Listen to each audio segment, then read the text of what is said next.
Morning, Vinay. I've made you co-host, right? Good morning, Vinay.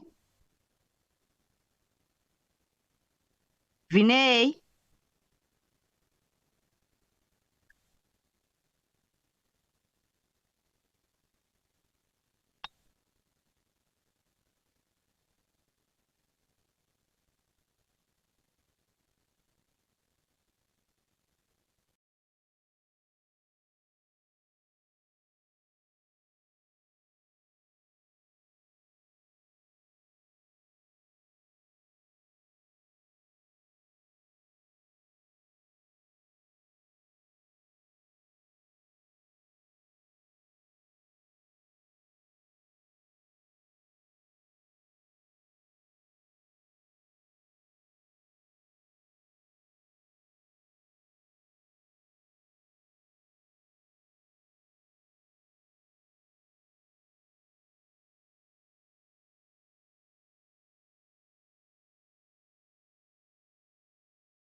Good morning, colleagues.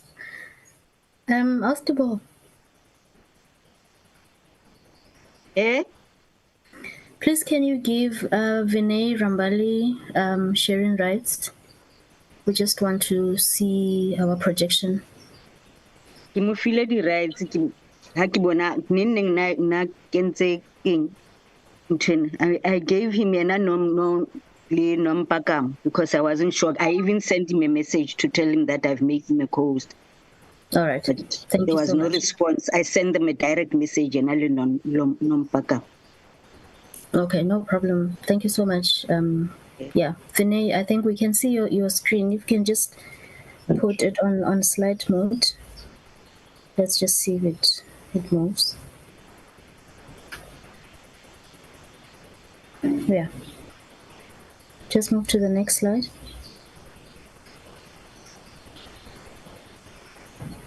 All right. I think we're fine. Thank you so much. Yeah, it's moving. All right. Thanks, Vinay. I think you can stop sharing. We are sorted now.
Recording in progress.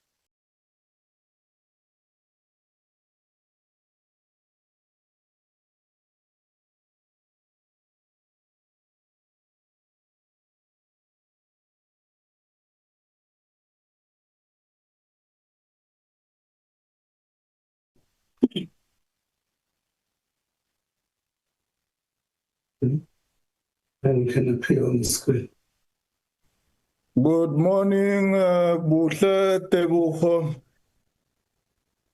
Do we have enough members of the committee so that we can start with our meeting? Good morning, Chair. Moro, Mati. How are you? Hey, right. Uma Utwa will be happy, man. Hey, you have rescued me today. Good morning, sir. We Yes. don't have enough members as yet. Let's check who's in the platform. I'm in the platform. What? Mr. Beasley, Beasley. Miss Makubel. Makuela, yeah. DJ, your chairperson. Back is Moro, Mati. Yes, what is Mautu's point? Hey, ubakhala ngawo wathi hey uMadiba uhlala eAmerica ukuphi? Mawutu, are you in the platform? Yeah, kumamezi usikantheba. Usikantheba teacher. Yeah. I'm here. Speak for yourself, Mawutu. Hey, I can't be a spokesman. Yeah, what were you saying last week? What to Madiba udula America? Yeah. No, we lodged that official complaint against Madiba that it looks like he has moved the head office of Treasury to Washington. But we must also, Chair, say that we wish our minister speedy recovery. We hope he's here on the platform today. And nonetheless, we still love him. He's our minister, but he must not take our pensions to Washington, please. I'm talking to you from the office. You know, we go to Washington twice a year. Yeah, In because April. we're already wondering, Minister, if you and your DG really account to Parliament, because DG Naye is not attending these meetings, then it's his responsibility to be here. No, this time we had also G20 at the same time. So we also consumed the DG time. Moving forward, we're fine. We're right together with the DG in my office now in Cape Town. No, That's good. We thank God you are well, Minister. But I'm tabling the budget tomorrow in cabinet. I'll be in and out because I'm making the preparation for the medium-term budget policies. I'm tabling it tomorrow in cabinet. I hope Honorable Mawutu will accept that I'll have to do in and out. Yeah, but it looks like you and your GNU partners, the DA, don't agree on economic issues. But we're fine. No, Order, Chair, order. Dr. Beck. No, we're going to find each other now. Makuwele, can you call squad? Mawutu, phone la man. Thambo atsena mo meeting ritlokorate. I'll do so, Chair. Let me call Tambo. Okay, Chair. Okay. Don't appear anyone. You don't want the video. No, let me show you. Dr. Beck, where is Alexander? Let's apologize, by the way. Chairperson, she has just joined. We have 6 members now. Yeah, we have 6 members. Yes, we do correct now. Yeah, the other members will join us. We have got a long program today. Let's start with our meeting. Thanks very much, honorable members. You are all welcome. Let me welcome all the members of the Standing Committee Finance. Welcome the Minister. And also, I'm not sure if the two DMs are here, Dr. Masondo and Honorable Sarpen. If they are here, the platform, Oh, you are welcome, Honorable Sarpen. Thank you, Chair. Welcome the DG and the entire collective of National Treasury. Welcome the SARS Commissioner, Dr. Kisweta and his colleagues. The entire parliamentary team present here, starting with the SCOF team, PBO, I see Prof. Jankis is here in the platform, the media and everybody. Also, let me take this opportunity to congratulate the Minister, the Deputy Ministers, National Treasury, SARS, and also members of Parliament who worked tirelessly to get South Africa out of the FATF grey list. You'll remember, honorable members, in the last, which is called the sixth administration, we worked day and night to process a bill called General Laws Amendment Bill. I think we're amending 4 or 5 or plus acts at the same time. So Parliament has been quite involved and the executive. So we are happy about that because that will boost the investor confidence for South Africa. It will ease international transactions and enhance credibility. Let's take a roll call and apologies. Do we have roll call? Apologies. Ms. Masbuko will only be in the meeting for the first hour. She has to go to another meeting. And Mr. Likhanyane also has tendered an apology. No, okay. Those are the apologies. And then we go to item 3, briefing by the AG on the audit outcomes of National Treasury and the entities. So I will take the AG, and then from there we're going to engage with the reports. Over to you, Ms. Matanzima. You are also welcome, and the entire collective of the AG, you are welcome, and over to you.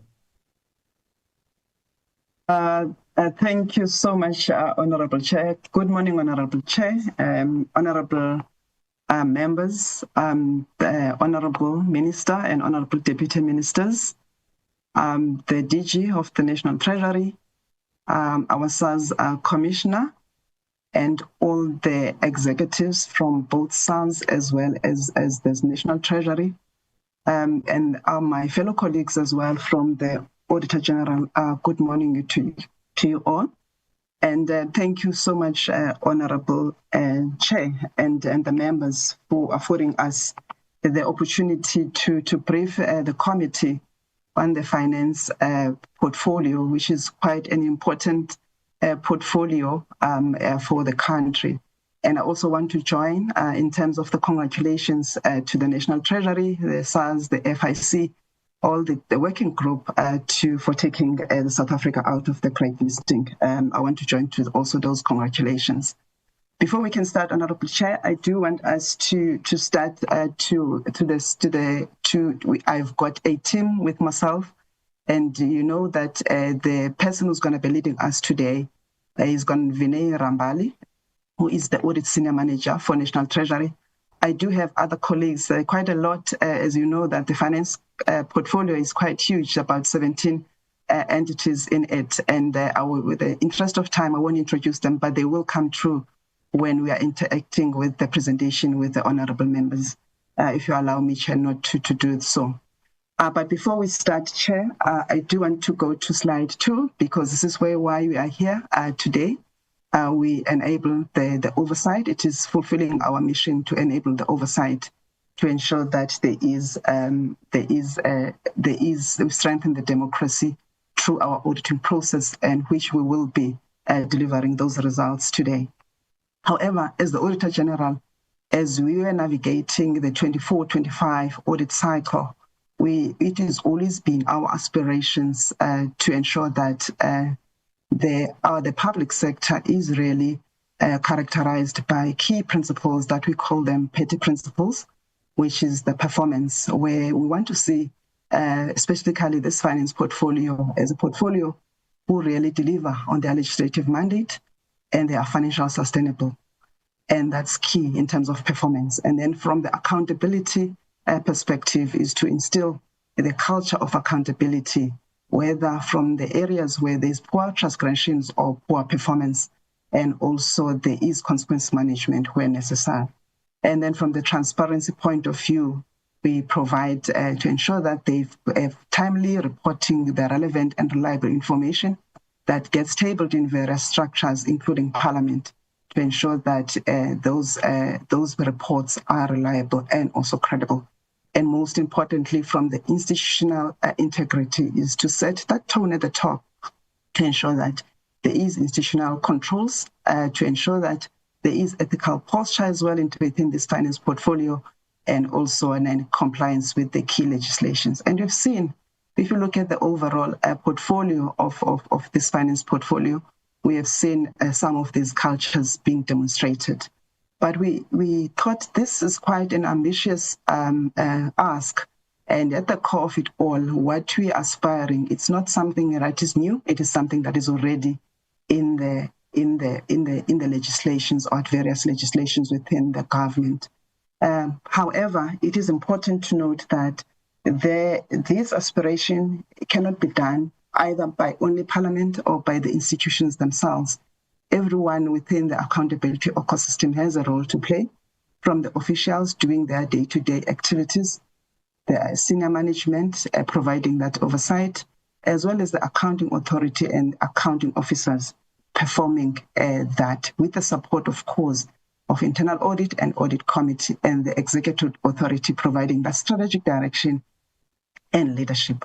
And today as well, we are here in Parliament so that we enable yourselves as the Parliament, and also you can be able to hold us accountable, and most importantly, to exercise oversight and provide that necessary support. But at the core of it all, at the center of it, is the Auditor General, providing this committee, providing the executive authority and the accounting authority with the insights on the areas that they are doing good and the areas that they require improvement.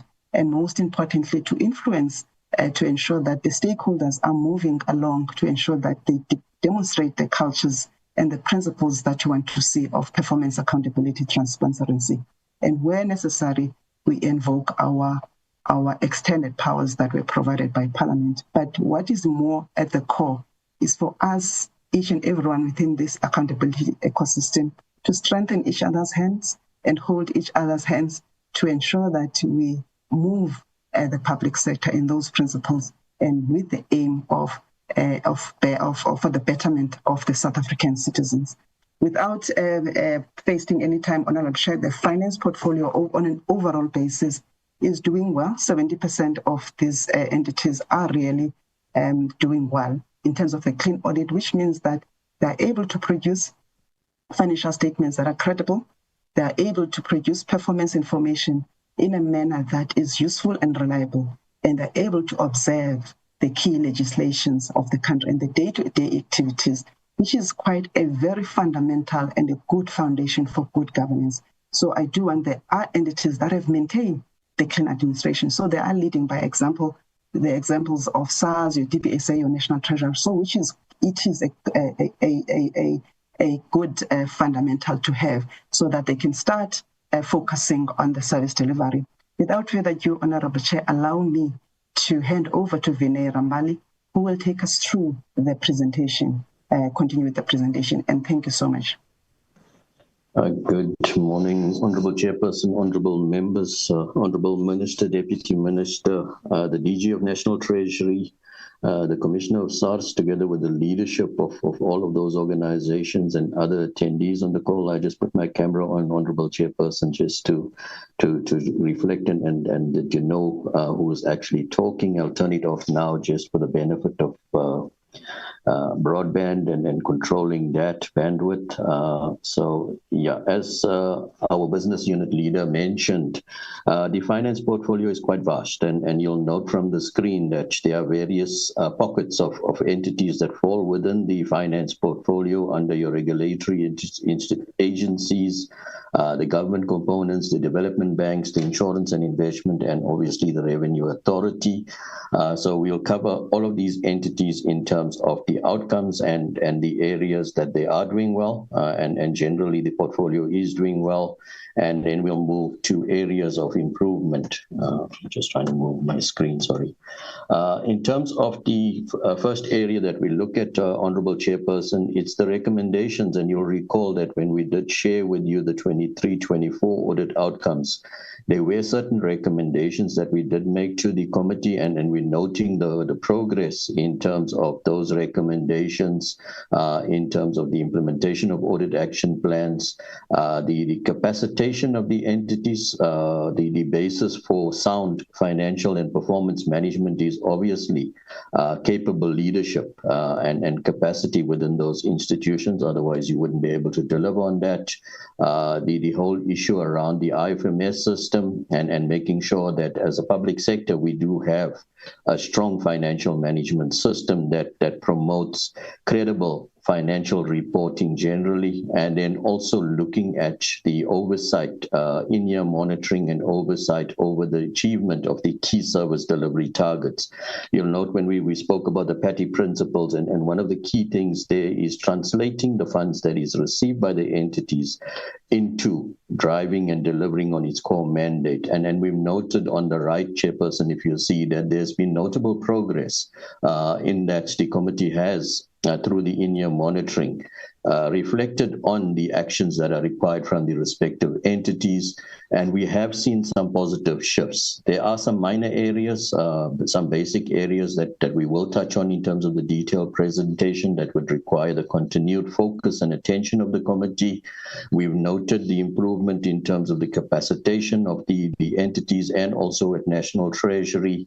The IFMS matter, Chairperson, you'll note that is still a matter that is ongoing. And in terms of the achievement of key service delivery targets, when we get to that area, we will touch on the entities that are still struggling with certain key service delivery targets, and basically to focus on that to translate into a better lived experience for the citizens out there. In terms of the overall audit outcomes, we're noting a slight improvement, and we're saying that the finance portfolio generally is doing well. And that has been captured by our business unit leader, that the basis for sound financial management and performance is achieving an unqualified audit with no material findings. That forms the basis. And then from there, you can focus on the key service delivery mandate of the respective entity. So we're noting that 70% of the portfolio, which is a great achievement, has managed to achieve an unqualified audit with no material findings. There are entities that are still struggling with some basic disciplines in terms of its financial, credible financial reporting and compliance. Essentially, we're looking at the PIC and the Land Bank Group. You'll note the improvement of the Land Bank Insurance Company. In the prior year, it was a qualified audit opinion. In the current year, they've improved to an unqualified with material findings. The basis for that was they managed to address the matters that gave rise to material misstatements in their financial statements in the prior year. They've engaged experts to sort out the complex transactions, and they have managed to move to an unqualified position. However, we're still noting material misstatements, and the credibility of the financial statements that are produced by the Land Bank Group is something that the committee would need to focus on, because it tends to depend on the audit process to identify the misstatements. They do make the corrections, but what happens with lack of credible financial statements, Honorable Chairperson, is that your decision-making based on in-year reporting and in-year monitoring could be compromised with a lack of credible financial reporting. So just some enhanced focus around that. And on the PIC side, the areas of compliance, which we'll go into a bit more detail later on, is an area that needs enhanced focus just to prevent those non-compliance matters that are becoming material. In terms of the Government Pension Administration Agency, Honorable Chairperson, you'll note it is excluded. The financial statements were only received on the 29th of September, which was way beyond the legislated date of the 31st of May, and we anticipate to sign off that audit report on the 28th of November.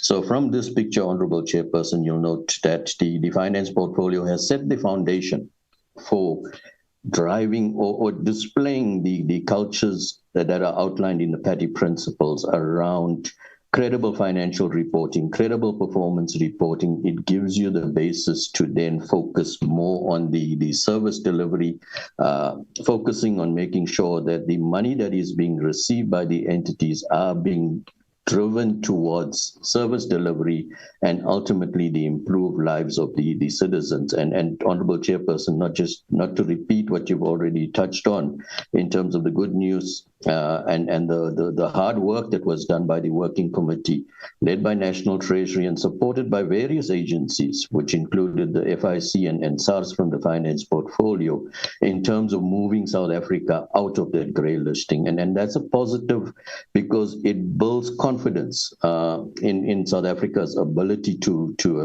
manage its funds, to prevent the illicit financial flows.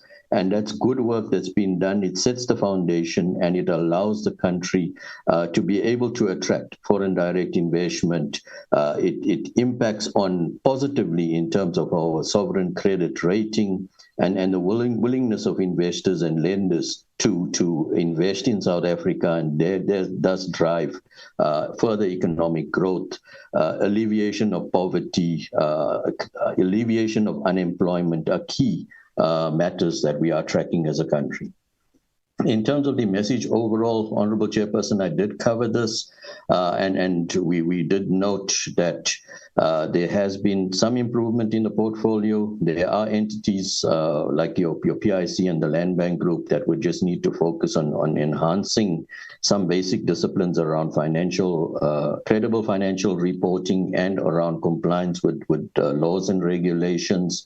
And we do make certain recommendations in terms of enhancement of the review processes, the effective use of your internal audit, because internal audit plays a key role in terms of the combined assurance, where they form the second line of defense. Obviously, your management and your officials form the first line of defense. Your internal audit could play a crucial role in terms of the in-year processes around monitoring compliance, monitoring the credibility of the financial and the performance reports, the quarterly reports that are produced, so that these matters can be detected up front, and also the role of audit committee from an oversight perspective in terms of making sure that where these matters are identified, that corrective action is implemented.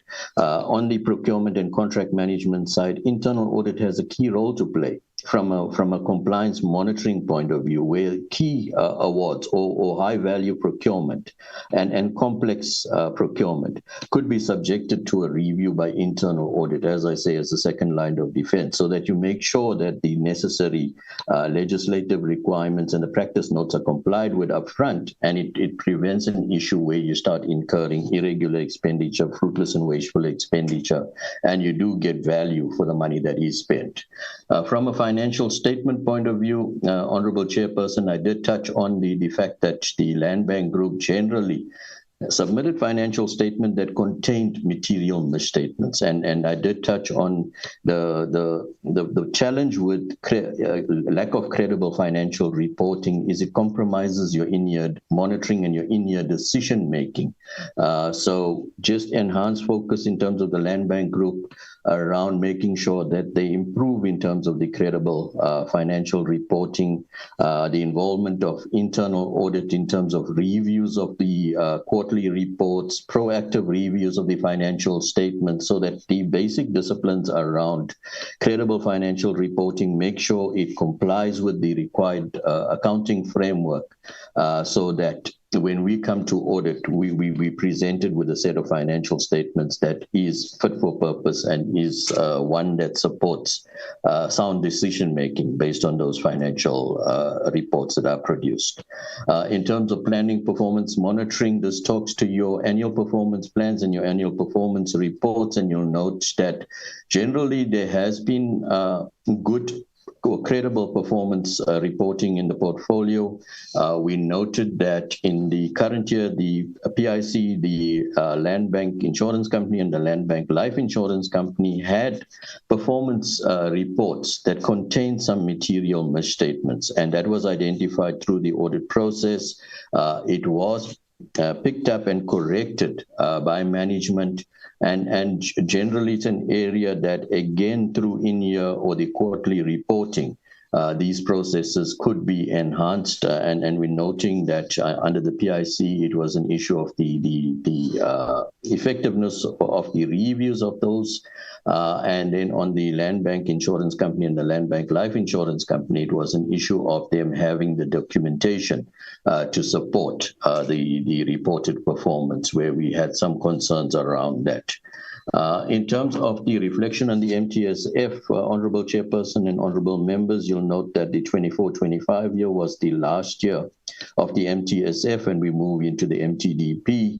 And we're reflecting in terms of the MTSF and what was those MTSF targets that were included in the strategic plan of National Treasury using 2019-20 general report that we produced as a baseline, and we're reflecting on the movement between that and the end of the 5-year term. And you'll note the areas that require some improvement, and these are areas that were not achieved in terms of the MTSF targets around the improvement of the asset management, because we're still noting that there are, under the MFMA space, for instance, which includes your metros, they're not budgeting enough for repairs and maintenance. And that creates a problem, because if you don't maintain your infrastructure, then you have these service delivery issues, the reduction of the irregular, fruitless, and wasteful expenditure and the unauthorized expenditure. We're noting a trend where those have been increasing. And it's the reforms that need to be implemented to make sure that these entities do comply, they don't incur these instances of irregular and fruitless and wasteful and unauthorized expenditure, because the issue with fruitless and wasteful and irregular expenditure is you start having the possibility of loss of very scarce financial resources. I mean, money could be wasted, you could be paying more for things, and those sort of things. The quality of the audit outcomes in the public sector, generally, we're noting that there hasn't been significant movement in that.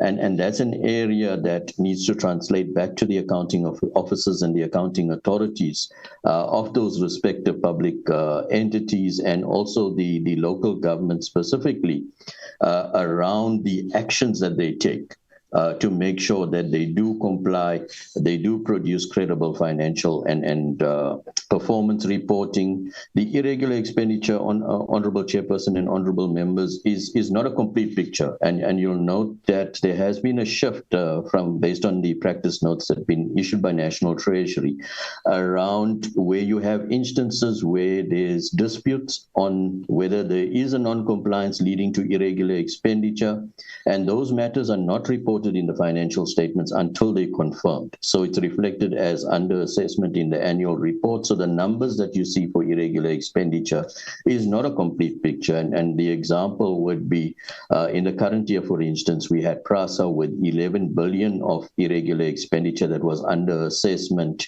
the Gauteng Department of Health with 4.8 billion under assessment. So that's not reflected in the financial statements, but rather in the annual report.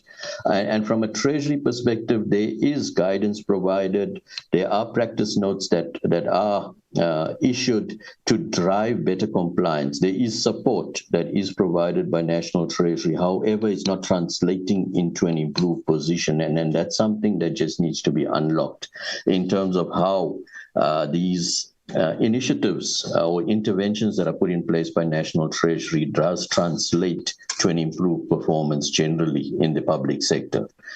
If we're moving to the performance against targets, and this talks to the achievement of the targets, and this reflects on all the indicators, you'll note certain entities are doing well, where they're achieving 100% of their set targets in terms of their APP.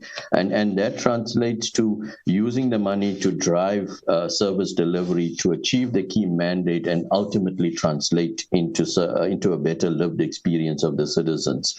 You'll note for the land bank itself, it was exempted from reporting on its performance, so hence we don't have a picture on them. But there's other entities that are not achieving 100%, and PIC being one of those that basically has, if you can look at the portfolio, the worst performance in terms of achievement of its key service delivery targets, being an achievement rate of 62% and a non-achievement rate of 38%. And those are matters that would require some enhanced focus, because if you're not achieving on your key service delivery target, for instance, on the PIC, being the biggest investor in the country, you could have a situation where money is being spent and it's not translating into the desired results, or investments are made and it's not translating into the desired results for the key stakeholders of PIC, being your biggest one being the GEPF, and you don't want a situation where the GEPF is now not comfortable in using the PIC as the investor of choice, and the PIC then being able to invest, make sound investment decisions, translate into positive returns for the GEPF, and ultimately making sure that when the contributors or the pensioners do retire eventually, that they do get a return on the investment that they've made throughout the period. And also on the DBSA side, in terms of the making sure that the infrastructure assets that they are actually managing does translate into a positive result. When here we focus on the performance against the key targets, and we're focusing on those entities that haven't achieved on its key service delivery targets. And typically we're looking at the land bank and the land bank insurance company. In terms of the DBSA, the GTAC issue is one where there was budget constraints in terms of the client departments that prevented them from actually achieving on it. In terms of SARS, it was the taxpayers' satisfaction with the service that was delivered, and that points to an issue of awareness and creating an education around what is available, because there's lots of guidance, there's lots of things that SARS does. But if it's a lack of awareness, then obviously the taxpayers will find that they're not getting the required level of targets. On the PIC around the portfolio returns, managing the investment mandates and making sure they comply with the investment mandates. And on National Treasury, it's around the financial recovery plans and also the reviews of the borrowing plans and the annual reports.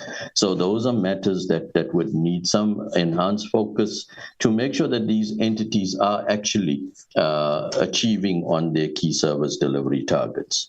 If we're looking at compliance with legislation, and in the table at the bottom, you'll see that the areas where there's most common areas of non-compliance around PIC is the procurement and contract management, the prevention of the irregular expenditure, and asset management, which is your assets under management, that focuses on the investment mandate of the PIC.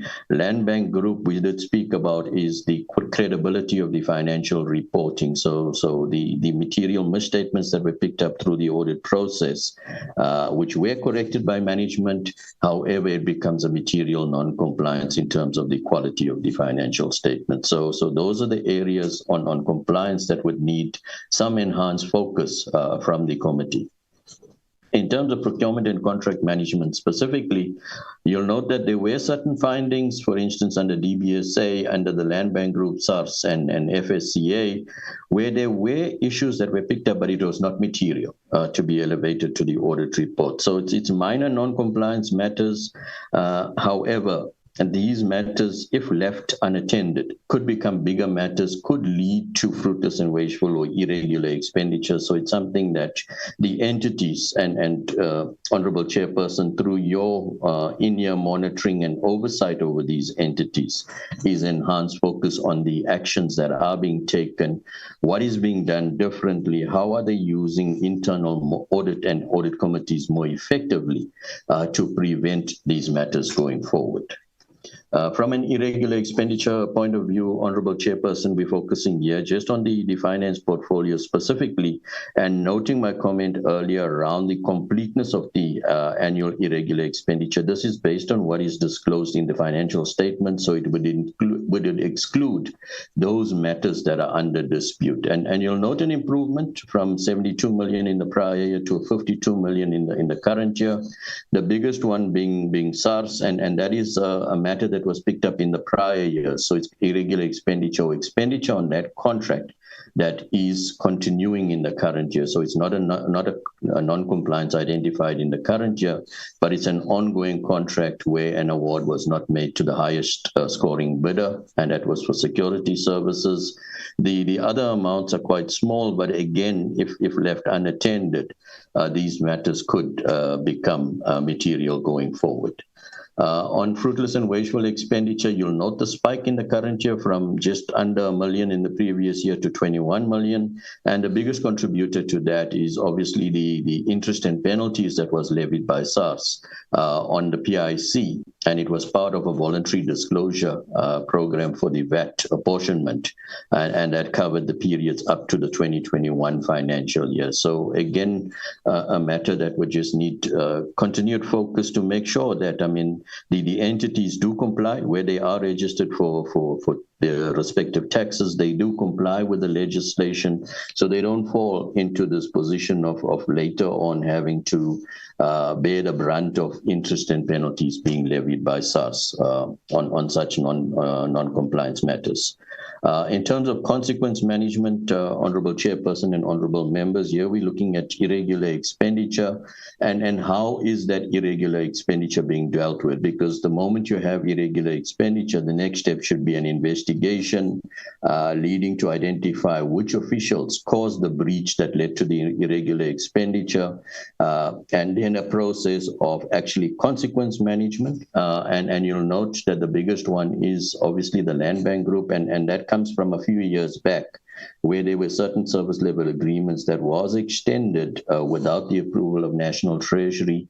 Those investigations are in progress, and on the Land Bank specifically being the biggest contributor, the reason for the investigation still being in progress was a request from the board to have the investigation just expanded and to increase the scope on that investigation. There are other investigations that have been concluded, and the irregular expenditure is then awaiting condonement, and once it's condoned, then it falls off from irregular expenditure. But provided it goes through a due process of actually an investigation, identifying the officials, implementing consequence management, and then seeking the approval for condonement. It's a similar situation in terms of the fruitless and wasteful expenditure. Again, with fruitless and wasteful expenditure, you have the issue of once it's incurred and identified and confirmed, that you do follow an investigation process. You do identify if there's officials that should be held accountable for it, and then obviously consequence management. And you'll note that quite a bit of the fruitless and wasteful expenditure has been investigated, and it's just awaiting condonement or recovery based on the officials that have been identified. In terms of the financial management, generally we're noting that the financial health of the portfolio is doing well. There is good financial management. There is no real solvency or liquidity issues that have been identified. We're noting that the PIC and the DBSA have managed to declare dividends, which is a positive. It shows that there is returns being generated for the benefit of the government. On SARS, there was an issue of a deficit that was recorded of 860 million, but this was caused by a timing issue, Honorable Chairperson. You'll note that the minister did allocate additional capacity to SARS to be able to unlock further taxes. So that timing issue was where SARS actually filled the capacity, but the budget to fill that capacity was only received in the next year. So that just caused a timing issue of a deficit. And we're noting that SARS has been able to acquire the additional staff to enhance the revenue collections. In terms of government guarantees, we were looking specifically at the finance portfolio, and we're noting the guarantees that was issued to SARB and DBSA, and we're noting a reducing trend, which is a positive because then it lessens the exposure of not only National Treasury, but the government generally to be able to step in should these entities not be able to fulfill their obligations on which the guarantees were actually provided. A positive trend, and it is something that just needs to be continued to be monitored. In terms of the IT environment, generally what we found is that there were some governance issues that were identified on the PIC. In terms of specific IT projects, there were certain overruns and delays around that. The entities operating on unsupported software, the National Treasury, we note the transversal systems and the whole reform around the financial management system to improve the credibility of financial reporting. And that's something that must just be focused on. It is a journey, but it is something that just needs continued enhancement. And we're looking at the positives around DBSA and SARS in terms of digitalization, modernizing systems, and through modernization of systems, you enhance the performance of these entities. So that is a positive. There are some minor concerns that we've noted both on PIC, Land Bank, and obviously National Treasury in terms of the unsupported systems and around the IT projects, which would just need some continued focus to make sure that you don't run into a situation where you have IT projects that are unduly delayed, and then it places the entities in a negative position that they cannot fulfill their mandate. From a governance and institutional capability point of view, generally internal audit, we're noting they are doing what they should be doing. However, there could be unlocked further efficiencies and benefit that could be generated using internal audits more effectively.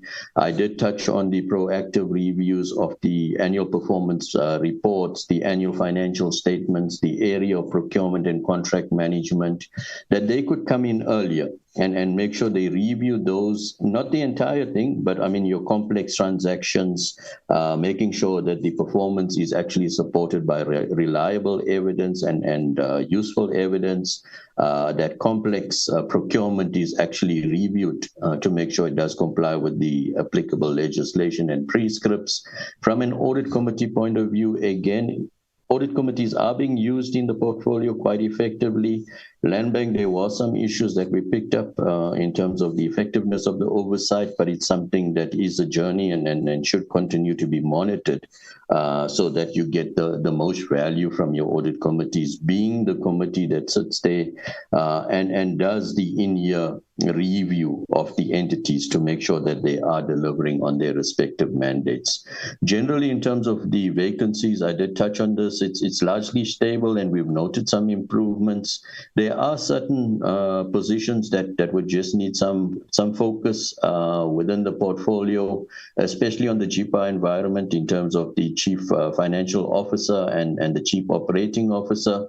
And also at GTech, the head of GTech, that's a position that would need some focus just to make sure that there's stability in the key leadership within these institutions to drive the service delivery mandate.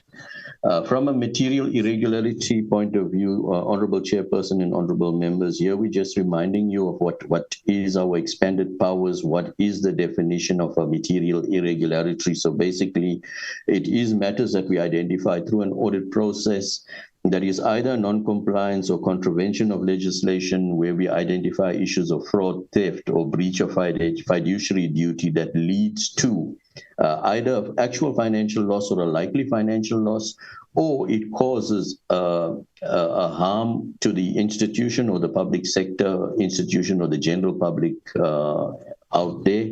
And what happens then is that we identify, we report the material irregularity, and then based on that, the entity or the accounting authority or the accounting officer is required to take certain actions. Where actions are not being taken, then we go to the next step, which is to issue, to recommend certain actions. Then we issue binding remedial actions, and the last process is around the certificate of debt, where the accounting authority is then held accountable for the loss that was suffered by the respective entity. In terms of the material irregularities within the finance portfolio, Honorable Chairperson, you'll note that we've got three. The one being the IFMS issue, which I'm not going to touch on in much detail because we did touch on this in the previous year, and it is a historical issue. And we're noting that National Treasury has taken the decision to take the SIU report and the findings of the SIU on the IFMS procurement under legal review. So that is the current status of that. In terms of the new material irregularities, this was identified at PIC, and we have communicated the material irregularities to the accounting authority. We have received the responses, and for the one, we've noted that actions have been taken, are being taken by the accounting authority, and for the other, that's still in progress. The accounting authority would obviously need to take and demonstrate that they have taken actions to resolve the material irregularity. When we say resolve a material irregularity, it's obviously a process of investigating what caused the material irregularity, and then looking at the officials that were responsible. Consequence management would be critical around that. Prevention of further losses, recovery of the losses that have been already incurred, and also enhancement of the controls, so to prevent a repetition in the next year. On the PIC side, it was mostly around, well, the material irregularities was around the investment decisions that were taken. I think it was on 2 investments. So the decision was taken, it wasn't in compliance with the policy, and it led to then the investments having to be impaired. And from our point of view, that created a likely financial loss. And from a recommendations point of view to the committee is around making sure that you monitor this, you do focus on the actions that are being taken by the accounting authority, and what steps are being taken generally in the portfolio to prevent a situation where there's material irregularities generally in the portfolio. From a service delivery infrastructure point of view, Honorable Chairperson, this is a positive picture that we're presenting, and it's around the DBSA. You'll note in the previous year, we did highlight there were certain projects that were delayed. There were project certificates that were not complete. There were delays in payments of contractors. However, DBSA has instituted corrective action and continued to improve and make sure that these matters are being addressed. So a call to action would be to make sure that DBSA as an implementing authority for various departments, that they continue to monitor projects, they drive effective performance management, and projects do run and ultimately deliver benefits to the citizens and does deliver based on the intended purpose of the investment in that infrastructure. We noted the comments in the previous year around overburdening the DBSA, and I'm sure the committee is actually looking at that and making sure that DBSA has sufficient capacity to be able to execute on all the projects that it's called upon by various client departments. From an overall message, Honorable Chairperson, to the committee, we've noted the issues around the key root causes on the left, where we talk about ineffective oversight and monitoring. We talk about over the financial reporting compliance and in-year monitoring of key service delivery targets. Our recommendations to the executive authority, the accounting officer, and the accounting authorities of these institutions is at least on a quarterly basis to meet with the chairpersons of the audit committees, just check what deficiencies are being identified, and what actions are being taken to address those, the resolution of the material irregularities, and how are those processes being undertaken to prevent similar situations arising in future, and also focusing on key service delivery targets, and noting we're moving into MTDP, that the key service delivery targets are aligned to the MTDP priorities, and those are being monitored, and actual achievement is being achieved on that. Similar comments or commitments by the executive authority. These are commitments that we're proposing to the executive authority around the material irregularities, making sure that action is being taken, there are recovery of losses, prevention of further losses, implementation of consequence management and enhancement of controls, identifying the repeat non-compliance matters or repeat findings on the financial statements and the performance reports, and making sure that action is being taken, looking at service delivery target achievement in the individual entities, and looking at the quality of the APPs based on any findings that are raised by DPME, because DPME does a review of the APPs before it is submitted to the committee or to the minister for approval, making sure that those are addressed, monitoring the corrective actions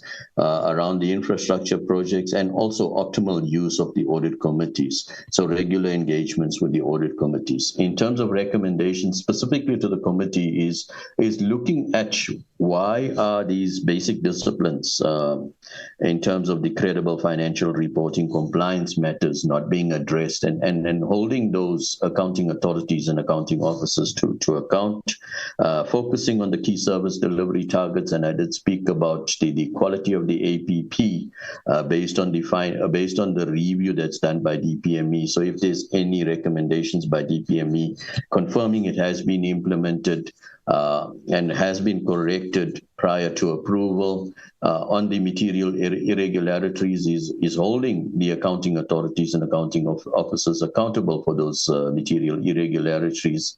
The delayed implementation of the financial management system, it's an area that would need enhanced focus, because what we're noting is generally the lack of improvement in audit outcomes, your high levels of your unauthorized, irregular, and fruitless and wasteful expenditure, the credibility of the financial reporting.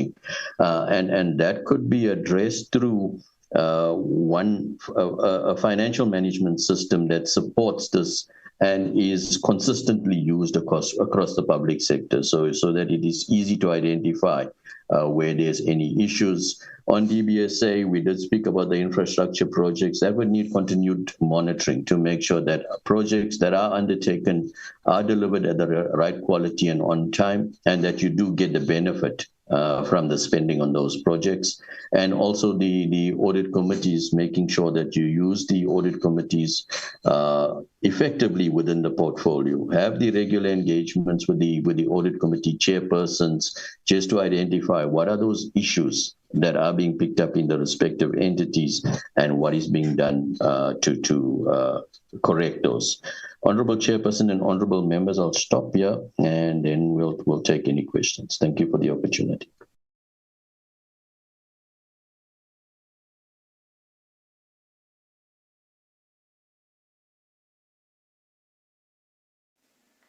Okay, thanks very much,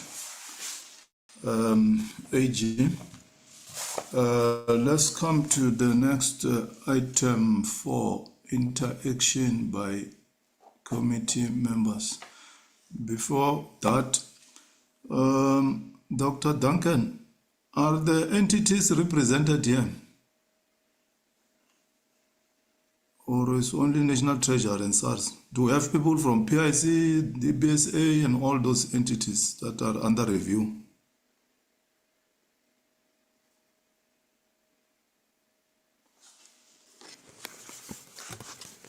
Hello?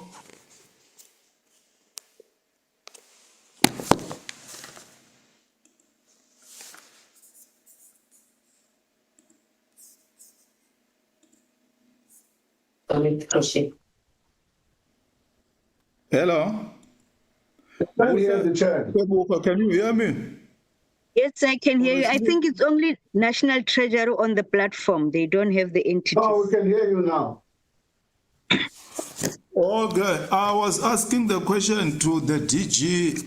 Are the entities here in this platform now? So that there are questions that are necessary for them to assist in responding to, or is only National Treasury and SARS? I'm told, Chairperson, that you have got a 3-day hearing. They only SARS is on the platform. And then the others are coming tomorrow, Wednesday. The others are coming on Thursday. Oh, okay. No, Chair, we confirm that SARS is here. Okay, Commissioner. Okay, thanks. Honorable members, let's engage the report from the Auditor General, Dr. Beck, and Beasley, Honorable Squatty, Honorable Van Rooyen. I want to say something, just make sure we muted there. No, it's fine. Who else? Okay. Mautwe want to close. Okay. Dr. Beck, over to you.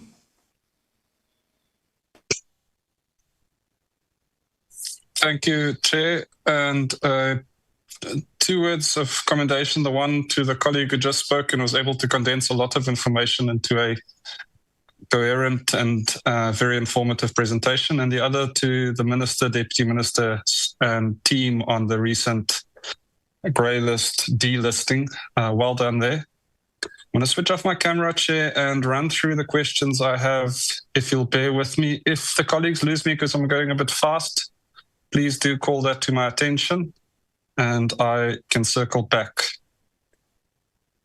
My questions are obviously all in relation to what we've just seen from the AG. The first question is on page 9. On the PIC, you noted the issue was around the effectiveness of the reviews, especially on performance planning. Can you please elaborate what you mean by that? Also on page 9 of the slides, some indicators and targets were not well defined, I'm quoting. Verifiable, measurable, or relevant relating to the PIC, unquote. Could you please let us know which targets these were? And then you later mentioned procurement and contract management with regards to the PIC. Could you be very specific on what we're talking about here? On to page 13, referring to the PIC, you say, and I quote, some investment activities were not performed in compliance with the approved investment policies due to ineffective oversight, unquote. Again, can the AG please be very specific here? Which investment activities are we talking about? And what part of the investment policies were not adhered to? Additionally, do you know why they might not have been adhered to? Still on page 13, and I quote again, 2 material irregularities issued to the accounting authority at the PIC. And I quote again, you've mentioned it was on investment decisions regarding 2 investments. Again, can you tell us a bit more about those investments? You did touch on this in your oral presentation now. You mentioned you had feedback on one. Has there been any consequence management against officials? And do you have the details on their roles for us, please?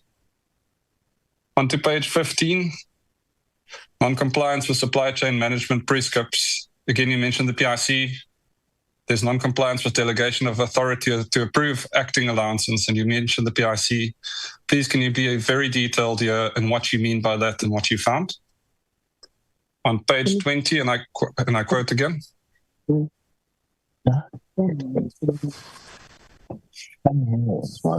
Should I proceed, Chair?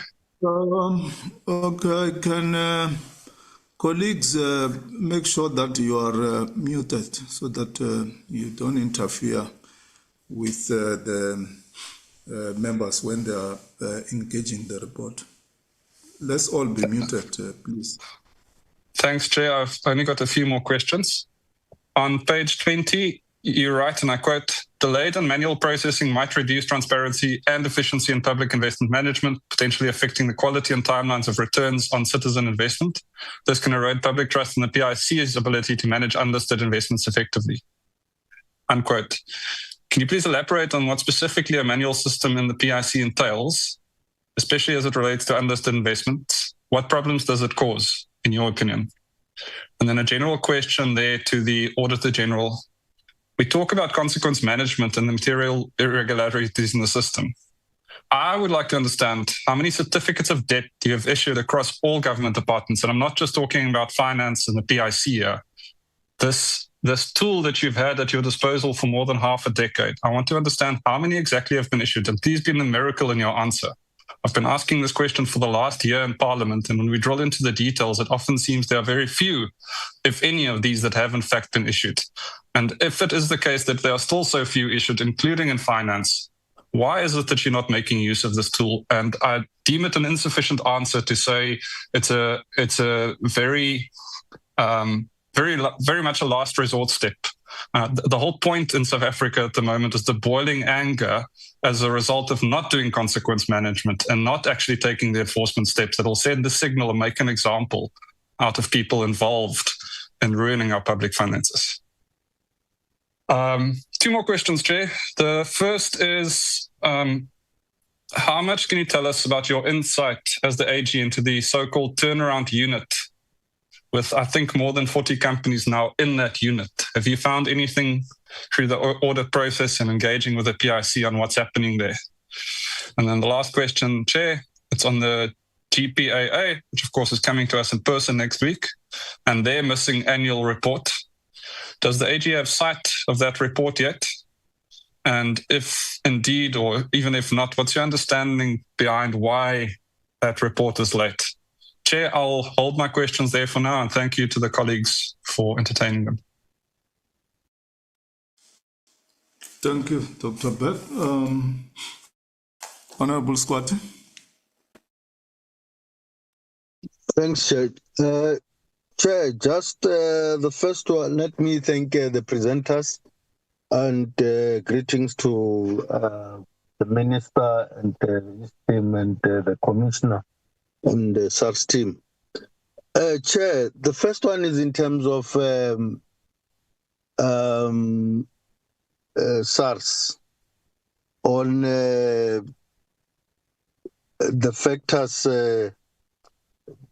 for the recurring or incurring an irregular expenditure on due to awards that are not made on the high scoring bidder. I mean, what would be the reasons for that? And secondly, what are the consequence management actions that SARS is actually taking in terms of those officials that are responsible for that?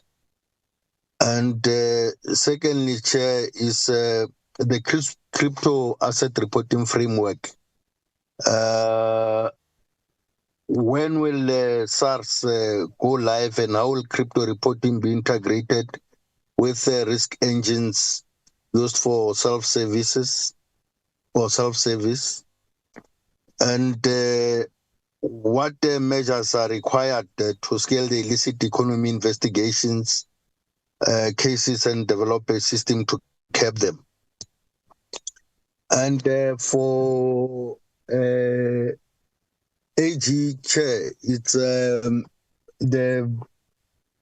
issues that are being dealt with various accounting authorities, particularly in terms of consequence management. Is AG satisfied or happy with the level of actions that are being taken with regard to the unwanted irregular expenditures and fruitless, wasteful and fruitless expenditures?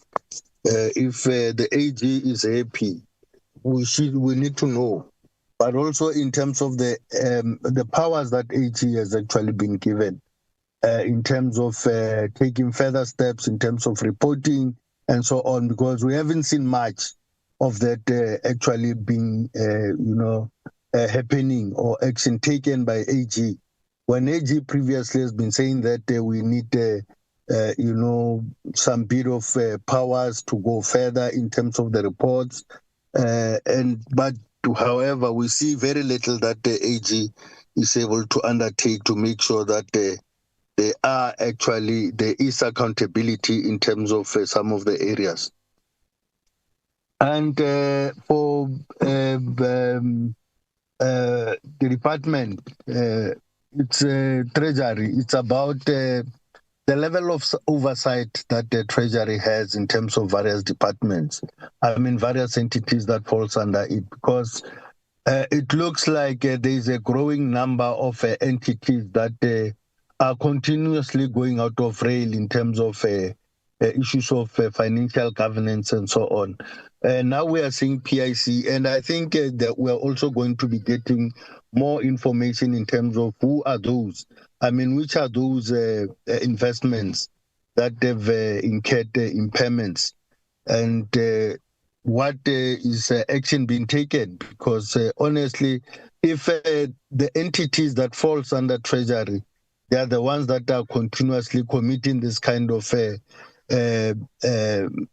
errors, it's actually going to be eroding the level of credibility for National Treasury.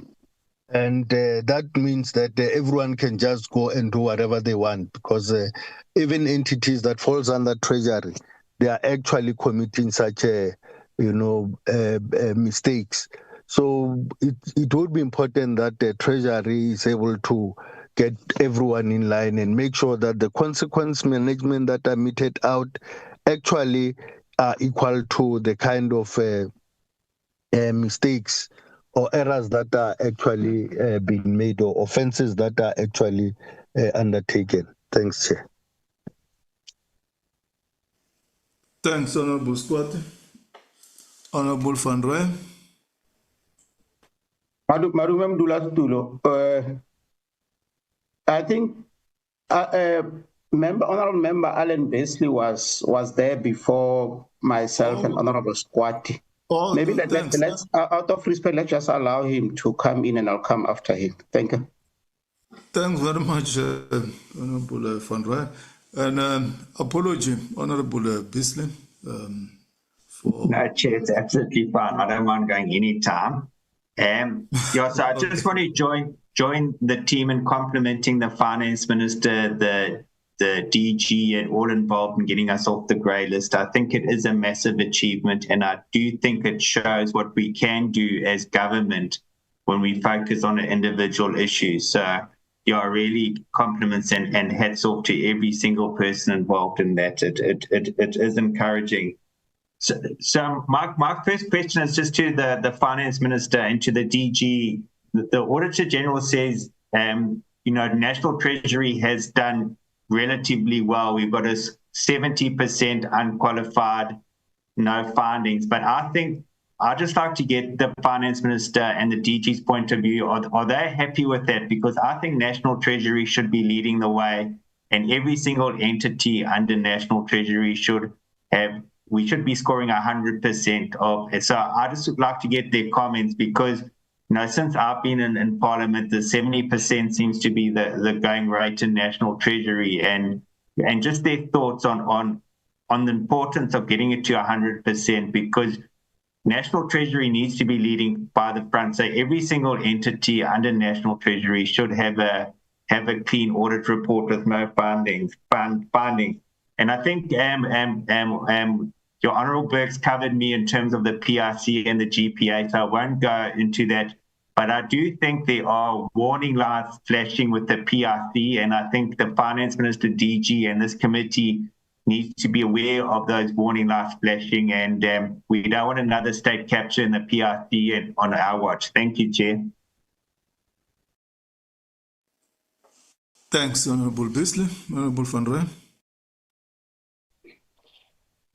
Once more, thank you very much, Honourable Chairperson, and a very good morning to you and all members who are on the platform. A very good morning to the Minister, I hope his recuperation process is on course because we were reliably informed last time that we couldn't meet because of his health status. We take this opportunity to wish him well, SNK Party, in his process of recovery. And of course, the commissioner, the SARS commissioner, and the SARS team, and all officials who are on board. Chairperson, let me start by just confirming my understanding of this process. I'm confirming because I might be wrong in my expectation.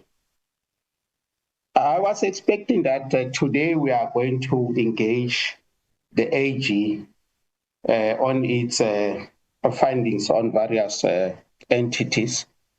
And of course, all entities will be in attendance. So it's at a later stage when we engage them, they are able then to respond to issues raised by the AG during this engagement. Of course, this includes National Treasury and SARS. So the confirmation that it's only National Treasury and SARS that are in attendance, and there will be also other hearings, as we are all aware, makes it difficult for me to understand how we structure in this process, because now I thought it is a committee time to engage with the AGs on its findings on various entities.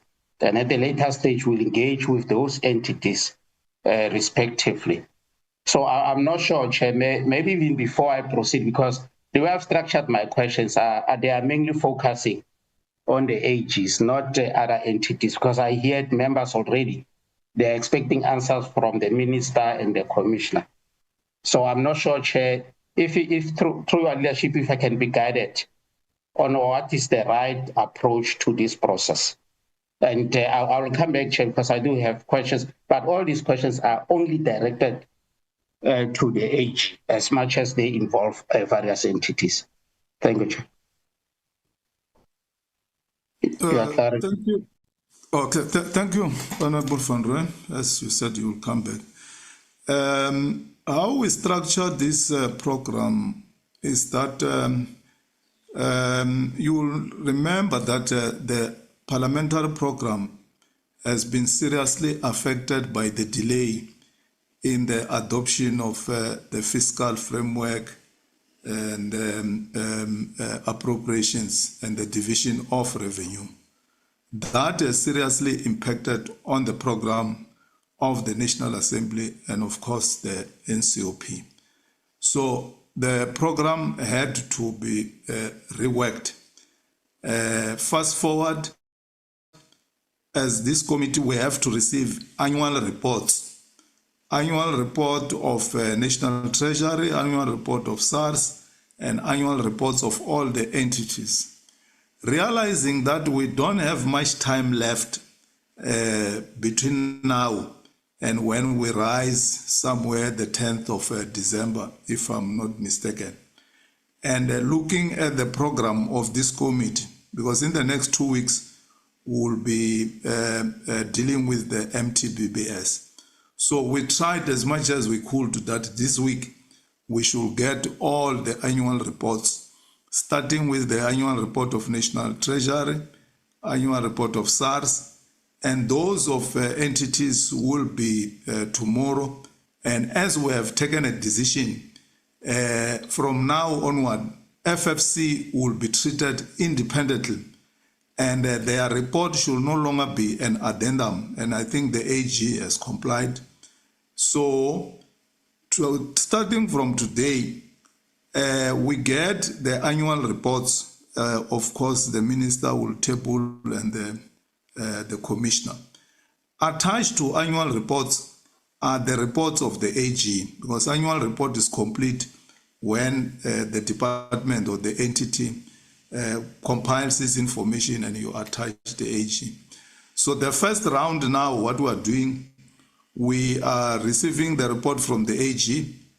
After these questions, we will first start with the AG to respond. It won't be the minister responding now. The minister will respond after item 6, because the minister will come with the briefing by the National Treasury on their annual report. After that, we engage the minister, the DG and the team. From there, we go to item 8. It will be the briefing by SARS on their annual report. Then item 9 will be the committee engaging SARS. And then from there, SARS and the National Treasury will respond in item 10. So after this first set of questions and comments, it will be the AG who will respond. So it should be clarity seeking questions and comments to the AG. But I don't have to be mechanical when I chair a meeting of politicians. You are at liberty to raise issues that National Treasury and SARS will come back to respond when they come to item 10. So that's why I allowed that flexibility. Honorable Van Rooyen, back to you. Thank you very much, Chair, for the clarity, and I hope it will also help other members so as they know that we still have an opportunity to robustly interrogate from an oversight point of view the leadership of SARS, as well as the leadership of National Treasury, as well as the leadership of SARS. Thank you very much. But what you didn't cover, Chair, is these other entities who are not here to listen to the AG's engagement with the committee about them. I'm not sure. The assumption is that they will have been given that report and they will respond to that report as they deal with their annual report, because I find it a bit interesting that they are not here today. And I thought your question was on the basis of that. But anyway, I don't think it's a train smash, because information... Okay. Let me clarify that, Honorable Van Rooyen, so that I put you at ease. Tomorrow, the entities will come, all of them. Top on the agenda will be the AG summarizing like they have done today. So the AG will come back tomorrow. All the entities will be there tomorrow. National Treasury, as those entities report to them, the minister, we expect him to be here. If he has got a cabinet, he will indicate, but I hope one of the deputy ministers will be present. So we will be like this tomorrow. The AG will be there, all the entities will be there, and of course FFC will deal with it later in the evening, as it's an independent organ. Back to you, Honorable Van Rooyen. Okay, Harasho, Chair. Thank you very much. I think that clarifies, the first concern, which was on the issue of the process, how we structure this process. Thank you very much. Chair, let me start by my clarity-seeking questions to the AG. I'm not going to pose questions to the Minister and the Commissioner. I'll wait for the right time. The AG said something in very quickly on the recommendations of his findings. I don't think he spent a lot of time dealing with the implementation of those recommendations. But I will be specific, Chair, to deal with a recommendation that came out of his last financial year's findings. The recommendation on the IFMS that we should be updated regularly as this committee on the matter. I don't know if the AGs, in his follow-up to the implementation of the recommendation, was he finished with an answer about how often we were updated as public representatives on this matter. And then secondly, with the power that the AG has been given to somehow make sure that the office is more effective and efficient. How does the AG deal with the delay in the implementation of some of these recommendations? Because the reality of the matter is that this issue of the matter is being reviewed. We are going now almost to for a period of a decade. I think we are on the 8th year now since the AG made findings on this matter. And the findings were very, very, very, very clear that there's some act of irregularity and, of course, corruption that happened within National Treasury and some service providers. Now, the question is, this delay, it has been taken on, it has been going on. The review, we have been hearing the story of the review that I think comes to an end. I'm not sure if the powers that has been extended now to the AG, is there anything that they can do to attend to the delay in the review of this process? And lastly, on the same area, there were clear findings that said officials, both in National Treasury and in some service providers, have done wrong, things that caused to the, of course, the failure of this project. Now, the question is, in its engagement with National Treasury, did the AG's office manage to establish if there's any consequence management that has been effected to deal with those affected individuals? Or maybe that will only happen when the process is reviewed, or maybe the results of the review are known, I'm not sure. My second question, Chair,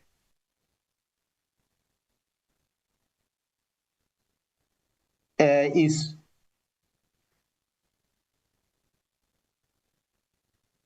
on the assertion by the AG's office that removal from the grade list will lead to job creation and economic growth.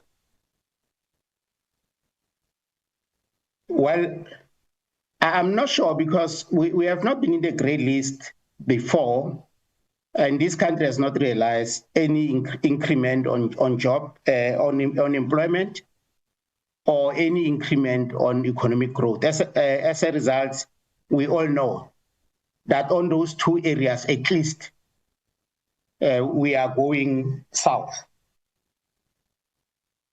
I'm not sure what informed this assertion. Maybe the AG can share with this committee what informed this assertion, because some of us strongly believe that this assertion seems to be banal, especially if they are not married with the deep-rooted structural challenges that our economy is facing. If they are just elevated above other factors that need to be considered to realize job, unemployment growth, and economic growth, they become a bit banal. Because even next year, or maybe 5 years down the line, if we don't deal with the structural issues comprehensively, these assertions will continue to be misplaced. So if maybe they can just share with us what informed this assertion. Maybe they've done some modeling that we don't know, because this country is lacking economic development models that can convince everyone that we are serious about addressing the problems bedeviling our country. And lastly, Chair, from my side, AG, from a distance, and of course we get this information from the media, but as public representative, we shouldn't be relying on the media to hold, on the media only to hold institutions accountable. There seems to be a trend of disciplinary cases, suspension of black professionals in the main. in institutions like what is this PIC, government pension, this GPAA, you see it all rough. I mean, black professionals are really under siege. Obviously, there are disciplinary cases that have been instituted against them. One can say those are based on merit or they are based on other reasons that we don't know. But it's important that when we engage your office, maybe we should establish how severe is this within the entities that falls under National Treasury. And have you, maybe, do we have numbers of how many disciplinary cases are currently taking place within these entities as part of your engagement with these entities or as part of your findings?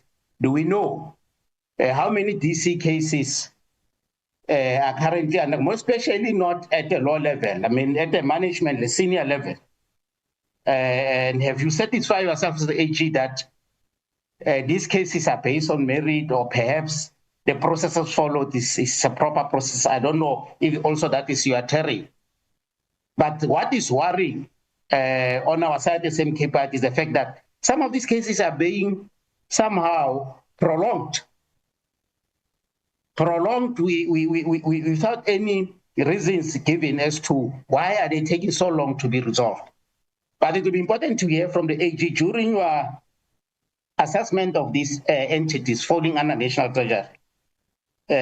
Were you able to pick up on such a trend?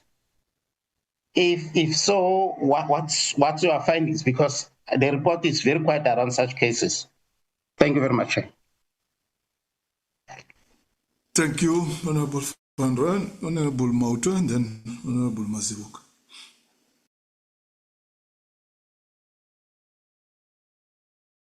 Thank you very much, Chair. And thank you for the opportunity. Chair, let me start by appreciating the work that has been done by the team led by the Minister and the team that has assisted over time to make sure that as a country we are delisted from grey listing. We really appreciate those positive news we received on Friday. My first question, in fact, my questions are based on National Treasury. We know the situation that we find ourselves in, especially in terms of the infrastructure that is dilapidating in the municipalities because of the inability of the municipalities to spend the money for maintenance. So my question to National Treasury would be, what measures can National Treasury introduce to ring-fence maintenance spending? As I've already said, that most municipalities, which includes all our metros, by the way, are spending less than the National Treasury's norms and standard of 8% on repairs and maintenance. And my second question, Chair, would be noting the challenge of the inability to reduce fruitless, wasteful, irregular expenditure and unauthorized expenditure in the public sector. What guide rails are required to improve the situation? Perspective of the National Treasury. Are the consequence management mechanisms in place sufficient enough to turn the tide? Because they can be there, but if they don't have teeth, they won't even help us to turn the tide. And my other question, Chair, would be what measures is the National Treasury taking to introduce various technological innovations, such as artificial intelligence, to embrace various financial management and reporting systems with an intention of lowering the fruitless, wasteful expenditure that I've spoken about, including irregular and unauthorized in the public sector, and promote accountability? And my question also to National Treasury would be, What is the progress of the development of the public procurement regulations? Treasury convinced that the current central supplier database is accessible to the public, and how many organs of state are undertaking their procurement through the system.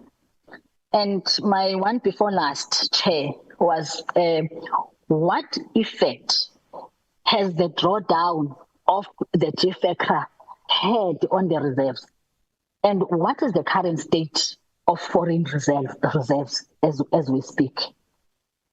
And my last one, Chair, would be why we know that ever since over the years, we have been talking about our inability to transform, especially within the public sector and the other entities within the public sector that are not assisting us to implement measures of transformation. So we are running on the treadmill when it comes to transformation. And I want to ask National Treasury, why is the transformation of the financial sector in particular not a key performance indicator area of the National Treasury?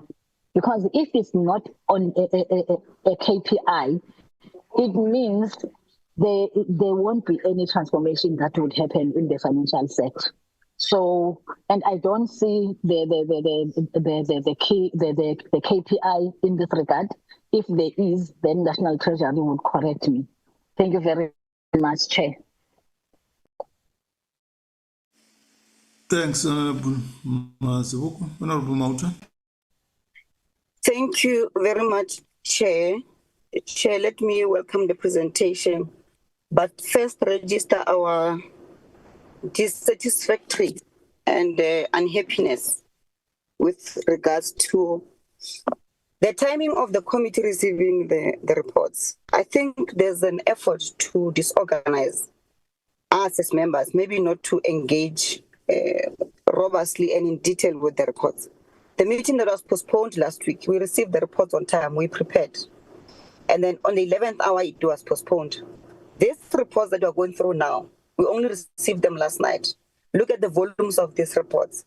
It disadvantages us as members of parliament. So we start by registering that, Chair. More so that the AG, when she started her presentation, she said to the effect that we would have met with the entities quarterly to review their performance, which we know that, Chair, we can't do because of capacity issues. We are unable, Chair. National Treasury has got so many entities. It's practically impossible, and we've demonstrated there's data to it that shows that it's not possible for us to meet the entities, all of them, quarterly.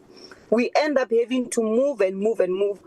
We're now seeing this AG's report for the first time. And this is possibly the last time we're engaging it, because we're going to raise issues here when the entities will be told to respond, and that will be it. We're, as Parliament, in the process of budgetary review and recommendations, which means it's now a new minister earlier on just said he's tabling the MTBPS to cabinet. So where does that leave us as this committee? We've said before, Chair, that we need to divide this committee in terms of legislative and the portfolio committee, because we are busy. Once the minister tables the budget now, we're going to be busy with the tax laws amendment bill and other legislative processes.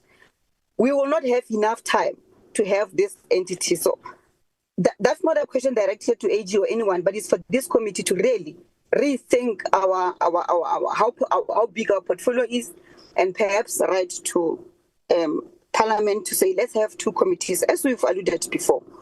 Chair, I'm covered by a number of members who spoke before me. So I'm just going to, we'll send questions when the entities come before us. But what is of concern, Chair, is that we'll just zoom quickly into the AG's report. If you look at the irregular expenditure, yes, it's gone down from 72 to 52, but it's not something that can be celebrated. Because if you look at on the right-hand side of that report, it says causes of irregular expenditure. And you look at majority of the entities, non-compliance with supply chain management. National Treasury is the lawmaking institution in as far as finance and procurement is concerned in this country.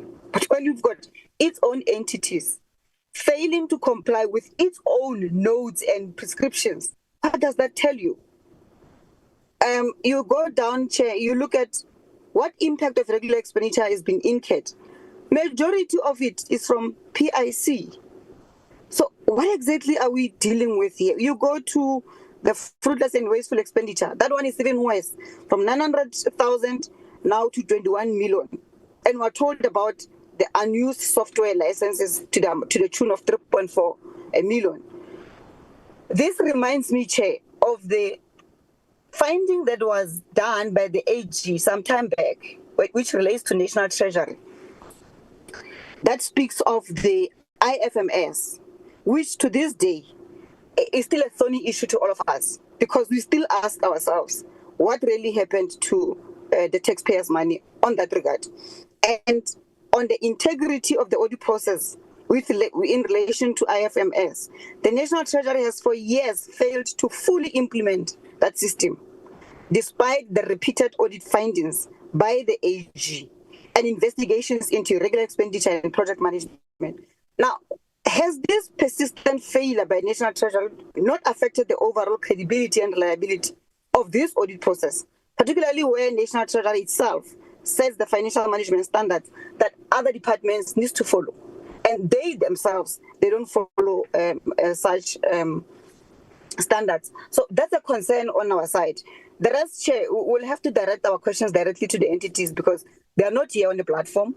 I do not think the minister would answer all our questions. So it really will be wasting our breath to even go into details of all these other entities. I thank you for now. Thank you, Honorable Mauta. Honorable Squatter. Thanks, Chair. Just the last one, I think I left two or so, Chair, which I wanted to ask, particularly the investigation that relates to the land bank, the length or the period that has been taken to investigate the irregular expenditure. And I just want to find out from AG if it find that lengthy period sound and effective for such a task in terms of investigating. And what would be the average ideal turnaround period to deal with such matters? Because as much as land bank is actually, experiencing progress, but I think the period or the length of the lengthy period of investigation, I think for me, Chair, it doesn't go well, and I'm not sure in terms of AG whether they find it more effective and sound. Is it the right way to deal with matters? Because most of the time, by the time they finish with as much as they expand the scope, by the time they finish dealing with the issues, most of some of those people that they are relevant to account have actually exited the institution. And the second one, Chair, is the observation from AG in terms of the potential financial risk that is posed by the weaknesses in the IT system. I'm not sure if AG would want to share with us if there is some form of, risk that they've actually observed in terms of the IT. Thanks, Chair. Thanks, Honorable Scott. AG, back to you. Thank you to the honourable members for the questions. I do note that some of the questions are for management, but we will try to respond to the questions of the honourable members that are pertaining to the Auditor General. I do have my team as well within the call. They will raise their hands as well to respond in some of the questions of the honourable members. Just to kickstart the response thereof, I think the very first one was Honourable Beck. in terms of the material irregularities, I think that will also cover some of the honourable members who had the questions relating to the material irregularities that speaks to the investments. So basically, in terms of the material irregularities, when in the process of our audit process, we have identified a non-compliance with the laws and regulations or a breach of fiduciary duty or any theft or suspected fraud during the process that is has a potential of a financial loss or resulted to a financial loss or harm to the institution, we have a responsibility to notify the accounting officer should there be any of that. So in this type of two investments, when we perform our investment, as you all know, PIC is managing the assets under management for the GPF, UIF, CF, and also other entities. But in this particular case, during that process, we also normally ensure that the investments decisions that have been taken and also the subsequent disbursements were in line with the investment policies as outlined by the corporation, because the Act itself do state that the corporation should invest and in accordance with the investment policies.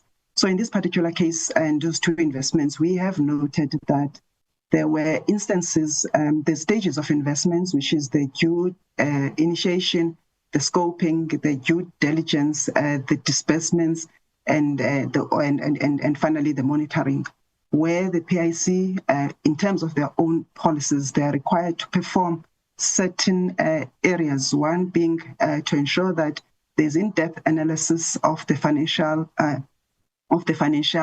of the potential investor.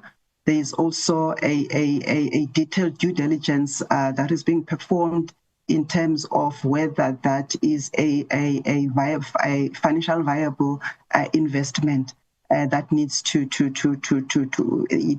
they can continue to invest on. But we've noted that some of these two investments, there's also due diligence that need to be performed, and also there's also some conditions and precedents that needs to be undertaken before the disbursements can be made. But when we do that audit relating to those two investments, there were certain areas where there was no provision of evidence whether these controls were done before the actual disbursement was made, or the collateral was also there was a collateral management process being done before the investment was made. So it is because of those deficiencies that we've identified, and therefore there was a financial loss, because immediately after the loan was disbursed, and then the investment was disbursed, then there was a potential financial loss, because there was a day one kind of an impairment. It was impaired immediately after it was disbursed, which demonstrate that there were key weaknesses in terms of the investment process that was followed. So those are the two investments. Once we had that, we have notified the accounting authority, and I do want to state that the accounting authority, in one of the matter, it was brought by them that they suspected the irregularity in the matter, and then we audited accordingly and also arrived that there is a material irregularity. They've taken some steps in terms of one of the investments. They've reported the matter to the police. They've taken to the court. There's a forensic investigation that has been undertaken, and there are steps that are being made to ensure that the material irregularities being resolved. And there's also a court order that has been issued to that particular investee to ensure that the money is recovered. So there is appropriate action being taken by the accounting authority. But in another matter, we are still reviewing their submissions, and we will be able to finalize whether there is appropriate action being taken. In terms of the non-compliances with the procurement and contract management from the PIC point of view, one of the matters was relating to the acting allowance that was paid without the sufficient, without the delegation of authority and approving it, the correct delegation of authority approving it. and it is a recurring matter that was also identified in the current year, and that now resulted to the procurement, to the irregular expenditure. And another matters was really relating not to following their quotation process, where a number of certain quotations needs to be sourced before, and then that number in terms of the policy was not followed. And the other was relating to the inconsistencies between their policies, which is the SCM policies, not align with the National Treasury instruction note, and therefore resulted to the irregular expenditure. So that's basically what is the key areas of procurement areas in that regard. And then when it comes to our extended powers, I think I will also respond to all the members pertaining to that. So when it comes to our expanded powers, yes, since we have been there was expanded powers to the Auditor General, we have actually raised more than 292 material irregularities that were identified due to non-compliances as well as to suspected fraud. And with those 292, they were coming both from the PFMA as well as the MFMA. So the material financial losses estimated for these material irregularities actually was estimated to the 14.3 billion, and is really pertaining to transactions where the payments for the goods and services were not received, and where there was unfair and an uncompetitive and uneconomical procurement, and in other areas the values for money was not received, and some of the areas the revenue not billed or recovered, or the interest and penalties on the late or non-payments, and also the safeguarding of the assets. So those are some of the material financial losses that we identify. We also, in the same vein, for the past 5 years, also issued material irregularities, 19 of them, that speaks to the substantial harm to the public sector institution, whether there's a lack of proper performance information records, the non-submission of the financial statements, and also the poor financial management as well. And also to the one that are also harm to the general public, which is the schools, where the weaknesses in the school nutrition program or ineffective management of security, and also the water and the road infrastructure project delays. So all these were issued to various different accounting offices as well. And also we also issued the misuse of material public sources, resources, where there's either an underutilization of medical facilities or software licenses. So all this had an impact of, we've managed to recover some of the money of 1.45 billion. We're in the process as well of recovering that money. In some instances, we've seen the internal controls, because of using this instrument, internal controls being improved, and also the responsible officials identified.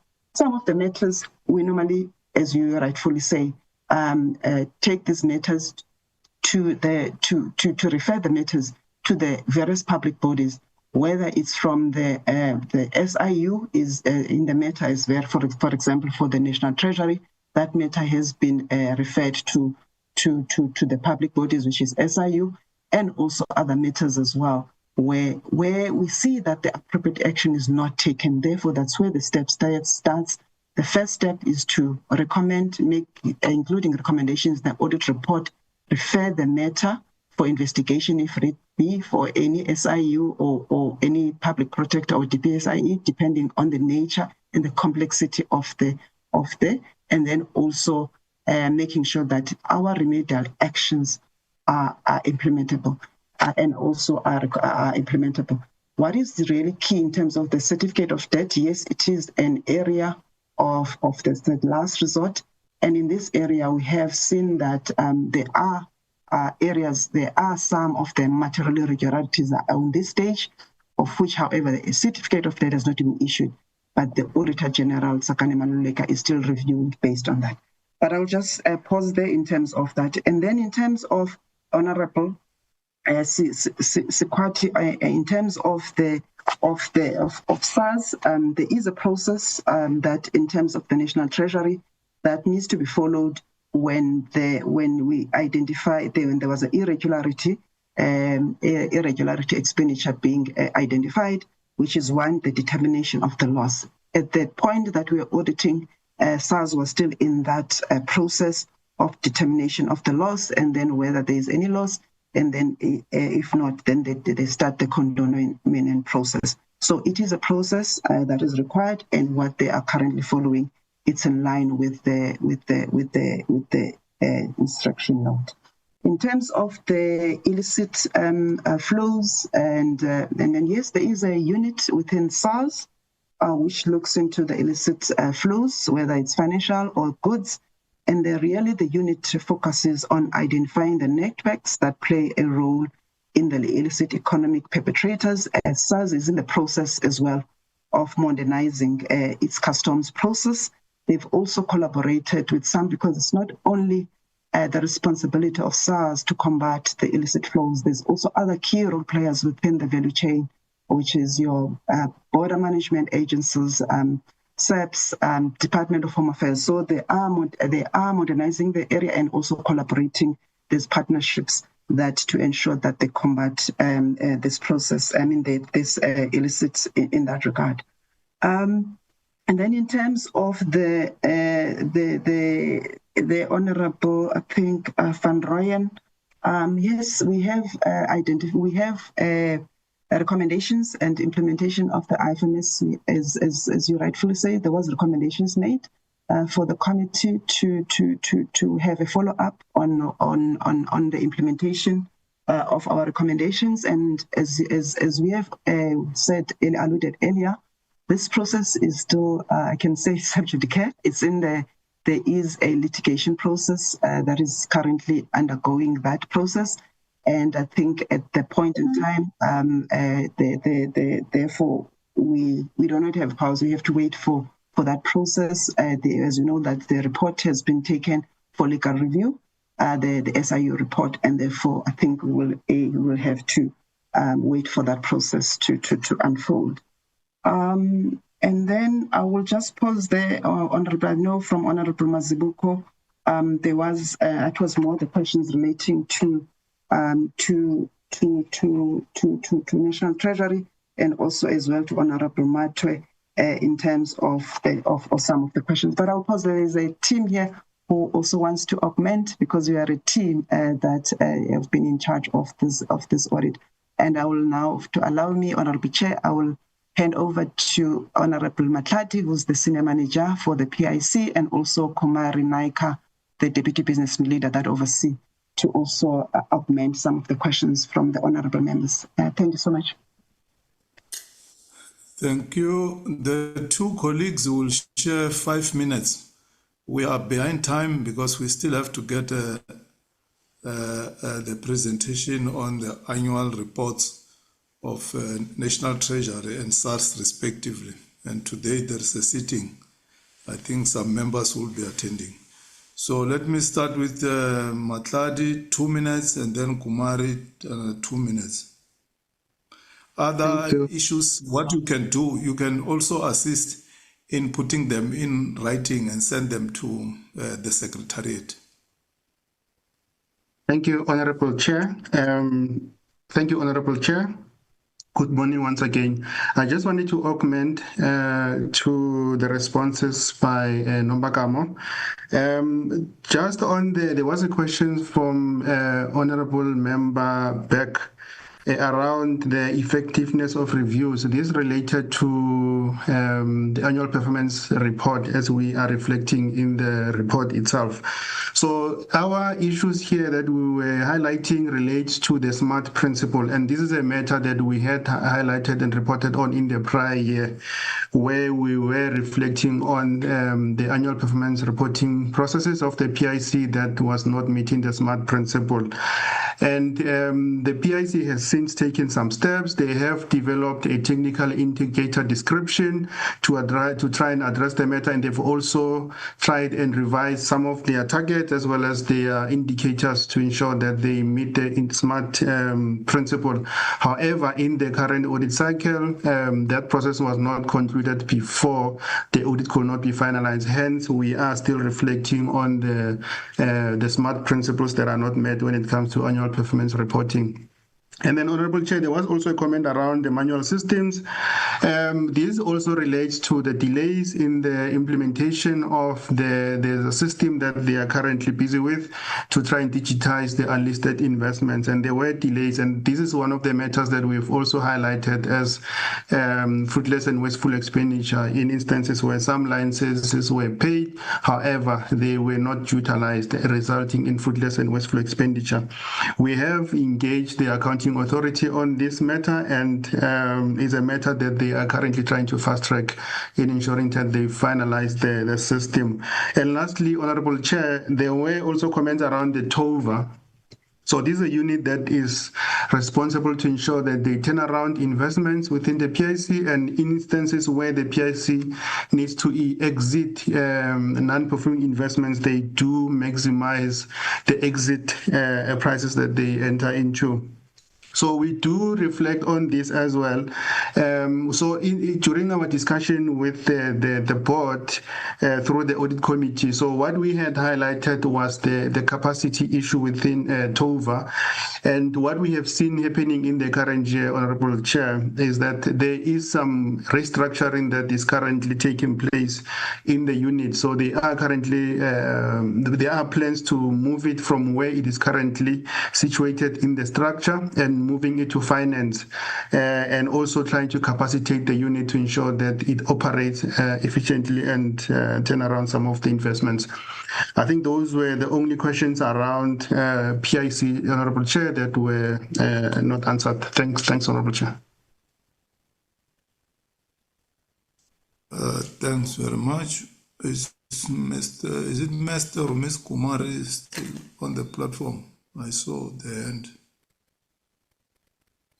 Thank you, Honorable Chairperson. I just needed to augment in terms of the response on the PIC, on the issues around the indicators and targets.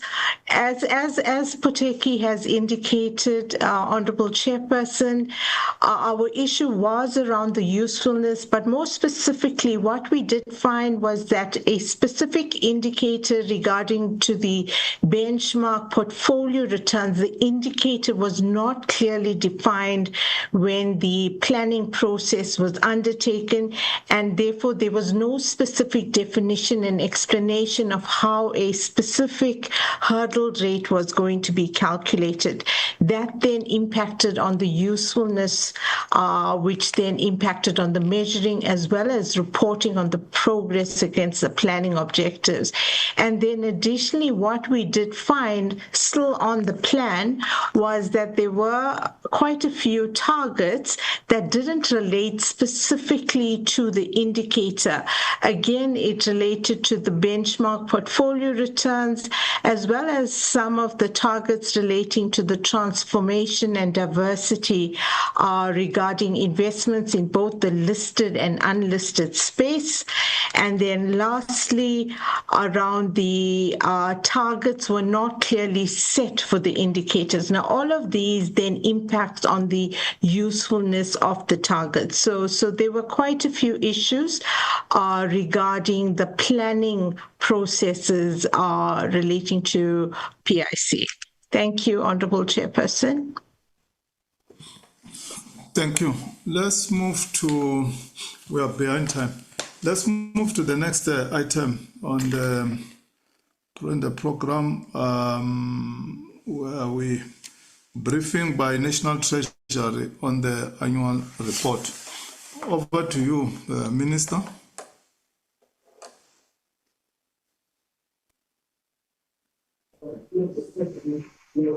Thank you, Chair.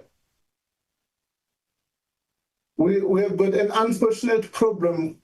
We can hear everybody else other than you, Chair. I don't know why.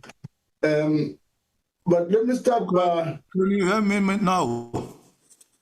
Yeah, okay. Check 1, 2, check 1, 2. Can you now? I can hear you now. You're audible, Chair. Come in. Okay, thanks.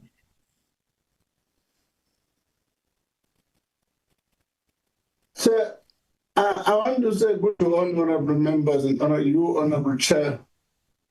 Thank you for the opportunity to present the National Treasury's annual report for the 24-25 financial year. Your oversight in monitoring both the financial and non-functional accounts of the National Treasury and the entities reporting to the Minister of Finance is critical for accountability and alignment with our constitutional mandate. But let me pause and say to you, Honorable Chair, I want to thank you and honorable members in your unwavering support in our attempt to get our country out of grey listing. Your work was splendid. I was talking to the president the other day by saying, Father, have helped us to set up a template that if there's a determination to do something, irrespective of the different legislations that we have, we can. And that determination was shown in Parliament by the fact that we could pull different pieces of legislation that belong to different departments and make the general amendment law which you referred to. And we ran that process is amazing. And it was leadership and committee members that were able to achieve that. I want to really thank you that and the relevant departments in government which have been so useful. And I thank you for that. Going back to the Treasury issues, on the performance overview, the department and the 18 entities in the finance portfolio continue to demonstrate strong performance. Of the National Treasury's 50 indicators, 43 which were achieved an overall rate of 86%. Among the Schedule 3A public entities, 108 of which 118 key performance indicators were achieved, a performance of 92. If I were to look at the highlights, these achievements include, among other things, the continued strong revenue collection performance by SARS, and SARS is going to speak now about that. Growth in the asset management and investment returns by the Public Investment Corporation. I must accept there has been some challenge which we're dealing with on the unlisted side. And I'm going to come back to that in a moment. The Financial Intelligence Center has been strong in policy dialogue and enhancing international cooperation. It's played a critical role also in the grey listing, in helping us out of the grey listing. National Treasury and regulators removing South Africa from FATF grey listing was an important achievement. DPSA has recorded an impressive profit and its performance, and is one of our best institutions. It has got the best footprint even on the African continent. So that is its role. Further details, Honorable Chair, will be shared as the presentation goes. On governance and accountability, our focus remains on strengthening governance and improving internal controls.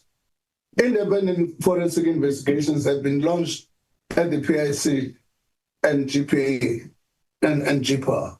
At the PIC, I indicated that what we want to do, there's a lot of work which has been done on forensic investigation. Instead of us reinventing the wheel, what we are doing there is to look at a desktop, what those investigation mean. Is there any further need for a detailed investigation? Where the action and the accountability, the sort of questions that Honorable Beck was asking. So that's the kind of investigation, top desk investigation we're doing at the moment. And that top desk investigation will give us an opportunity to see whether we should drill down in any specific area. So on economic growth, we're working with all other departments in government as we've said, we're governed by our fundamental 4 pillars: macroeconomic stability, structural reforms, state capability, and quality of the infrastructure. But we're doing this in a context, and that these results were achieved amid shifting national priorities and volatile global conditions. Economic growth significantly reduce unemployment, poverty, and inequality. If we were to ask me, if we were to say, all of us, our focus, myself, number one focus is growth. To me, that would be an ideal issue. Not have many objectives, and say, objective, what are the things that we need to do to achieve our growth levels?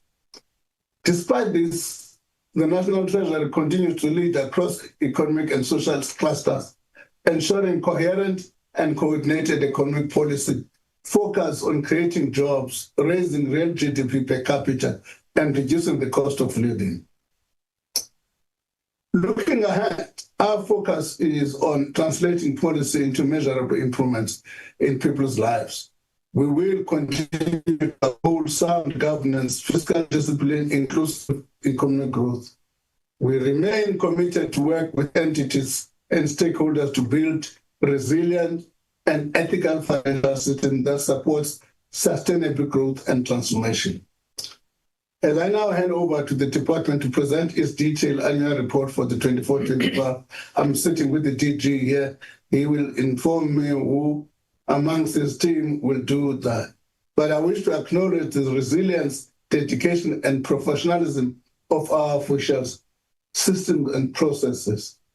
But before I thank you, Chair, as I indicated, I'm in this process of the budget process now. In an hour's time, the DG and I will have to step out and have a conversation with the president. He just landed in Switzerland, and have a conversation with the president on the budget. We're going to table it tomorrow. So we would like an environment where after the questions, if possible, we could answer the question, start with National Treasury before we go into SARS. And if possible, we answer those questions as quickly as possible. That's our request, Honorable Chair. But again, I must emphasize and thank the cooperation of the committee. We have never failed us, in my view, in everything. The fact that when you come to the committee asks you difficult and sustainable course is the nature of the interaction. We are going to have robust discussions. You are doing an oversight on National Treasury. We must not expect that you are not going to be difficult in your questions. That's what it's all about. That's the nature of the relationship. And for us, it's not an irritation. It's part of the task that was supposed to be doing. I thank you, Chairperson. Thank you, Minister. Chair, good morning, Honourable Chair and members. Chair, with your permission, just to introduce the colleagues that will be taking the presentation on our side. We have Laura Msemi, who's the head of strategy, planning, monitoring and evaluation in the National Treasury. She will be taking us through the performance elements of our update. And then we have Unati Ngwenya. You would have seen, Chair, that the AGSA mentioned in their report that we've filled the vacancy, the long-standing vacancy we've had in the CFO position. That's been filled by Unati as our CFO, and she'll be taking you through the financial elements of the update. We'll hand over now to Laura, with your permission, to take us through the presentation, followed by Unati, and then, of course, we are available to respond to any questions. Thank you, Chair. Thank you very much, DG. Good morning, Minister, Deputy Minister, Chair, Committee, as well as colleagues and SARS and SARS colleagues. The structure and composition of Treasury, it's an important point for us to remind the committee that as the structure is currently for this reporting period, we have 7 programs. We have 9 programs, but Program 8 and Program 9 are simply transfers, and Program 7 only measures the components of the SLA between National Treasury and JEPA, and not all of JEPA's outcomes are measured in Program 7. Our key programs is Program 1, which is administration. Program 2 covers economic policy as well as tax, financial regulations and research. Program 3 is our key budget areas. Program 4 has assets and liability management. Program 5 deals with both the OCPO and OAG, and Program 6 deals with international financial relations. It is important to highlight to the committee that as part of the organizational review, phase 1, which is coming to a completion, this structure has undergone a review, and 4 key changes have been made, which will reflect in our APP that we are currently drafting for the next financial year. Our first change is going to be that we have a new program which includes economic policy and international cooperation. It's made up out of our old economic policy division and international financial relations division. The second change we've made is Program 8 and Program 9 are no longer programs, but they are transfers that will fall under Program 2, and in particular under tax and financial policy. And we've created a new program or new division, which is the Office of the General Counsel, which is responsible for our legislative and legal functions. Treasury has significant responsibilities in respect of both developing legislation, which this committee knows well, almost all of our legislation comes into this committee, but also Treasury is cited on a significant number of legal cases, both as first or second respondents. And our responsibilities in respect of that cases have continued to grow over the years. In terms of our quarterly performance, for each of our 4 quarters, plus our annual, Treasury exceeded our internal requirements of 81%. The committee will see that we are reporting 86, which is slightly more than the AG is reporting, but that is because we have 2 indicators that we measure after the audit has been completed, because we measure our audit outcomes. And so that is the difference, is that those 2 have now been achieved and have been included in the calculation, which is why it makes it slightly higher. In terms of our divisions, just reminding the committee that unlike most departments, Treasury does not have a one-to-one relationship between our divisions or branches and our programs. And so it's important that we monitor both at a program level as well as a divisional level. Also critical to Treasury's performance is that we have introduced, and over 3 years now, we monitor at a chief directorate level in the same way as we monitor and with the same robust systems as we do for the division and the program at a chief directorate level. In terms of the individual achievements, the committee will note that economic policy, the budget office, public finance, international financial relations, Program 7, Program 1, which is administration, and the jobs fund achieved 100% of the indicators. Collectively, we did not achieve a 14%. We do monitor partial achievement and not achieved, although not all of our indicators will move from one financial year to the other. But this is because Treasury not only tracks performance, but we track performance in relation to expenditure. So we're wanting to see where we have not achieved it all or partially achieved, and align that into the budget that is being expended. In terms of our audit outcomes, the overall outcome of the department is unqualified with no material findings. And this is consistent with the previous year's outcome.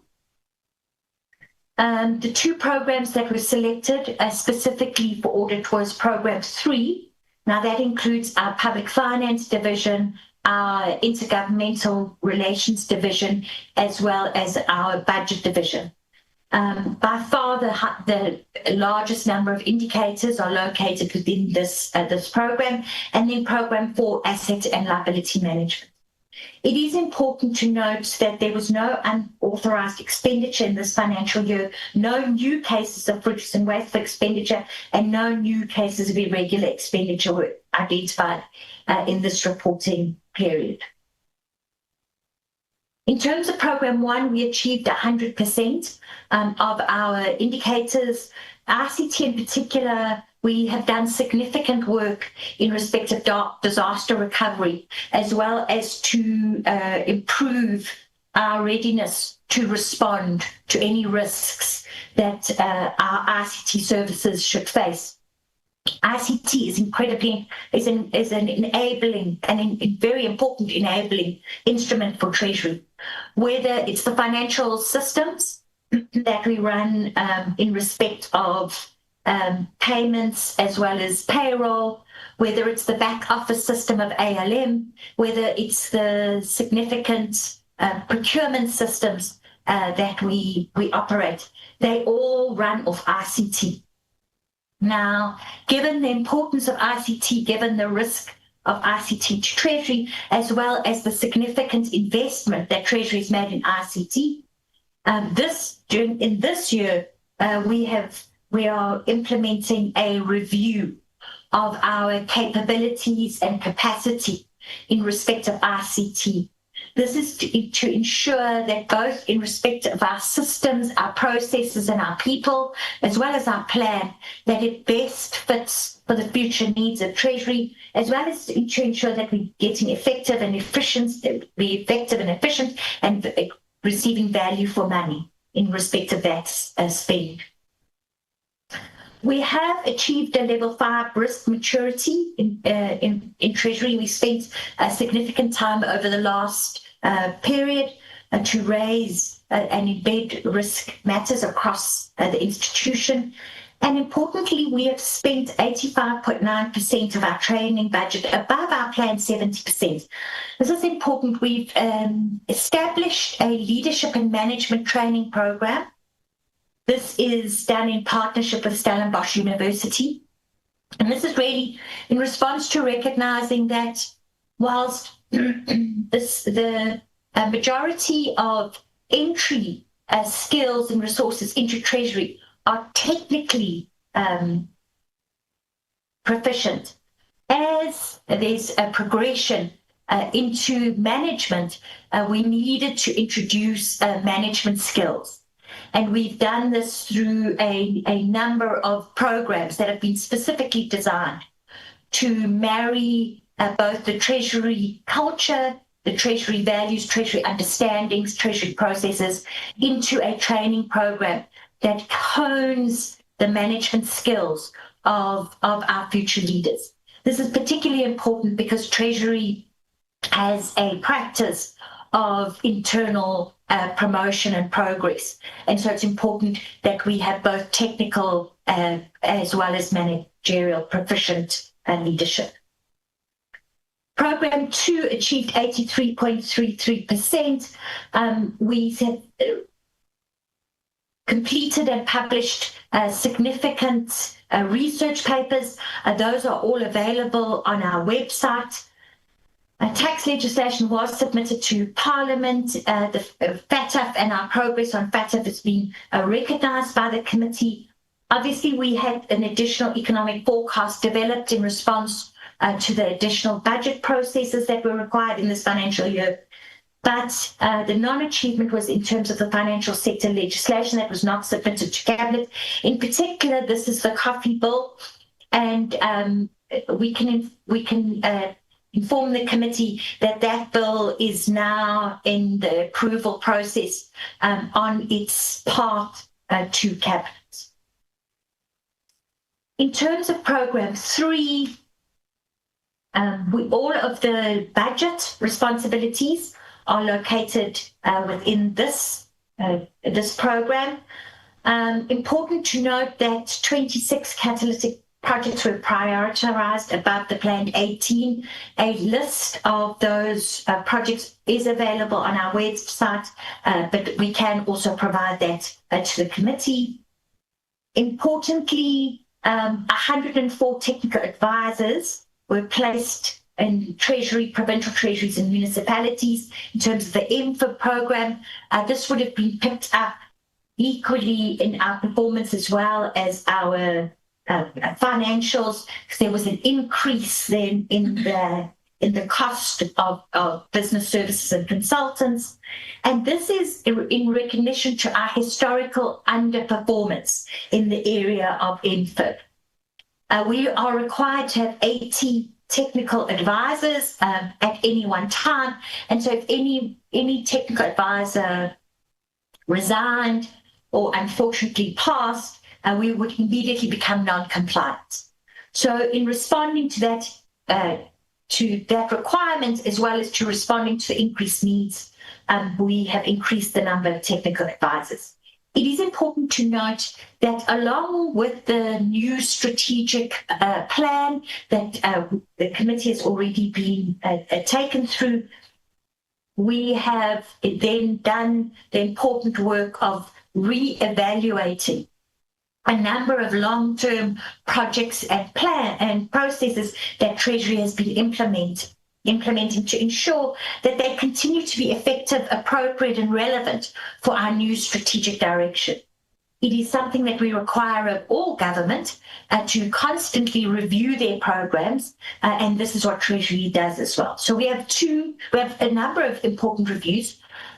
One of them is in terms of the grants. There's been a grant review, and also there's been a review that's been conducted of all the support programs that we provide to provinces and local governments. This includes, for example, all the capacity building, as well as the supports into ensuring good financial management and good governance. The outcome of that review is currently being implemented in respect of the projects and programs. We did not achieve our mandatory financial recovery plans to be responded to within 90 days. This is a reflection of this being an indicator, as there are several indicators in Treasury, given that we are a policy department and a oversight department, that we are reliant on the inputs from outside of Treasury. Now, the financial recovery plans in particular are challenging because we are reliant on inputs and approvals from the very municipalities that are in crisis, hence requiring the financial recovery plans. We have we've targeted this indicator in our APP in order for us better to measure Treasury's responsibilities. Because if we are measuring both Treasury's responsibilities and those of the local government and the municipality, then it is difficult for us to identify exactly where the underperformance is. So for this APP, we've kept the indicator. It's an important indicator, but we've re-articulated it to narrowly measure Treasury's efficiency in this regard.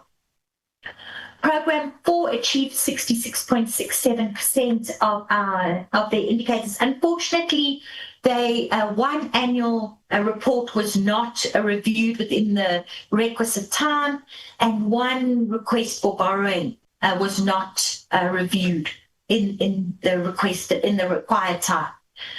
We have, in respect of the annual report, put in place additional controls just to assist, given that submissions from Schedule 2 and 3B public entities enter into Treasury from different vantage points. So some may come through the ministry, some may come through the DG's office, some may be submitted in ALM. So we now have created a single entry point, and we have created controls to confirm that that these submissions are not being submitted in other processes. Program 5 achieved 75% of the indicators. This is a significant increase, although there's still room for improvement, but this is a significant increase on historic achievements for this program. Our underperformance here was, in particular, PFMA and MFMA amendments were not published for public comments. This is due to the significant increased intergovernmental engagements that we needed. The PFMA and the MFMA amendments is a significant initiative. Government departments have a significant comments that they've made, and we needed them to take time to give it the due review that it required. No SCM directives were approved. And the reason for this is inversely positive. It was agreed that the complexity of the SCM environment and ecosystem was exacerbated by the number of directives that Treasury had historically issued. The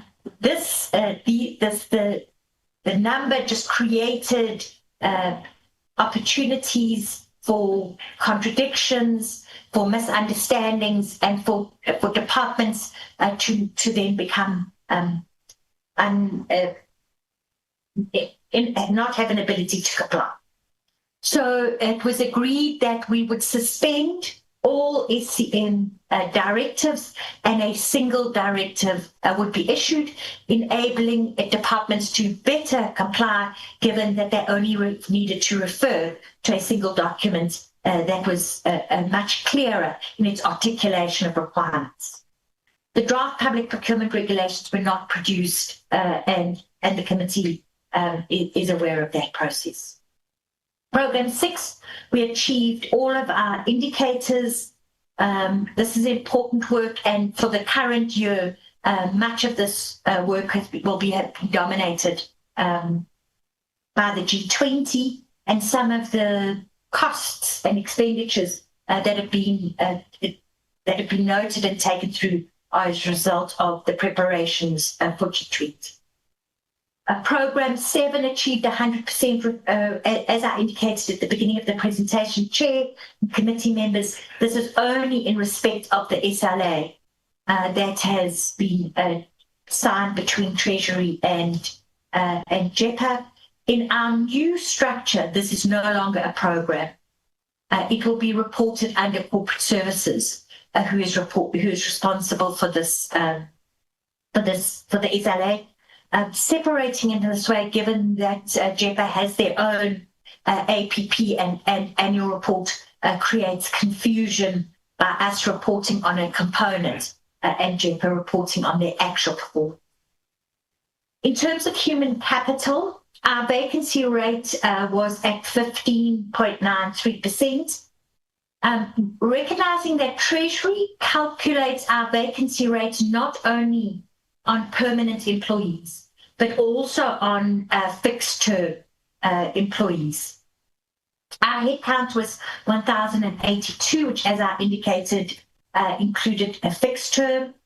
Of our 1,082 employees, we were able to comply with all of our targets, bar that of persons with disabilities. It is an ongoing challenge, although it has increased from our historical 0.5%. We are well under our required target, and we have been instructed by the Minister to apply our attention and efforts to ensuring that we comply with this indicator in a much more robust way. 47% of our internal staff were promoted. It's a historical practice in Treasury. We encourage that evolution of skills and the building of our culture. 96% of SMS members entered into performance agreements. Important to note that any non-compliant employee was provided with letters of intention to explore disciplinary processes. 54% of our employees participated in skills development and leadership programs. Treasury takes our training programs very seriously. It is imperative that our employees' skills are constantly honed and we are proficient, given that we compete in an extremely challenging environment with the banks and other financial sector employees requiring and often enticing Treasury skills to move into the broader financial sector market. The one issue that it must be indicated is that Treasury is currently undergoing a significant recruitment process.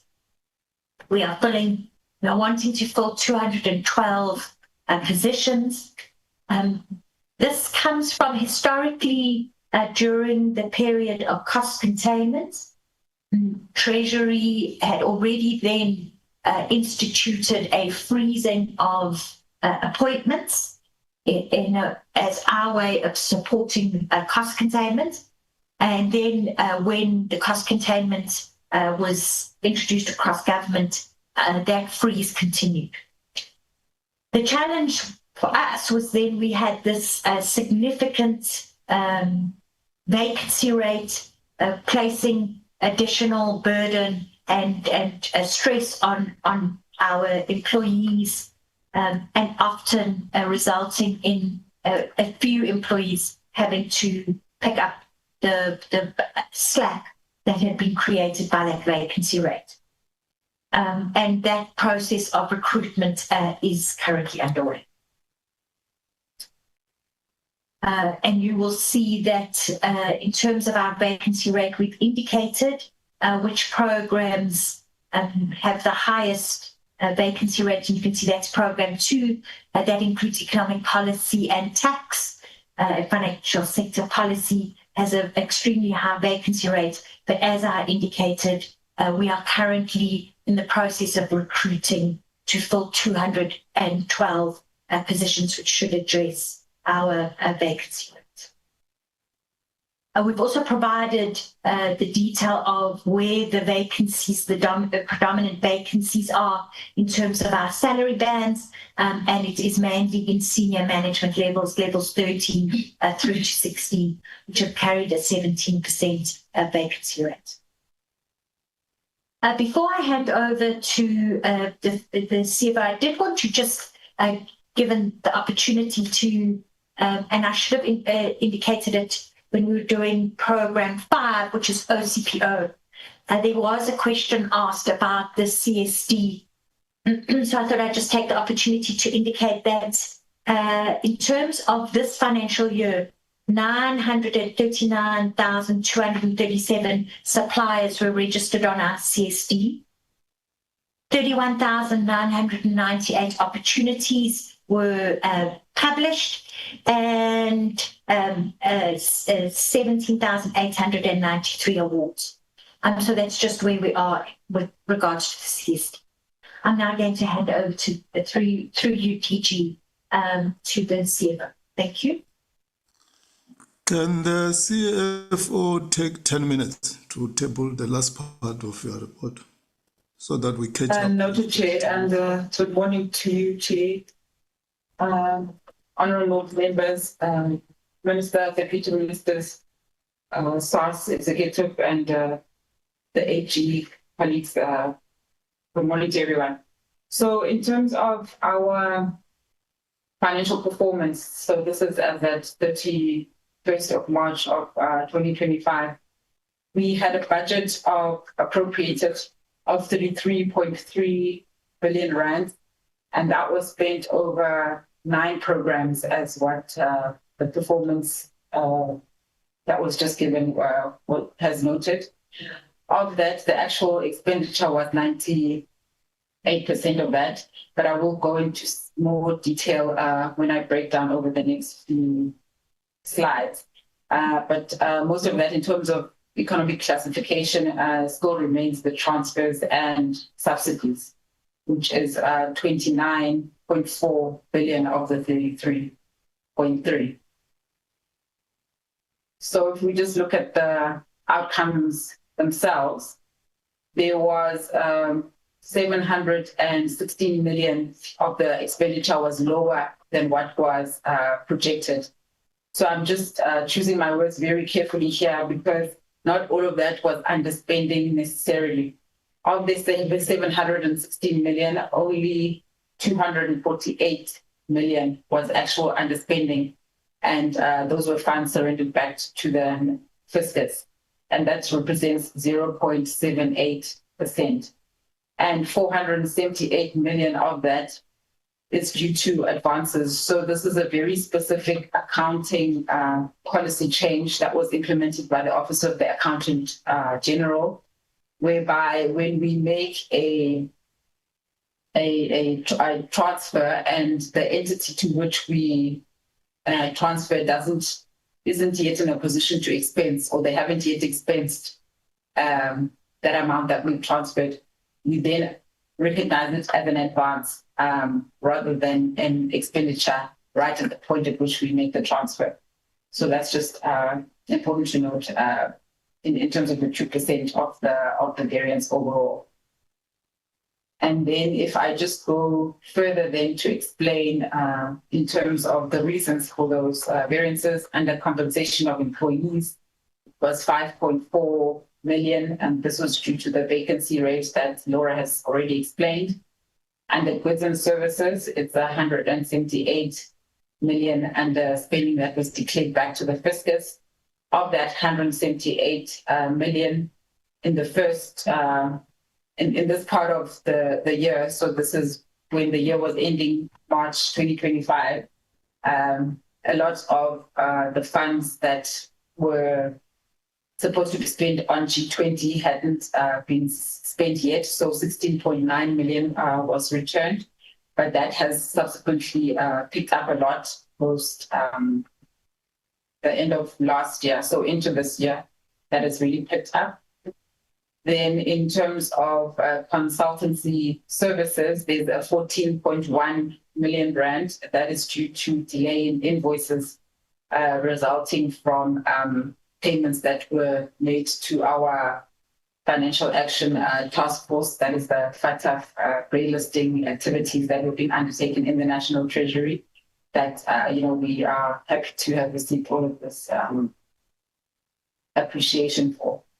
And then we have another 5 million also consultancy services in A&M, and this is mainly advisory services that there was a delay there in terms of the projection of the resources and the timeless expenditure of that.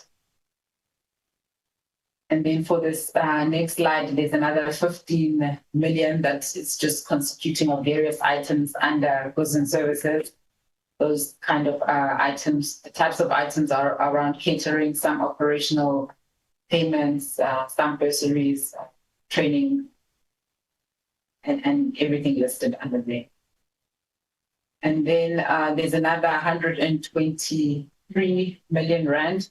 This is part of the advances that I was referring to that makes up the full 479 million of advances. So under the goods and services classification specifically, there's 128 million across various programs. So that is not an underspending per se, but it's these amounts that have been advanced but not yet expensed at the program level. Then for transfers and subsidies, there's a 533.8 million that was underspent, and those funds were declared back to the fiscus. Of that 533 million, 189 million was due to the common monetary area. And the projected amount was higher than what was actually transferred. And this is due to a calculation that we make between ourselves and the Reserve Bank, and it relies on the annual yield estimates in terms of the amount that is actually then paid to the countries that benefit from this transfer. My second last slide then, there's also 344 million on advances to the Jobs Fund and the Development Bank of Southern Africa. These were also part of these advances that were made. Capital assets, a small amount of 2.1 million. This is just a vehicle purchase that was that we didn't manage to make in the last financial year. That was then deferred into the current financial year. And then a small amount of under the financial assets, 290,000 of it, of overspend. Then, Chair, just in terms of the financials and notes that will be in the detail of financial statements themselves that we just want to point out as significant items. The Eskom loan of 64 billion transferred to Eskom. 40 billion of that was converted to equity, and that is in support of the debt relief agreement reached between the National Treasury and Eskom. And the 40 billion conversion is as a result of Eskom then complying with the requirements that were under the state relief arrangement. And then Defectra, 200 billion was received from SARB in relation to the Defectra account. 100 billion of that was revenue that was then surrendered to the National Revenue Fund by the National Treasury. And then there's 100 billion that was appropriated and then transferred into the SARB's contingency reserve. And this is in line with the agreement that was in place about how these funds were to be used under Defectra. Then there's under the sale of goods and services and other capital assets, there were fees received for government guarantees from Sunral, that's 353 million. And then, as Laura has already mentioned, nothing additional in terms of fruitless, irregular or unauthorized expenditure. And then the last point for me here, we then had in terms of our cash and loan disclosures, the cash amount 226 million, the loans, most of which is Eskom, is the 56 billion. And then under our investments, 36.6 billion. That includes the likes of the DBSA, the Land Bank, Zasria, those kind of entities that we recognize on our books. Thank you, Chair. I will end here.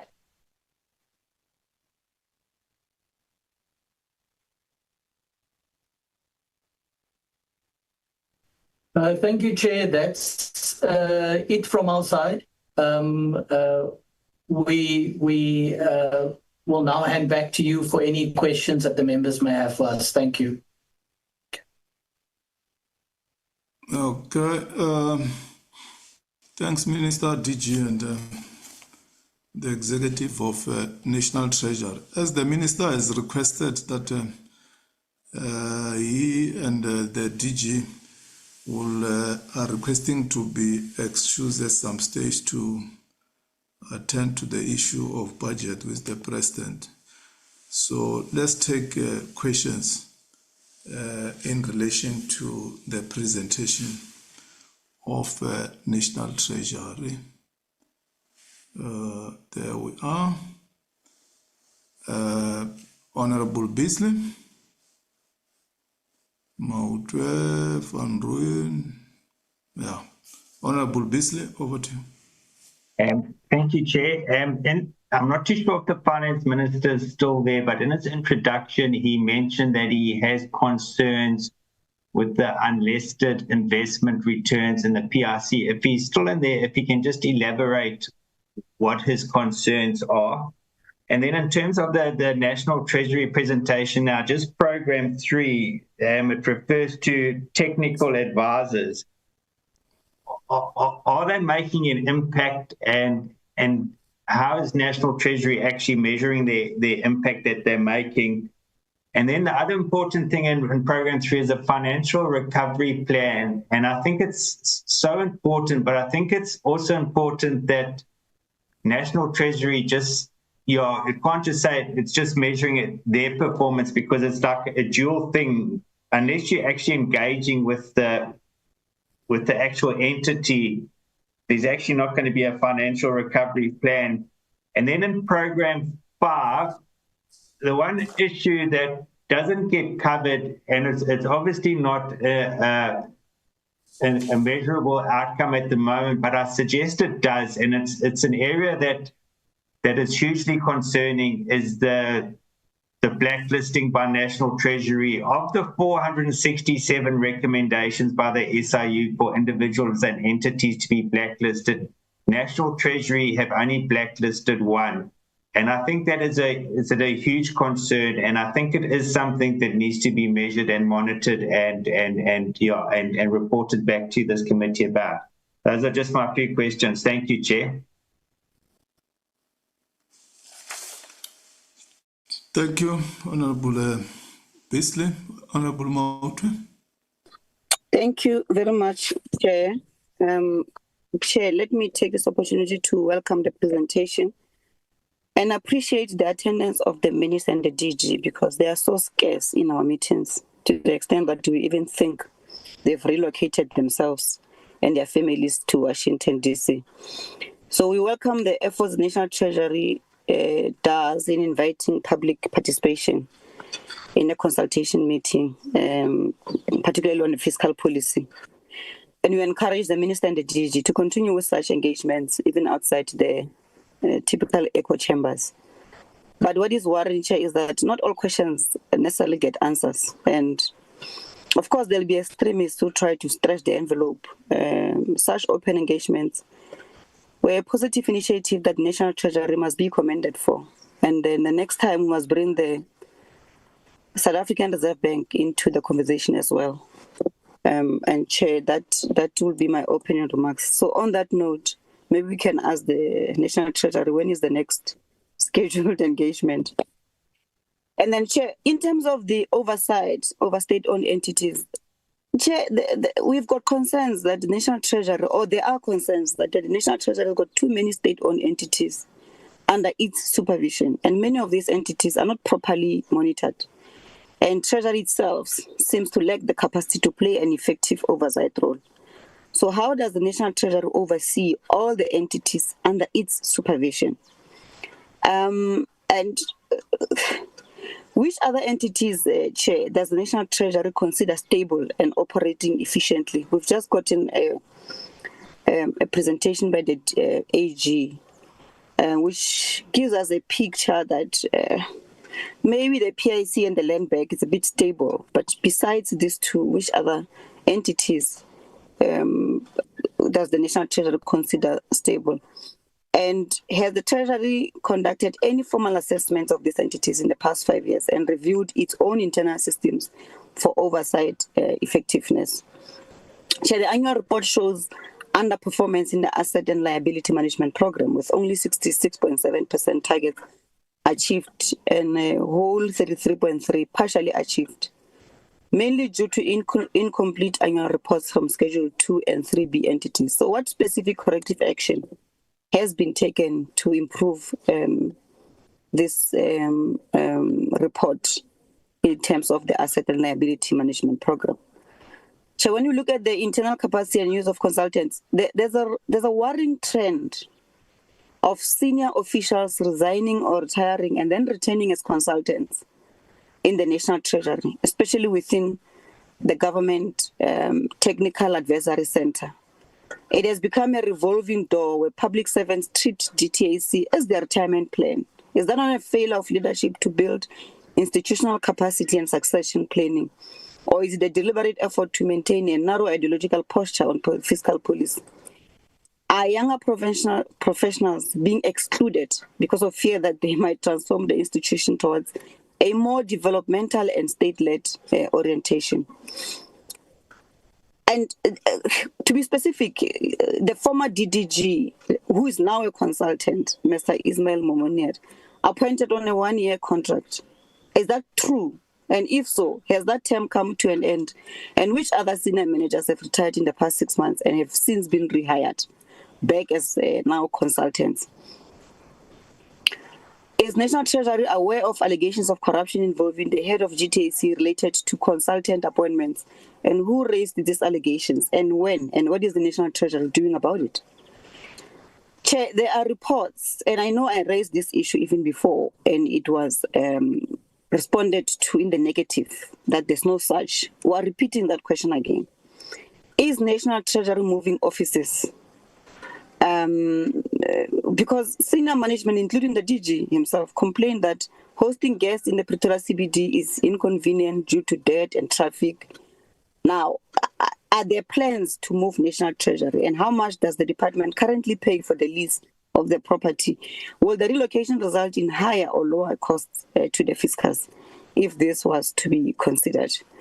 The annual report once again shows a total expenditure of 32.6 billion out of the projected 33.3 billion, with underspending mainly on goods and services, consultancy, and capital assets. Now, given this, why prioritize moving offices instead of addressing vacancies and capacity gaps? Chair, if we go to the fiscal policy, the Minister of Finance recently claimed that part of South Africa's problem is that there are too many foreigners and the country cannot afford to look after the whole continent. Is there evidence that South Africa's fiscal resources are being used to support the rest of the continent? And is this the shared view of National Treasury senior management? If not, where did the minister derive this view? And what policy evidence supports that kind of a view? When we look at Operation Vulindlela, it's presented as a success by both National Treasury and the presidency. Why is this success not reflected in employment creation and economic growth outcomes? We are now in the third term of 2025-2026 financial year. How close are we to reaching the projected economic growth targets? How does Treasury reconcile its reported 248 million underspending with the persistent underfunding of municipalities, clinics, and schools? Chair, I'm going to move to the social impact and fiscal choices. Is the National Treasury concerned about the growing economic impact of gambling, especially among social grants recipients? Can Treasury provide an update on the study conducted some time ago on the social and fiscal cost of alcohol abuse? How much does it cost the state to deal with the consequence of alcohol abuse compared to the revenue collected from the industry? In terms of the technical and structural questions, Chair, I'll pose my questions relating to the fiscal leakage and revenue management. Given that Treasury reported no irregular, fruitless, or unauthorized expenditure in 2024-25, what systems are in place to prevent fiscal leakage at the intergovernmental transfer level, especially to municipalities where expenditure control is very weak? The report notes that 64 billion was transferred to ESCOM, with 40 billion converted to equity. Does Treasury have a long-term framework to guide equity conversions and avoid this becoming misguided bailouts? Given the 200 billion transaction with the South African Reserve Bank from the GFECRA account, how is macroeconomic coordination between Treasury and the SARB institutionalized to prevent monetary fiscal contradiction? And my last question will be, the Treasury achieved 85.9% of its training and development budget, above target. We complimented them, we celebrate with them. How is this training linked to transformation and internal pipeline development, rather than maintaining a narrow pool of recycled consultants who are, in the main, pensioners that should be looking after their kids at home? Thank you, Chair. I'll pause here for now. Thank you, Honorable Mota. Honorable Van Rijn. Thank you once more, Chair. And let me also start by welcoming the presentation by National Treasury. Maybe let me, because Honorable Mota covered me on this issue of officials who leaves Treasury today and wake up to be a consultant to National Treasury. What we term in MK Party the revolving door policy that seems to be obviously prevalent in our National Treasury, or maybe in the financial sector of this country.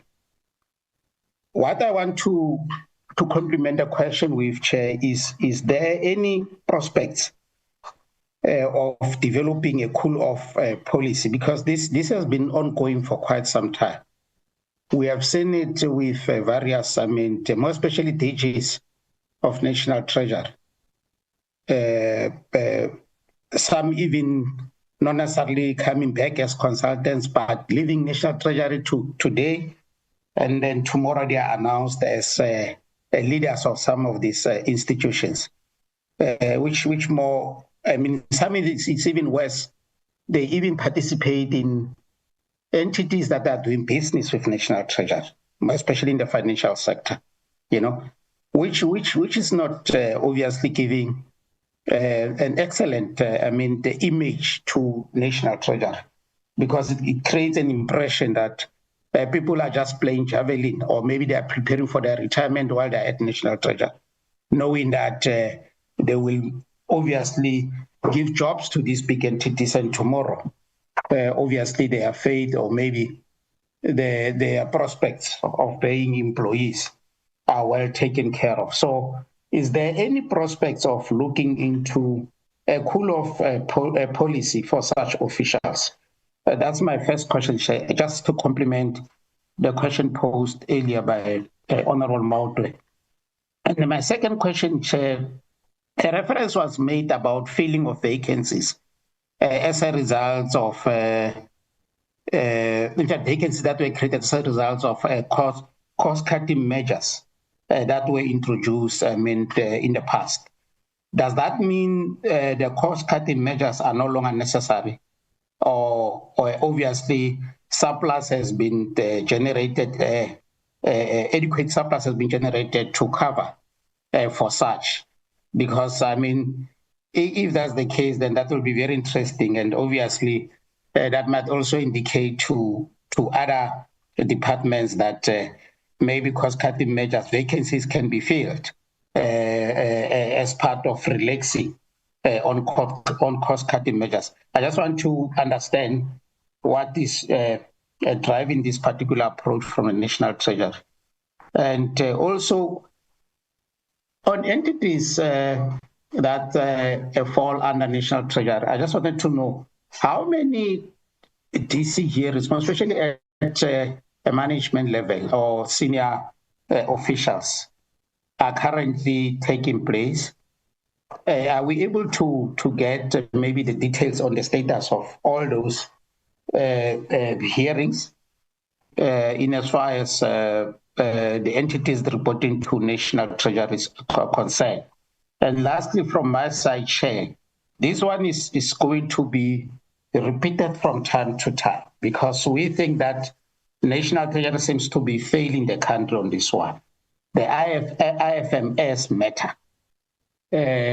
How far is the review process? But also, we were told, I think it was in one of the sessions in Parliament, that there's a process of renegotiating with some of the same service providers, specifically Oracle in this case, that were singled out to have participated in fraudulent and corrupt activities with some officials in National Treasury. So we are told, mysteriously, we're told that as much as the SIU and the AG might have established that the matter is on review, but also the contract is being renegotiated, which we find a bit weird. How do you renegotiate with someone whom you have been found to be on the wrong with? But anyway, that's the report that we got from the minister in one of his responses to Parliament recently. How far is that renegotiating process together with this review process? Because we have been waiting, I think it's quite some time now, and maybe we might also be finished with the reasons of the delay and the reason of why this process all of a sudden is becoming so protracted. Thank you very much.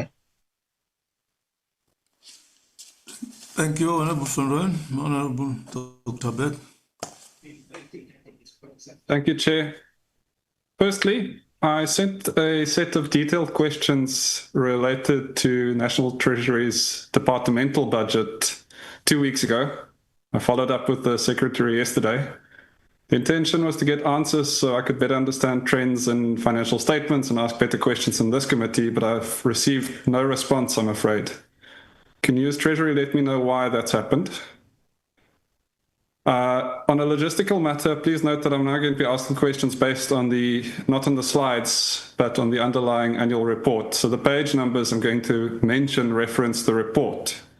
If any of this is unclear, please call it to my attention. I'm happy to try and clarify. On page 56, the Cooperative Banks Development Agency, now known as the Small Enterprise Development Finance Agency, which received 16.85 million rand from National Treasury last year. That entity highlights, and some of the highlights they call out include outreach activities, engaging 24 stakeholders and holding an Indaba. My question is whether National Treasury has identified this agency as one of those to be cut as part of its TARS.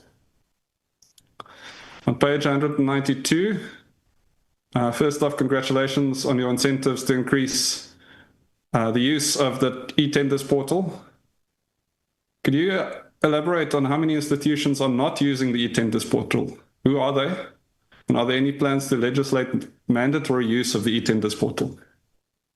On page 267, when it comes to human resources, I have two questions. There's a 27% vacancy in Program 2. What are the reasons for this and what are the plans to address it? It seems like Treasury has just over 1,000 employees at any given time. In terms of misconduct and disciplinary hearings for the last year, referring to page 286, the institution only had one for poor work performance, meaning only one disciplinary hearing for poor work performance. That leads me to believe that either you're very lucky as an institution, or perhaps again there's a consequence management gap. Could you please elaborate on which of those two you think it is? Page 229, on the use of consultants, and some of this has been touched on already.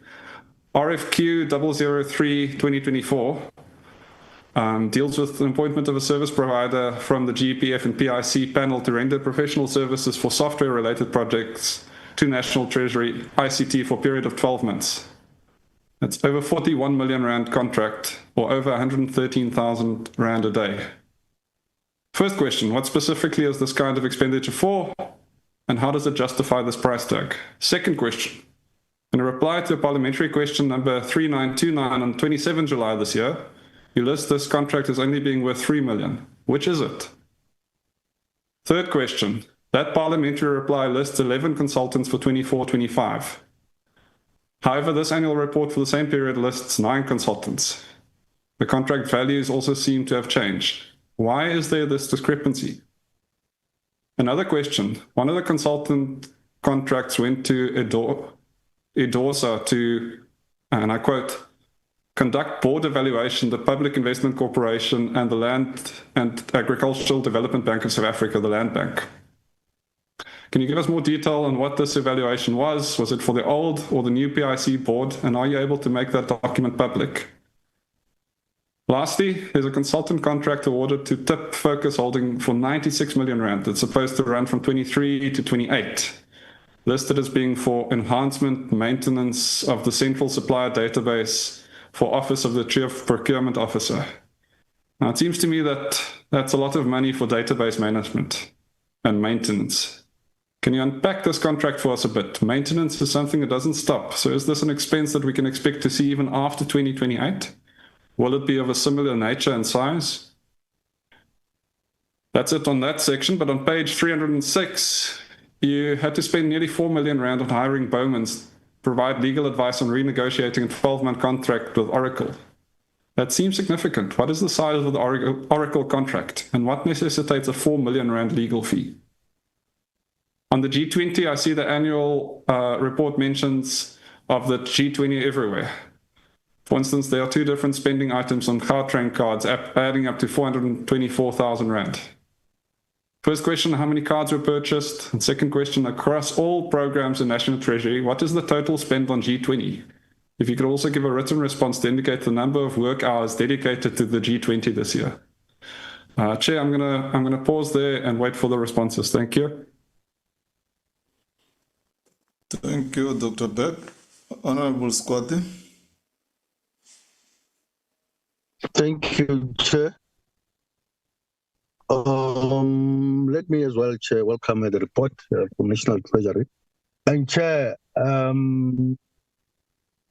perhaps I should request that National Treasury should as well answer some of the questions posed that were emanating from the AG's report in terms of, for instance, the oversight mechanism over the entities and so on, but also in terms of the risk level that we have within the entities where they take decisions that might harm the credibility of a National Treasury in terms of decision making from those entities. I think if they can as well refer to those questions that were asked, because they were emanating from the AG's report but posed to the National Treasury. Chair, the additional questions is about the transformation of the financial sector as to why is it not a key performance indicator for National Treasury, so that we're able to understand what transformation progress are we making, particularly in terms of the financial sector. Secondly is in terms of the progress that is being made with regard to the township economic development strategies and how the strategy regulating the entrance of major retailers in various areas to safeguard the market for township and based enterprises. And the other one related to that is how is the township economic development strategy harnessing the development of manufacturing capabilities to enable value addition in the township and rural economies. And the other issue is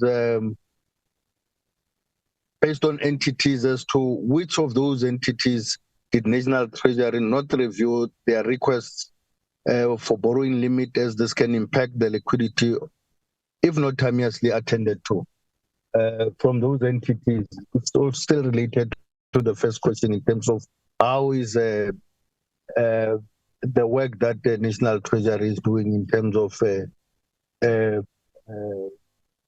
making sure that they have an proper oversight mechanism over those entities, and make sure that you do not take, for instance, a long time before things go to the West in terms of decisions that are made by those entities, of which it was going to be better if we were dealing with those entities directly, because we would want to understand some of the decision-making processes, but also the quality of the decisions that are made there. In terms of infrastructure, I would like to understand from the infrastructure plans, assessment reports reviewed, what metrics are used to measure outcomes, and do the plans resemble adequate project preparation and project implementation readiness? Because I remember that at some point the project preparation process budget was actually reduced, and I would want to understand how does it impact on that process as well. The last one is whether National Treasury is convinced that the current central supply database is accessible to the public, and how many organs of state are undertaking their procurement through the system, so that others choose not to, and therefore, in a way, denying the public access to the procurement processes of those entities. Thanks, Chair.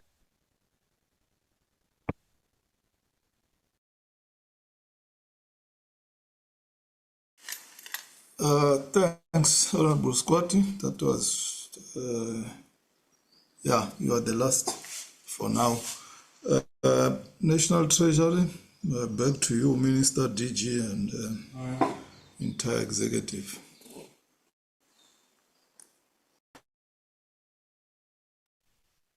Thank you, Chair. I hope you can hear me. I'll ask Laura and Unati to start, and then myself and the Minister will come in with any questions that they have not covered.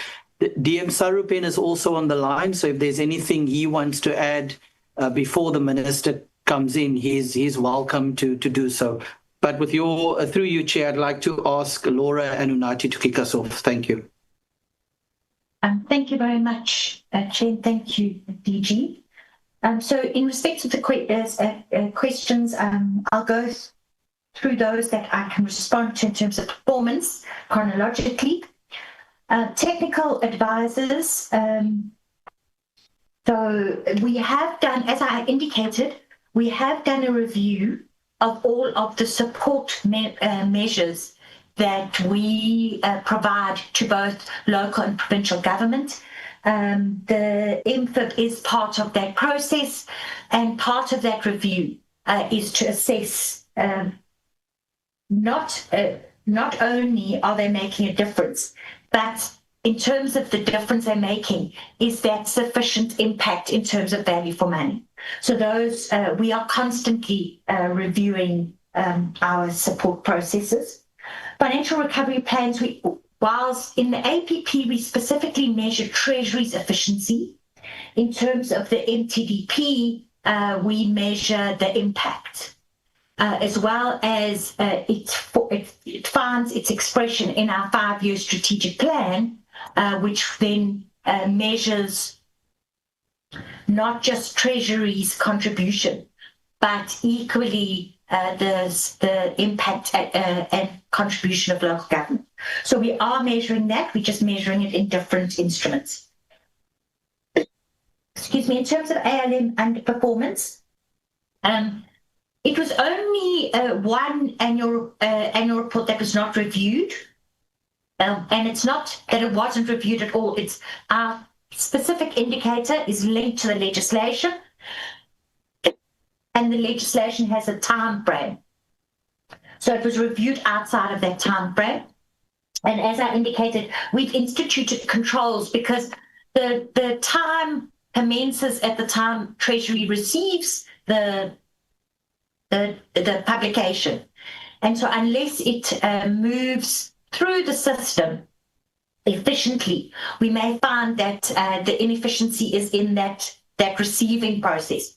So we've instituted controls to ensure that the location of receiving is better controlled so that we can shift it for the review quicker.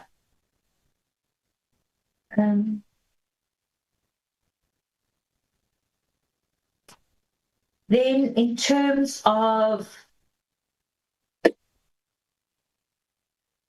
training, how is the training assisting to develop NT employees? As I indicated, by far, all of the training program is focused not only on honing the technical skills of Treasury officials, but equally their managerial skills, so that we can promote them through the ranks into SMS positions. Treasury is recognized for its policies and its culture of growing its own timber, and that can be seen in the progression of DDGs and chief directors, many of whom started in junior positions within Treasury, and a significant number as interns. So those training programs are specifically designed to empower our junior officials. In terms of cost-cutting measures, the spend is within our COE budget, and what we are critically focusing on is to ensure that we do spend that COE budget. And in order for us to be able to do that, we need to introduce efficiencies within our recruitment process, which is what we're currently doing. The fact that we have 27% vacancies in Programme 2 really is a reflection of the challenge Treasury has in respect of the types of skills we are needing to employ. These are financial skills, economics, accounting, CA skills. They are highly portable, they are highly specialized, and they are sought after across both the public and the private sector. This means that Treasury is in constant competition for these skills, and specifically economists, which is in Programme 2, and all skills that relate to tax. Not to mention, of course, that we are equally in competition with our own entities such as SARS or other government organizations, as well as the staff. In terms of the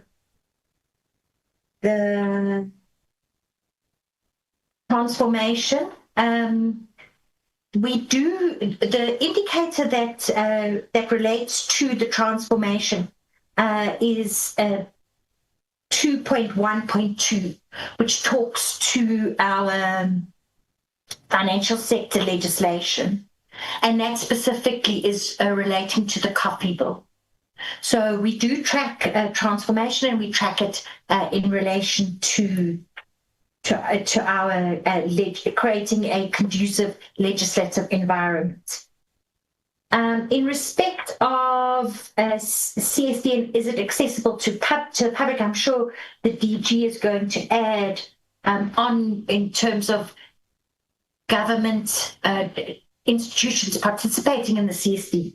But I can indicate as part of the response to that question that we are doing currently the CSD is undergoing evaluation. We have a 5-year evaluation program where we identify big projects that we evaluate. The CSD is currently undergoing such an evaluation, and the specific focus of that evaluation is evaluating the different platforms that we provide for the public to access the CSD, including web, telephone, and walk-in centres, and to understand which is the most accessible for citizens, and which we can enhance in terms of skill, access, and capabilities. I'm now going to hand over to the CFO. Thank you. Thanks very much. So in terms of the moving out of the old building to the new building, we are moving offices, correct? And in terms of the lease payment on our old lease where we moved out of earlier this year. We were paying 3.6 million per month. Pardon, beg your pardon, that was 4.5 per month. That was the old building that we moved out of. And utilities of about 1.9 million per month. For the new building, we're working with a reduced payment of 3.6 million per month. And the estimate at this point for the utilities is around 500,000 rand per month. And then on G20, there was the question around the how train and the cards and the work hours and the like. That is a bit detailed. We can send that information, but I can answer on the total budget. In the prior year, the year we have been reviewing and talking about today, 2024-25, the budget was 36 million. And I did report there that there was 16.9 million underspending. So the actual was closer to 19 million for G20. Then in the current year, the budget is 78 million, of which 50 million has been spent thus far. I think I will close there, actually. And a lot of the very detailed information we will source and be able to write up and send and submit.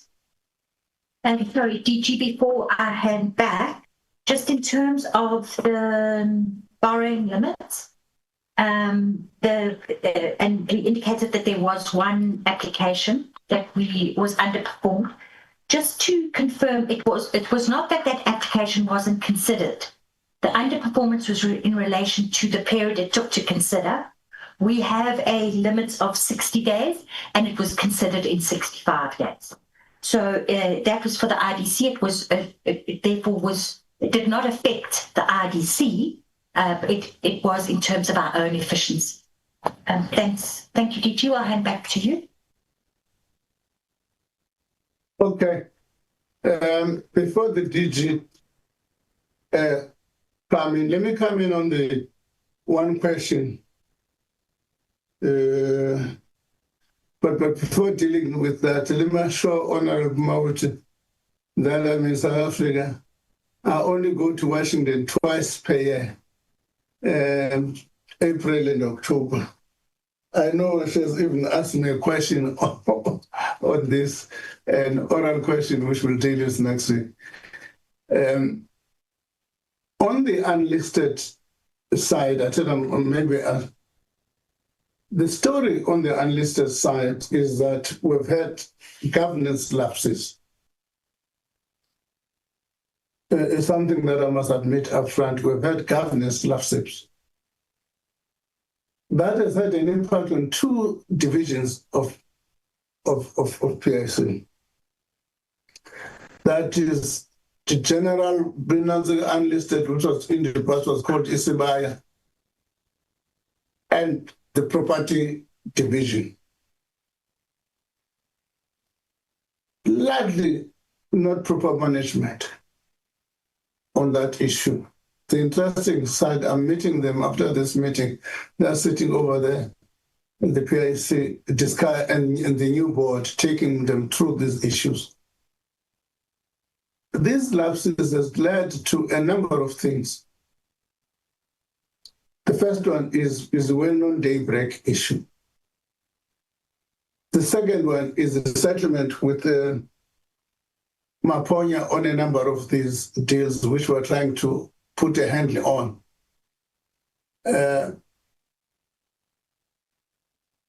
So the third issue is that there has been two bureaucratic procedures. If, for instance, you want to do a deal with the unlisted division of the PIC, in bank cycles, they're going to tell you it takes you 2 years, 9 months. It's an unintended consequences of the a response to Mpati, and people got scared and implemented a number of layers and layers and layers and layers of regulation. But these layers and layers and layers of regulation do not stop corruption. So on the listed side, there has been also a lot of work which has been done to, like forensic auditing. That work has been done. There's too many of these reports.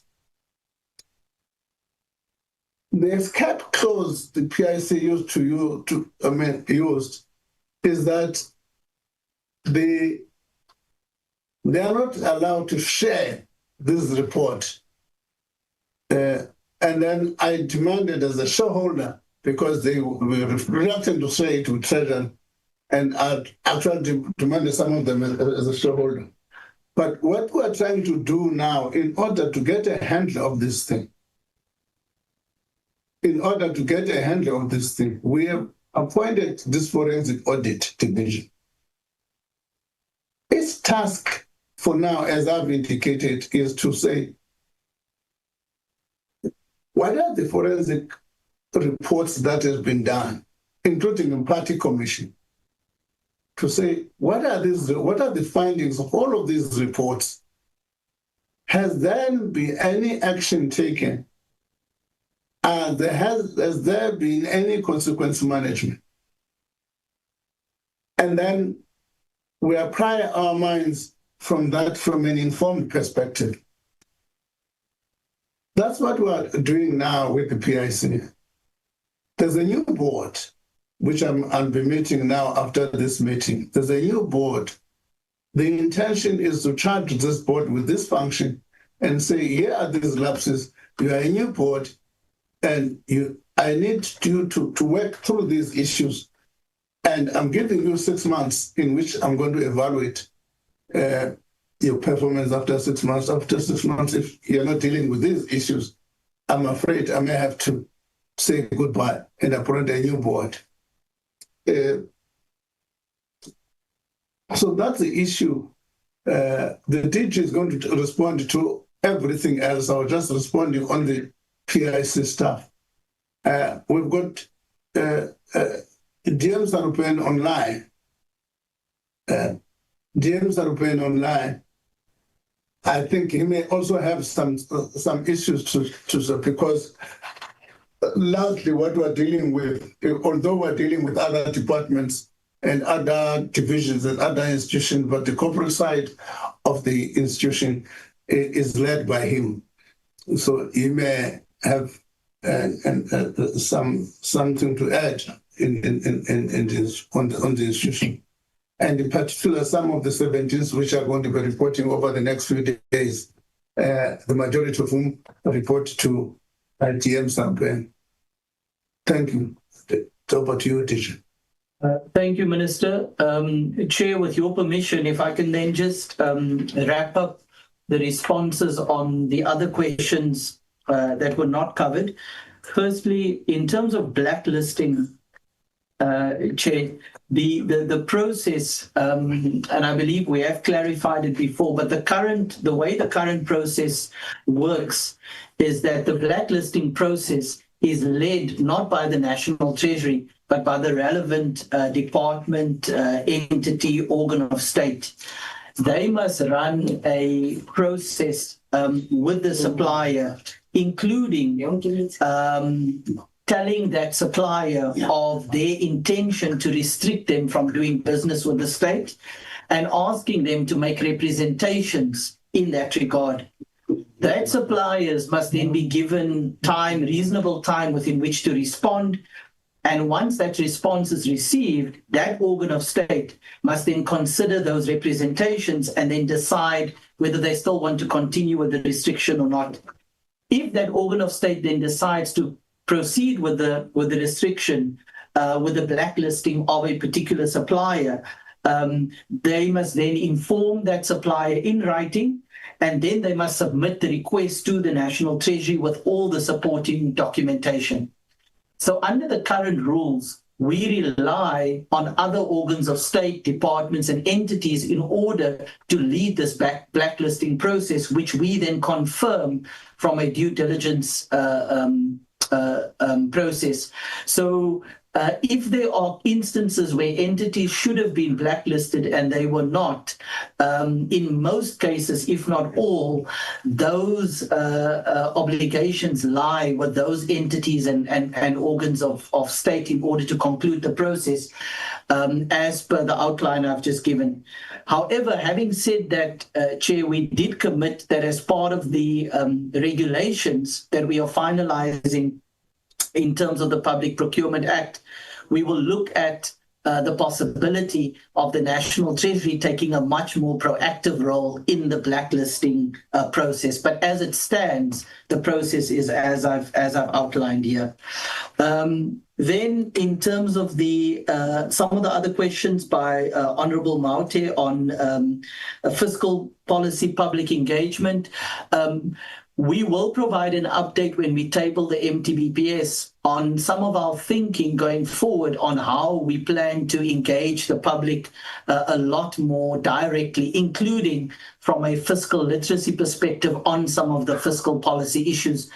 It's long been a question asked by Parliament around the Treasury's role in raising awareness about fiscal policy matters, and we've been thinking about that during the course of the year, and we have some very specific proposals that we want to make insofar as how we can enhance fiscal policy engagement at the time of the MTBPS.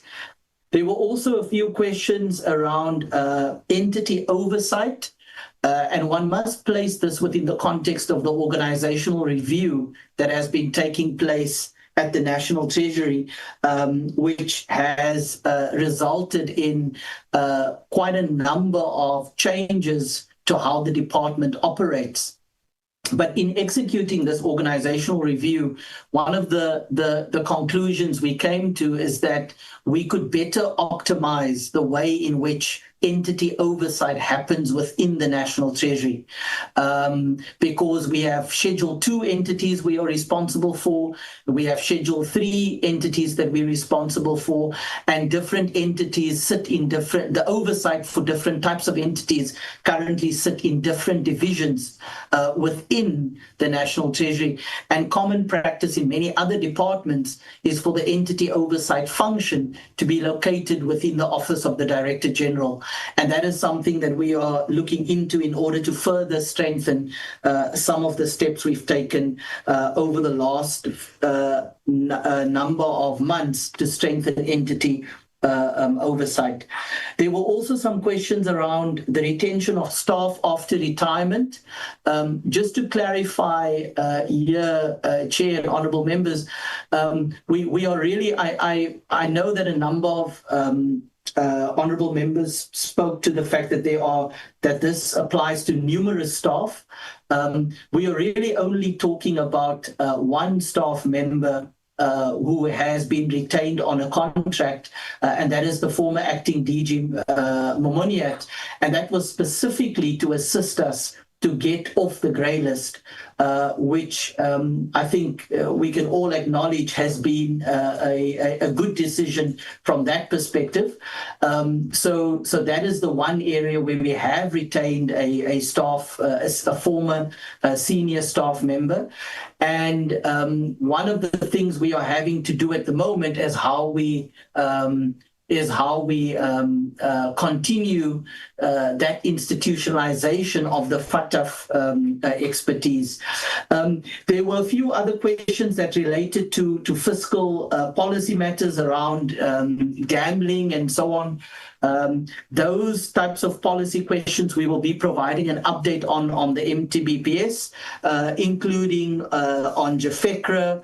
The Minister did indicate that he would provide an update on the gambling issue earlier during the post-budget discussions.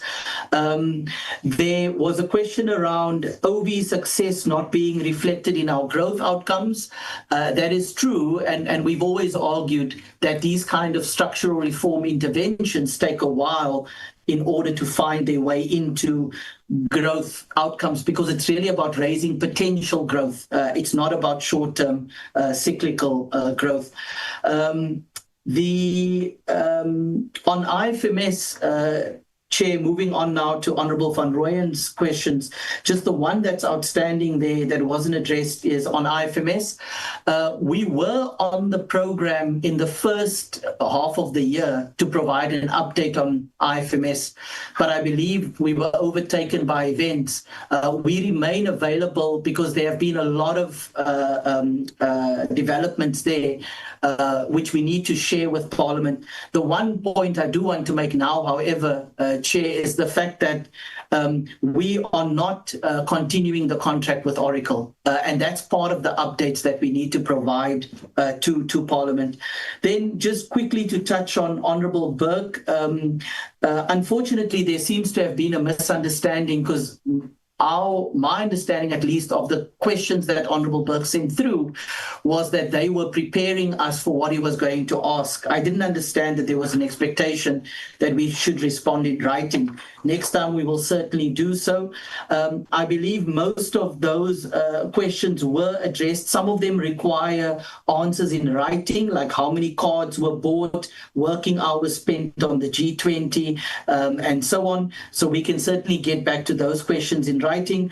The only thing I would say on the G20 is that it obviously consumed a significant amount of our time and resources this year, given that we were co-chairing the finance track.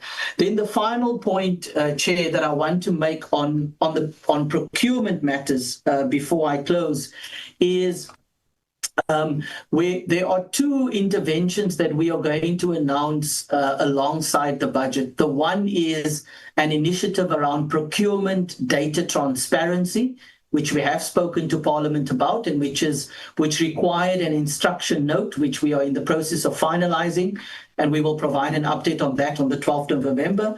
The second is an initiative we've undertaken to design a proper end-to-end e-tender system.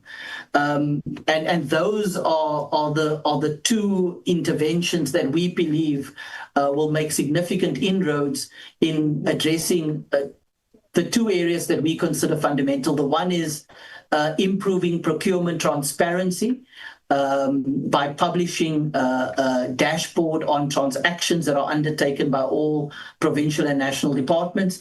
And then secondly, a proper end-to-end procurement system.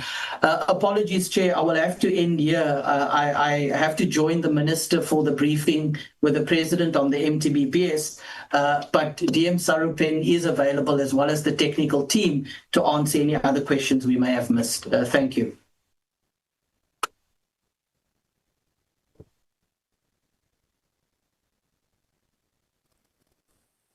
Okay, are you done? So that we can proceed. DG and Minister, are you still in the platform, or you have left? They've just left to join the President, Chairperson, the President's meeting on the MTBPS. Okay. Let's proceed to the next item. Briefing by SARS on their annual report. Commissioner, over to you.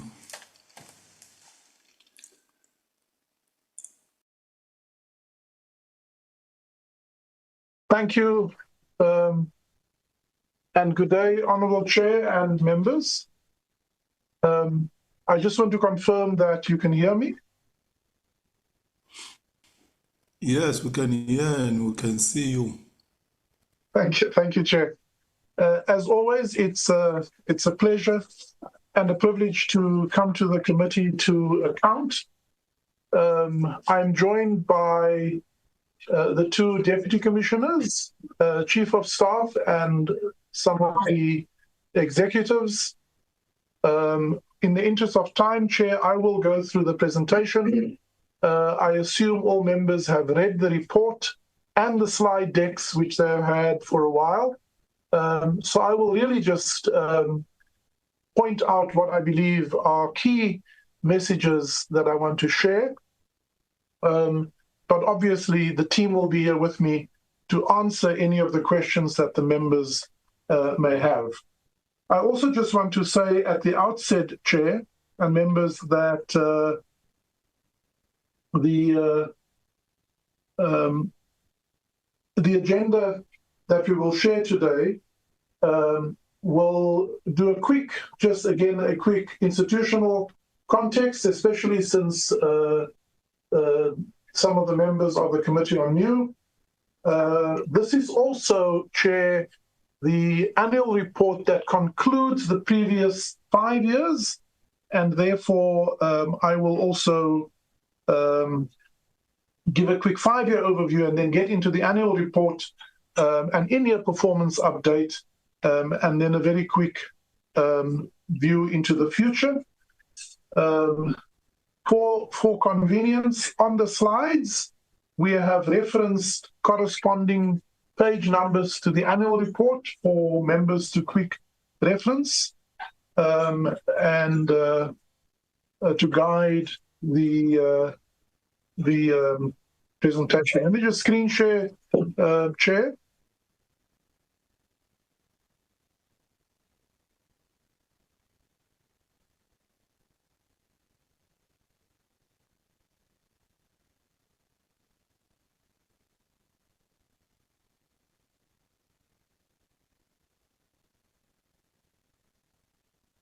I'm not sure why my screen is not sharing.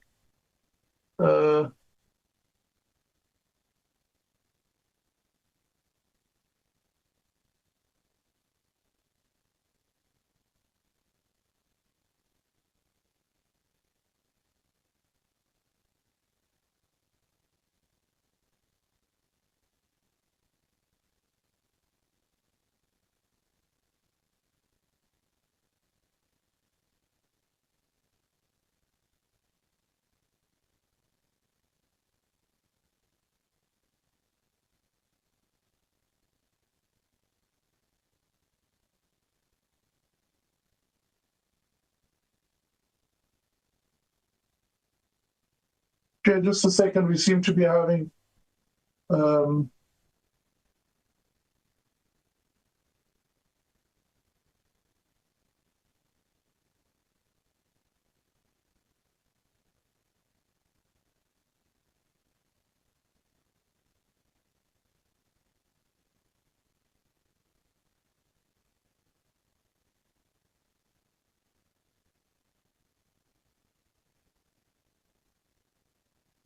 it's not sharing.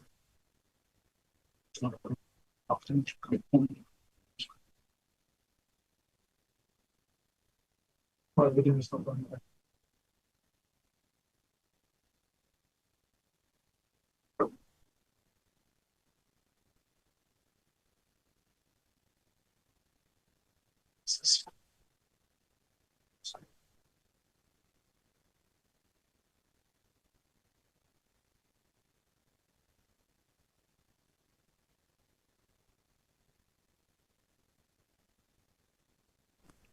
Chair, you see why we must be physical.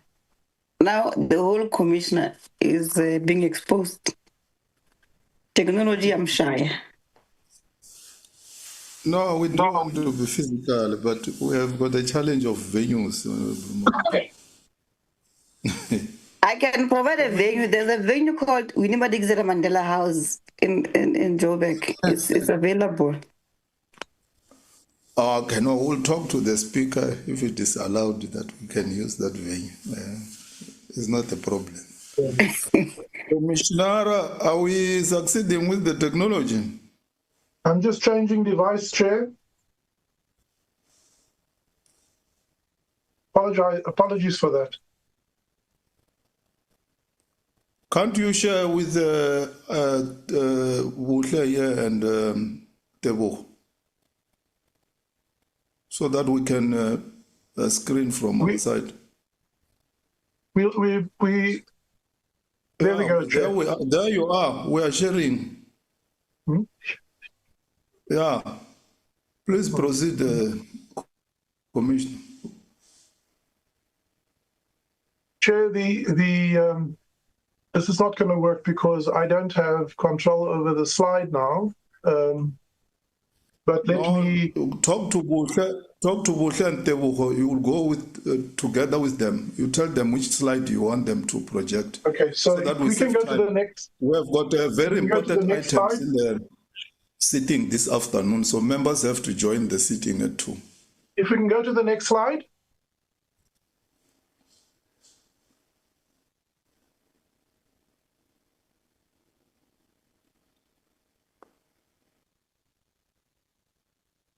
The next slide.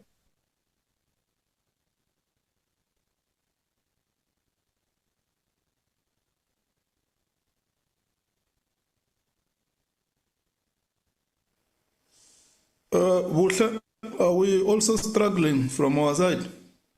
I think it's a Zoom issue, Chair. I think it's a Zoom issue. I'm going to dial out of the meeting and come back in. I think it's a Zoom issue. So I'm going to dial out for a minute and then dial back in, Chair. Yeah, that might help, Chair, because also he's not quite audible. His volume is very low, so we can't hear him. Commissioner, can you do that in 30 seconds?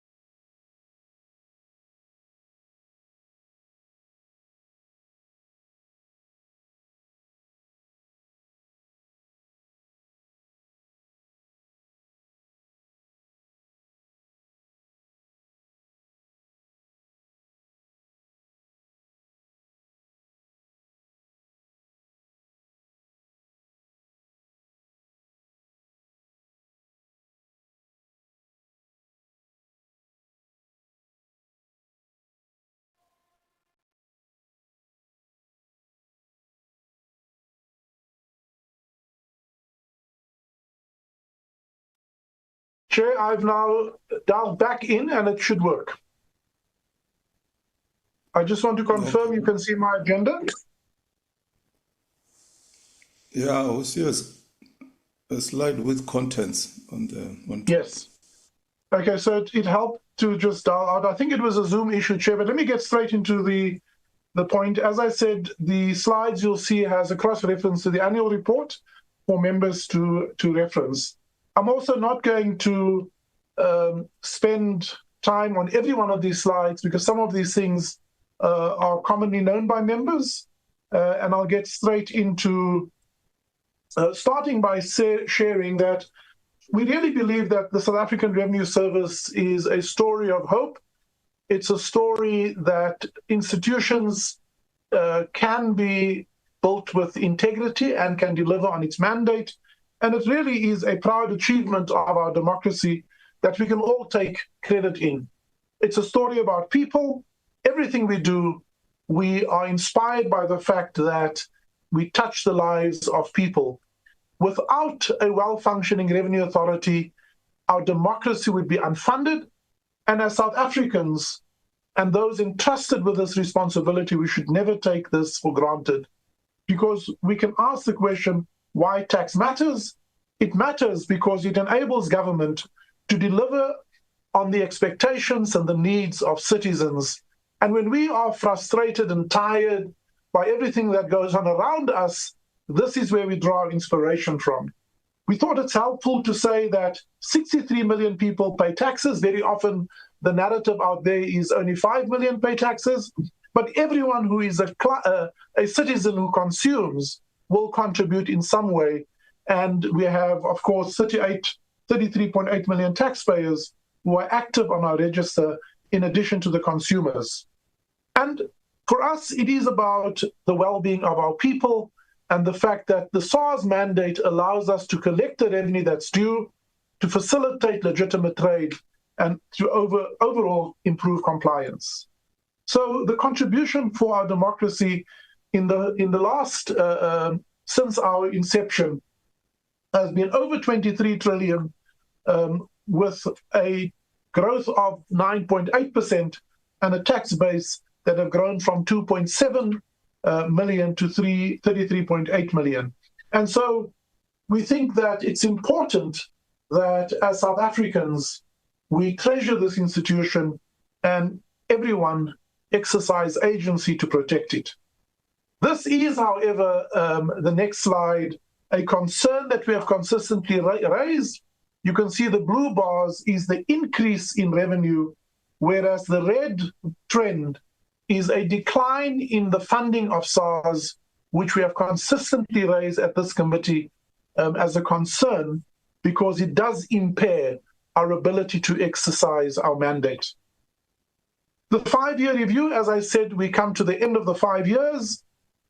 And over the 5 years, we focused on strengthening leadership, governance, and integrity. We've built the institutional capability around people, technology, and data science, together with AI, and we'll talk about that later on. An overall focus on driving the performance and improving the mandate. We are focused on must-win battles, which is broadening the tax base, improving overall compliance, leveraging the resources that is allocated to us, improving the relationship within the organization between leadership and employees, but also building the crucial relationships with our colleagues in government and beyond that, partners in society, locally and internationally, and building an organizational integrity that can be trusted and admired. And we need to hold ourselves accountable and ask the questions, are we achieving these issues? This slide you've seen before. The next slide, I'm not going to talk to this, but just to make the point again that we have absolute clarity around why we exist, what kind of organization we want to be, and what will be the path that will get us there. And so this slide is just a storyboard that speaks to that. But at the center of everything we do, Chair and members, are people. We cannot only invest in digital technology and AI and other resources. At the center of everything we do is people, and we put together just a storyboard, again, that members can look in their own time to the, and I'll come to one or two of these later on, but this is a celebration of the people story that we can tell of the last 5 years, and really one that we certainly are proud in. We are pleased to say that we have positive trends, but we have a long way to go. Here's a trend of voluntary compliance, going from 62 to 66% since 2021 to current. The taxpayer service have gone from 54.8% to 87%. Our attitude towards compliance by taxpayers gone up 11 percentage points to 77%. This is a really, really encouraging one. In 2020, public trust was 48%. Today, it stands at 75%. Our own employees are now significantly more engaged than what they were 5 years ago, going up from 62% to 71%. This is just an overall dashboard that shows you the significant improvement in revenue outcomes, in compliance outcomes, in facilitation outcomes, which are our core mandate objectives. But the institutional integrity indicators really should give the committee a sense that it is not only about achieving results in the short term, but also about building institutional integrity, which gives you the assurance of results from the medium to long term. Some notable achievements. The committee would have seen the slide. I've just color-coded the blue ones as those that we see as benefit to citizens, and the green ones as benefit to the government. What we did not include on this slide at the time that we sent you the slide are some other benefits to citizens, which include 90% or 97% of all of our returns are filed on our digital platform. 90% of all returns filed are assessed in under 5 seconds. 450 billion rand of refunds are paid out mostly in under 72 hours, as well as the other indicators of taxpayer service. So what we are really comfortable in, that the transformation benefits both citizens as well as government, and therefore the people of South Africa. Are we delivering on our vision of being a smart, modern SARS? Well, we tested that, and we can share with you the following.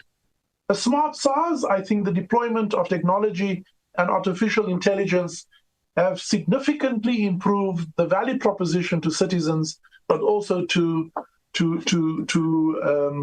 government. And we leave that slide there for members to look at in their own right. So we are becoming a smart SARS. Are we becoming a modern SARS? Well, by independent assessment, we have been voted as the most digitally transformed institution in the public sector.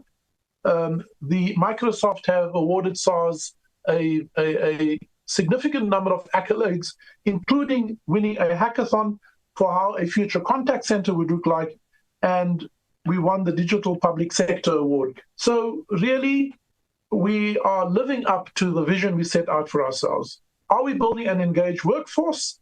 Well, I shared with you the engagement trend, the fact that we are ranked as the #1 admired employer by accountancy and commerce professionals, and I'll give you a little bit more of that when I do the in-year performance review. Are we trusted?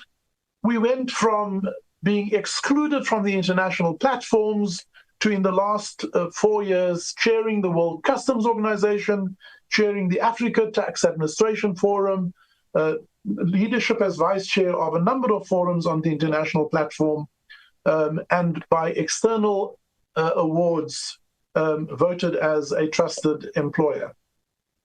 Are we an admired SARS? I think taxpayers give us the feedback mostly that they're admired. And that doesn't mean we don't drop the ball here and there, but I think the overwhelming sense is one of trust and admiration in SARS. Are we an institution with integrity? We are proud to say that we have received an unqualified audit opinion consistently, and as we will report again, with no material findings. A world-class transformation. So this gives you a sense just of the 5-year journey, because you should also hold us accountable that whether we have delivered on the 5-year plan and not just the in-year report. Let me then turn to the in-year report, Chair, and very quickly go through that, because, again, all of these are in your deck. I'll skip again the environmental challenges that you have access to. We set out a very ambitious plan. Have we delivered on it? I think we can share with the committee that we have substantively delivered on all 3 of our mandate objectives, which is collecting of revenue, improving overall compliance, and facilitating trade. If you go into each of the scoreboard, we are very pleased to say that we've not a single one of our outputs are in the red. So 86% of our achievements were completely achieved, and the other 14% partially achieved. I want to reference just here, Chair, for the benefit of the committee, I heard early on that we should strive towards 100. Let me also say that my own view is we set our own targets, and we don't want to create a perverse incentive where it's easy to achieve 100. We could have achieved 100 in all of that, but we set stretch targets so that we have a continuously improving organization and not set those targets so low and then celebrate victory on targets which doesn't have stretch. The outcomes of the AG, we are proud to say that the AG did not identify any material findings in addition to getting an unqualified report. In terms of our mandate objectives, exceeded our revenue collection target by 100.48% and achieving our overall compliance targets. And where we did partially achieve, we set a very stretched target of a new indicator which we introduced. We were ambitious and set a target of 76.6% and achieved 72%. And so these are just therefore a summary of the revenue targets. Each of these indicators have grown significantly. in the past year, but also over the 5-year period. What we want to share with the committee is that success is not one big thing. In our case, it's doing many, many little things, and specifically 32 million little things. So this slide shares with the committee that included in the 1.855 trillion is a contribution of 304 billion rand, which the fiscus would not have had if it wasn't for the very focused compliance program that SARS drives. And this gives you a detail of the work we have done to yield the 304 billion rand. And this is our continued focus that have consistently yielded the above expected performance by SARS. This slide just shares with you a breakdown of that compliance revenue. I won't pause too long on that, but to then also share with the committee, our compliance revenue has grown consistently by over 16% in the last year and by about 19% on a compound annual growth basis. The voluntary compliance is up 3.25 percentage points from 63.6% to 68.8%. Again, a very credible performance. To lift voluntary compliance up by just 1 percentage points requires an inordinate amount of work. The pleasing message on this is we have seen a significant improvement in payment compliance by 2 percentage points, and that is also a contributory factor to the medium to long-term endowment effect on the revenue performance. A very pleasing indicator. We spoke about trade facilitation, but here's some breakdown to that. The trade facilitation, our volume of trade has grown to over 4 trillion rand. We have introduced an AEO program that makes it now easier for compliant traders. 100% of the declaration, in other words, the work we choose to do, 100% of that is processed via our sophisticated machine learning algorithms and AI, which allows us to release a customs declaration within 7 seconds, a intervention rate of between 2 and 4%, and to provide, therefore, this balance between excellent facilitation while securing revenue for the fiscus of 25 billion rand just from customs. You'll see our turnaround time as a collective measure of the modernization has improved from 102 hours in 2019 to now 45 hours, and we continually work on that by working with our colleagues also within SACU to ensure cross-border facilitation of a higher level. Our seizures increased to 10,000 in the year, and that yielded 6.3 billion rand. If we then go through each of our objectives, which represents the programs that we report on, we spoke about for our first objective or program is clarity and certainty, which is implicit in our voluntary compliance program, is the number of AEO accreditations. When we started this 5 years ago, we had nothing. We gave a challenge. We now stand well over 800, but just in the last year, we secured 378 additional accreditations against a target of 130. And as I said, in our survey, again, this is where our target was 77%, but we achieved 71% on taxpayers. In terms of providing clarity and certainty, we work on legislative frameworks. We've introduced a new bill with our colleagues in Treasury for global minimum tax. That is part of the inclusive framework that members will recall, conducted 220 workshops in the communities and resolved 1,652 voluntary disclosure programs, which yielded 5 billion rand, and other rulings and determinations that have helped to bring about. You can see our social media has had 1.7 million works views, and our website over 66 million visits. So we really use our platform to provide enabling clarity and certainty to taxpayers. When it gets to making things easier, we are very pleased to say that against a target of 91%, we have a 92.2% utilization of our digital and self-help platforms, and we continue to strive to improve that. As I said, 98% of standard returns are auto-assessed. 70% of standard taxpayers are auto-assessed with a 98% acceptance rate. We've also introduced an SMME compliance program to give more facilitation and help to small and medium enterprises. This is just a breakdown of segments. We have, in the last year, also created 3 new segment focuses. The one is national government, the second is provincial government, and then to align ourselves to the future world of work, we have a focus on emerging segments such as the gig economy, the shared economy, social media, because we have now social media influencers who actually in the process have created revenue streams, businesses, but traditionally have not been tracked and registered as businesses. We've expanded our channels, as this slide will show, but more detail is in our annual report on page 49.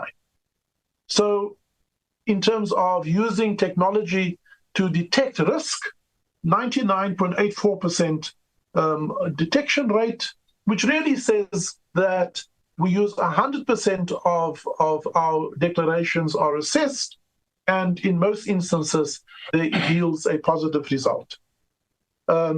We monitor daily 250 rules. We evaluate 1.7 million verification cases with an adjustment of 100 billion rand. This 100 billion is included in the 304 billion I referenced earlier.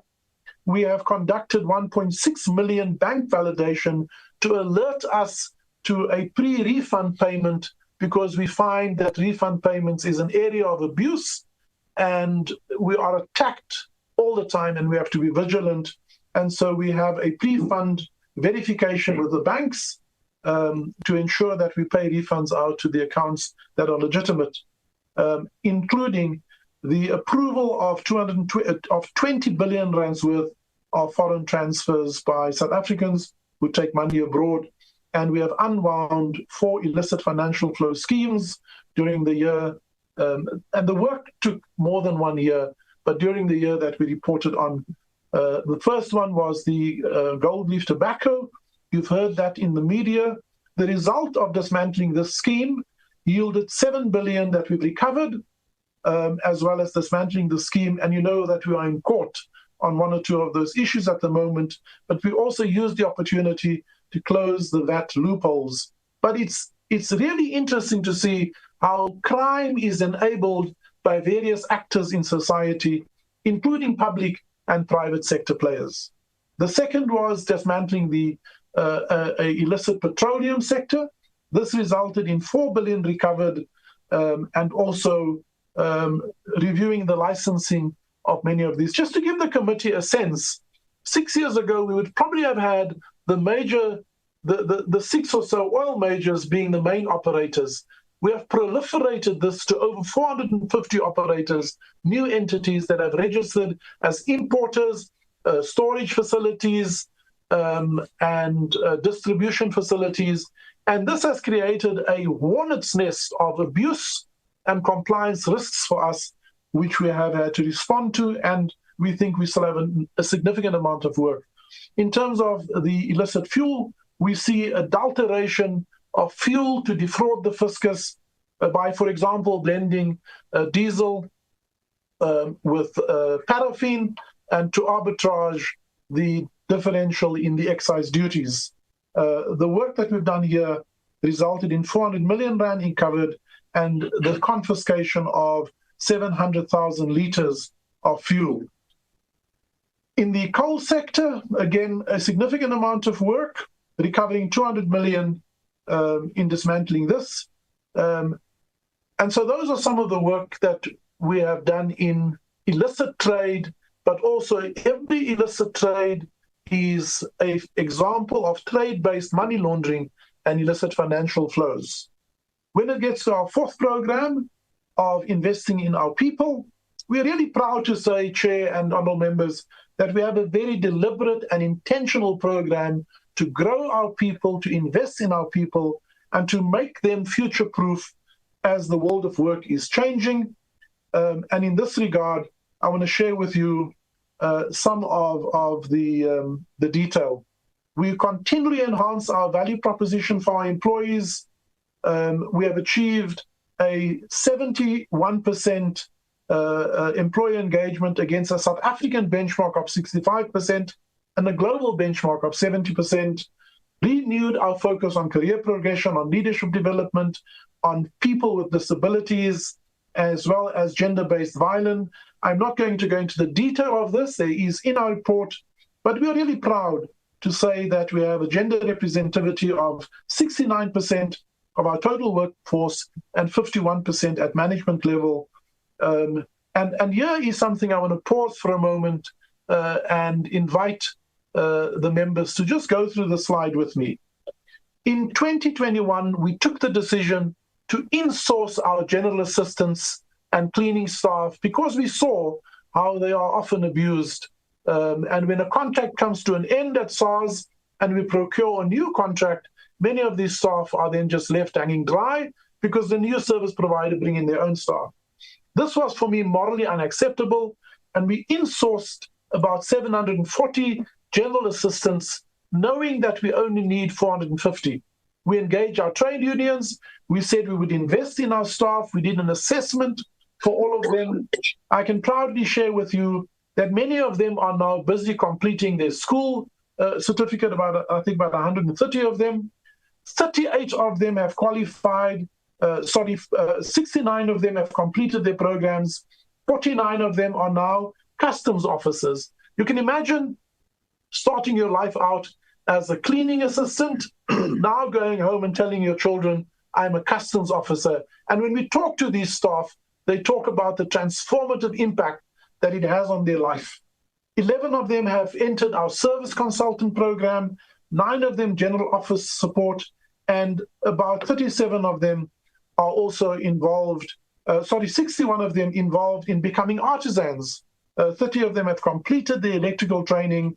31 of them are enrolled to complete their programs. And now when we do an office refurbishment, we actually don't have to outsource that. We can bring in our own handymen and handywomen to help us lay tiles, do plumbing, fix electricals, and painting. And so it's really a proud achievement. And the most notable message here is 65% of this cohort are female. So it's also a significant boost in our gender advancement program. I thought I would take the time just to draw attention to that. In terms of increasing and expanding the use of data, I'm not going to talk through this diagram, but just to give the sense that we are entirely data-driven in terms of our risk detection, in terms of our systems monitoring, productivity management. Here are some of the data. I'm not going to go through all of this, but members can see there. What I really want to just draw attention to is that we cannot run SARS today if it were not for modernizing our technology-enabling platform and investing in the deep data science and AI. We are proud to say that we have a 99.95% systems availability, allowing for small downtime when we have to maintain our systems, and 0 ICT security branches. We've introduced biometric authentication and two-factor authentication to improve the integrity of taxpayers who have access to our system. We have built our own GPT model, which moves beyond an FAQ to now a chatbot that is an AI agent that can compose an answer for you and not just draw from an FAQ list of answers. In terms of the digital platform we've built, you can see that. I'm not going to talk to that. This gives you a sense of the transactional capability that our digital engine is capable of. But to say here that if SARS had to shut down, our national payment system, because the country runs on a cash system, we would not be able to fund government. And so it is important that we manage this fiscal backbone with a diligence that is unsurpassed and a level of competence that is global. There is no room for error as far as this is concerned. This next slide shares with you how we deploy AI to monitor our systems, to alert to cyber security risks, to manage our entire compliance and case selection process, to provide taxpayer service, but also to improve our productivity and automating our processes. And increasingly, Chair and members, this is the drive towards modernization 3.4. This is the biometric that we've recently included. Some taxpayers have tried to trick the system by putting a very high resolution photograph, but the AI is able to detect doing a liveliness test. And we've also had over 1 million people that have now already used biometric verification to register for e-filing. This is our chatbot, and we've now had within 6 months 1 million questions answered, and 2 months later a further 2 million. So it's growing in leaps and bounds, and taxpayers are developing confidence as far as that is concerned. This is our self-help contact center, and in the future we will have the most significant component of our contact center handled by an AI agent rather than a human agent, allowing human beings to be one step removed to do more advanced work. In terms of overall resource stewardship, because we use taxpayers' money, our spending deviation, you can see, is 0.6%, well within the 2% target. We basically spend all the money that we receive. In terms of some of the highlights, unqualified with no material findings, total expenditure of 14 billion, largely we are able to give an account to it. We've realized cost savings of 380 million, also allowing us to improve the value proposition to our staff. We've not really been able to pay bonuses at the level that the bonus framework allows, but thankfully some of these savings we've been able to give awards to our staff in terms of the overall performance management framework. Our 8th program, which is working with stakeholders, we have done the work that was delivered, but we've gone beyond that. This slide just shows you all the stakeholders that we work with, including government, private sector, registered control bodies, and others, both domestic and international. And the next slide just gives you a sense. I mentioned earlier on that from being out in the cold, SARS is now respected and in fact invited to serve on many of these international bodies. We are currently the vice chair of the East and Southern Africa WCO program, the chair of ATAF, and involved in many of these international bodies. I should just say that the enhanced traveller declaration system, which we have piloted in the last year and a bit, as of December, in terms of our FATF commitment, will become mandatory for all South Africa, for all travellers that come through our ports of entry. The last program is building public trust, and again there, our public opinion survey was 77%, and our service charter 86% against a target of 85%. The next slide just gives you some of the detail behind that. You have that for your own reference. And that, therefore, is the 9 programs. Let me very quickly go to the governance and risk. Again, I'm going to flip through these slides because you all have the detail in the report. There is the institutions to whom we have oversight, including this committee and other parliamentary committees, the Ministry of Finance, the Audit and Risk Committee, as well as the AG. This is just the next is just a slide of our own internal governance committees and the Executive Committee of SARS, as well as how we have seen and defined our enterprise risks and how we have mitigated them. I'm not going to go through the detail of each of these, but you are welcome to ask questions on any of that. In terms of how we have used our resources, here I want to pause for a moment and again clarify why you hear us make this plea to address the funding of SARS. We have found a 10-year decline which has not yet been fully corrected. In this period, we have seen a CPI increase of 4.8%, nominal GDP growing by 5.7%, tax revenues outstripping that by 6.3%, yet our grant have only increased by 3.1%. The impact of that means that our head count have contracted by 14.6%. There's a correction. The slide that you have shows 0.9%, but that's year on year. In the 10-year trend, excluding contract staff, we have a decline of almost 15%. And we cannot continue on that basis. Our operating expenditure only 2.7%, and capital expenditure actually declined by 2%. So we make this plea, Chair, and it's probably the last time you're going to hear it from me in an annual report, because next year, this time, I will not be presenting the annual report. But I really want the plea that I make to continue beyond my tenure. We have submitted this to the Minister of Finance and Treasury, but the point here is that in the MTEF, we still are underfunded by almost 8 billion rand.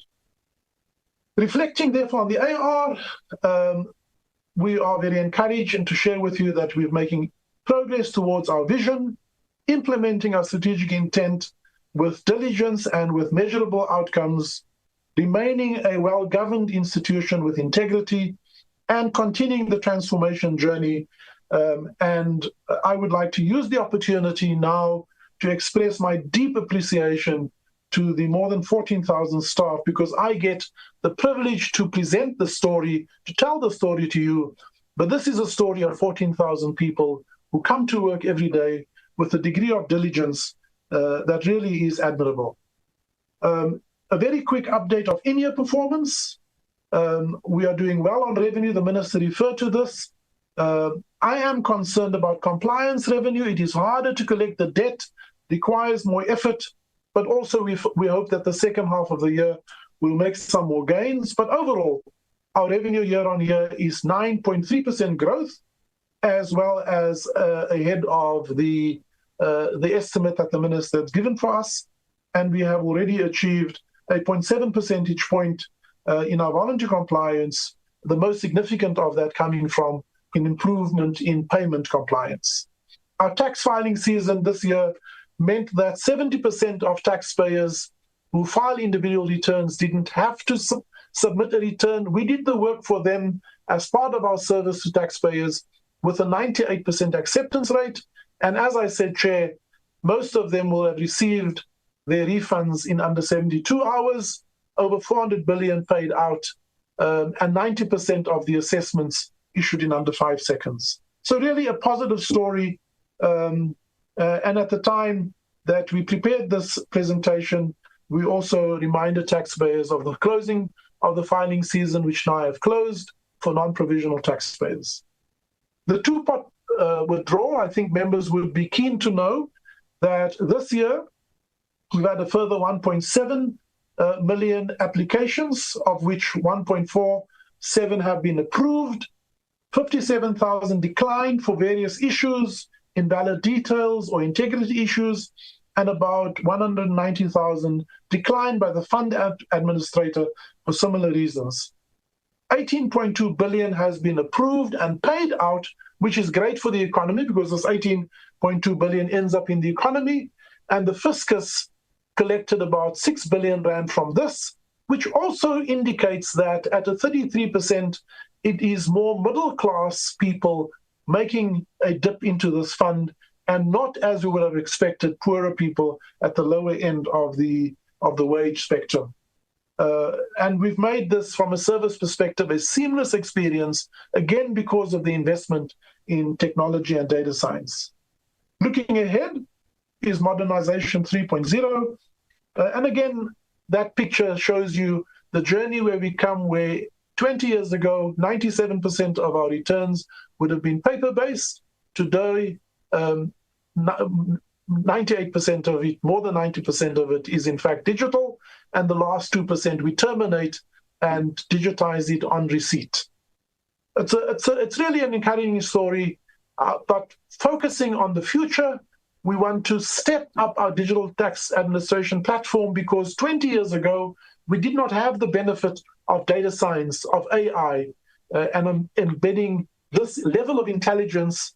And the next 5 to 10 years will see this really in leaps and bounds, radically transforming our engagement with taxpayers, improving voluntary compliance, the taxpayer experience, our own employees' experience, but also internally improving efficiency of our processes and of our operational leverage, and securing long-term sustainability. And this is the work that we have shared at a high level when we presented our strategic plan, but we will deepen this in subsequent presentations and engagements with the committees. We are preparing our staff to know that in the future, their co-worker may not be another human being, but actually a AI agent. And we are ready for this. We're building the road as we walk it. These are the 8 generational programs we've shared with the committee. And what we thought today, and I'll pause here for a moment, how do we connect these 8 programs into a experience statement? And I will allow the members just to read this on their slides for a moment, because this is how these 8 programs fit together in a future experience that we hope to deliver to taxpayers and create value for the fiscus. I leave that there while I take a sip of water.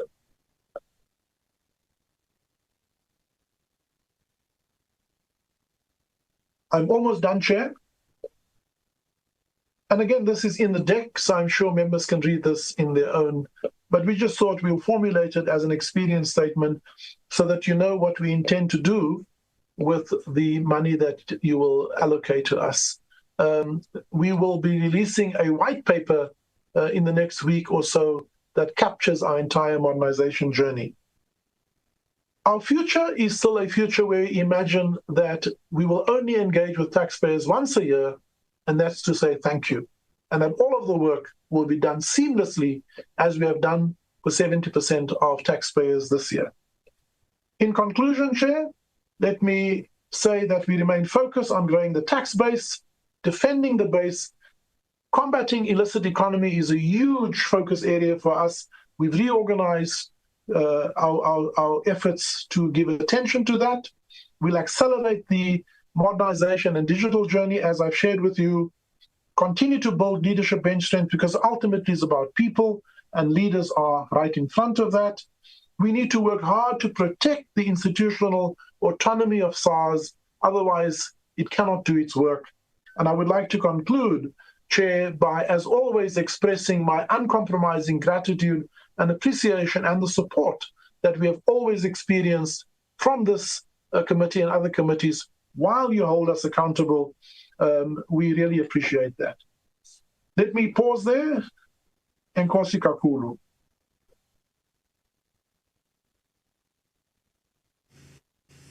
Thanks so much, Commissioner, for the presentation. And I think at the right time, when you will be leaving the service officially, we will be informed and we will bid you a proper farewell. So we won't do that today. So it will be done at the right time. But thanks very much. Honorable members, there we are. That's the annual report of SARS. Let's engage with the report. Honorable Mautwe, Van Rooyen, Beasley. Honorable Mautwe, over to you.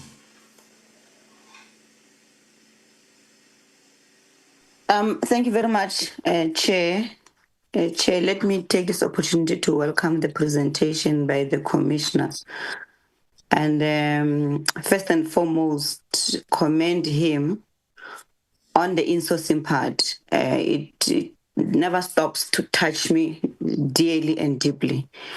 And just to inform him that we have submitted a private member's bill on insourcing. So when we will be doing our own stakeholders engagement, we hope that he will be available to share with us the good lessons and then share with the country what insourcing can do to an institution, as he's leading one of the most powerful and critical institutions in the country. So while we commend you, Commissioner, we request you to please allow us to engage further on the insourcing so that we can learn and the country can also learn on what the good work we have done.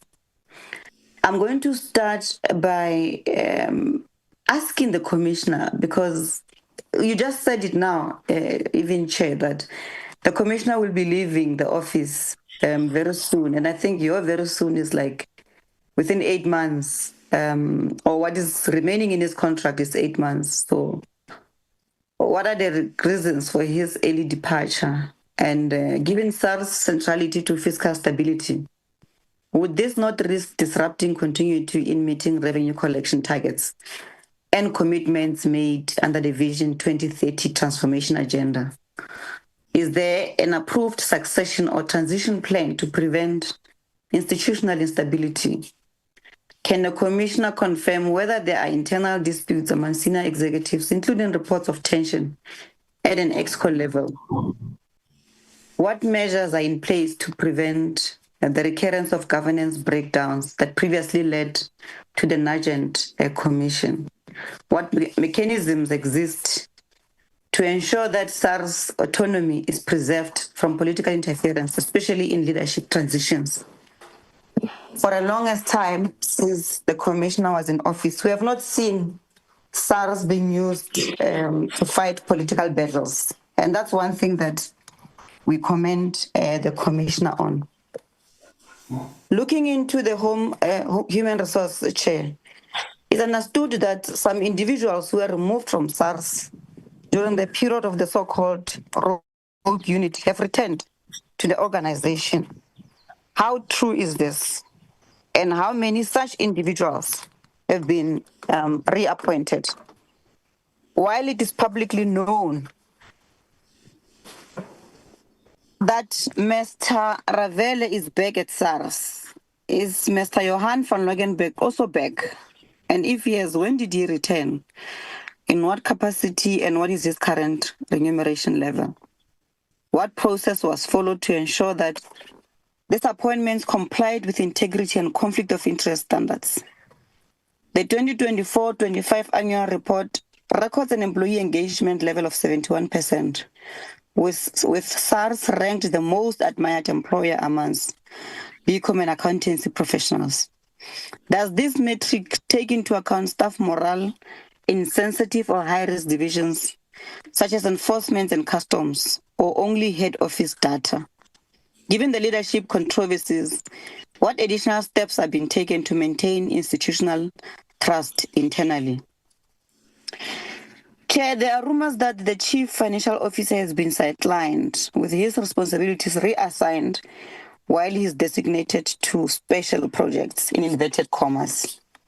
Can the Commissioner confirm or deny these rumors? If true, what is the rationale for this internal reorganization? And who is currently performing the CFO's primary functions? How does this align with SARS' emphasis on effective resource stewardship and clean audit outcomes?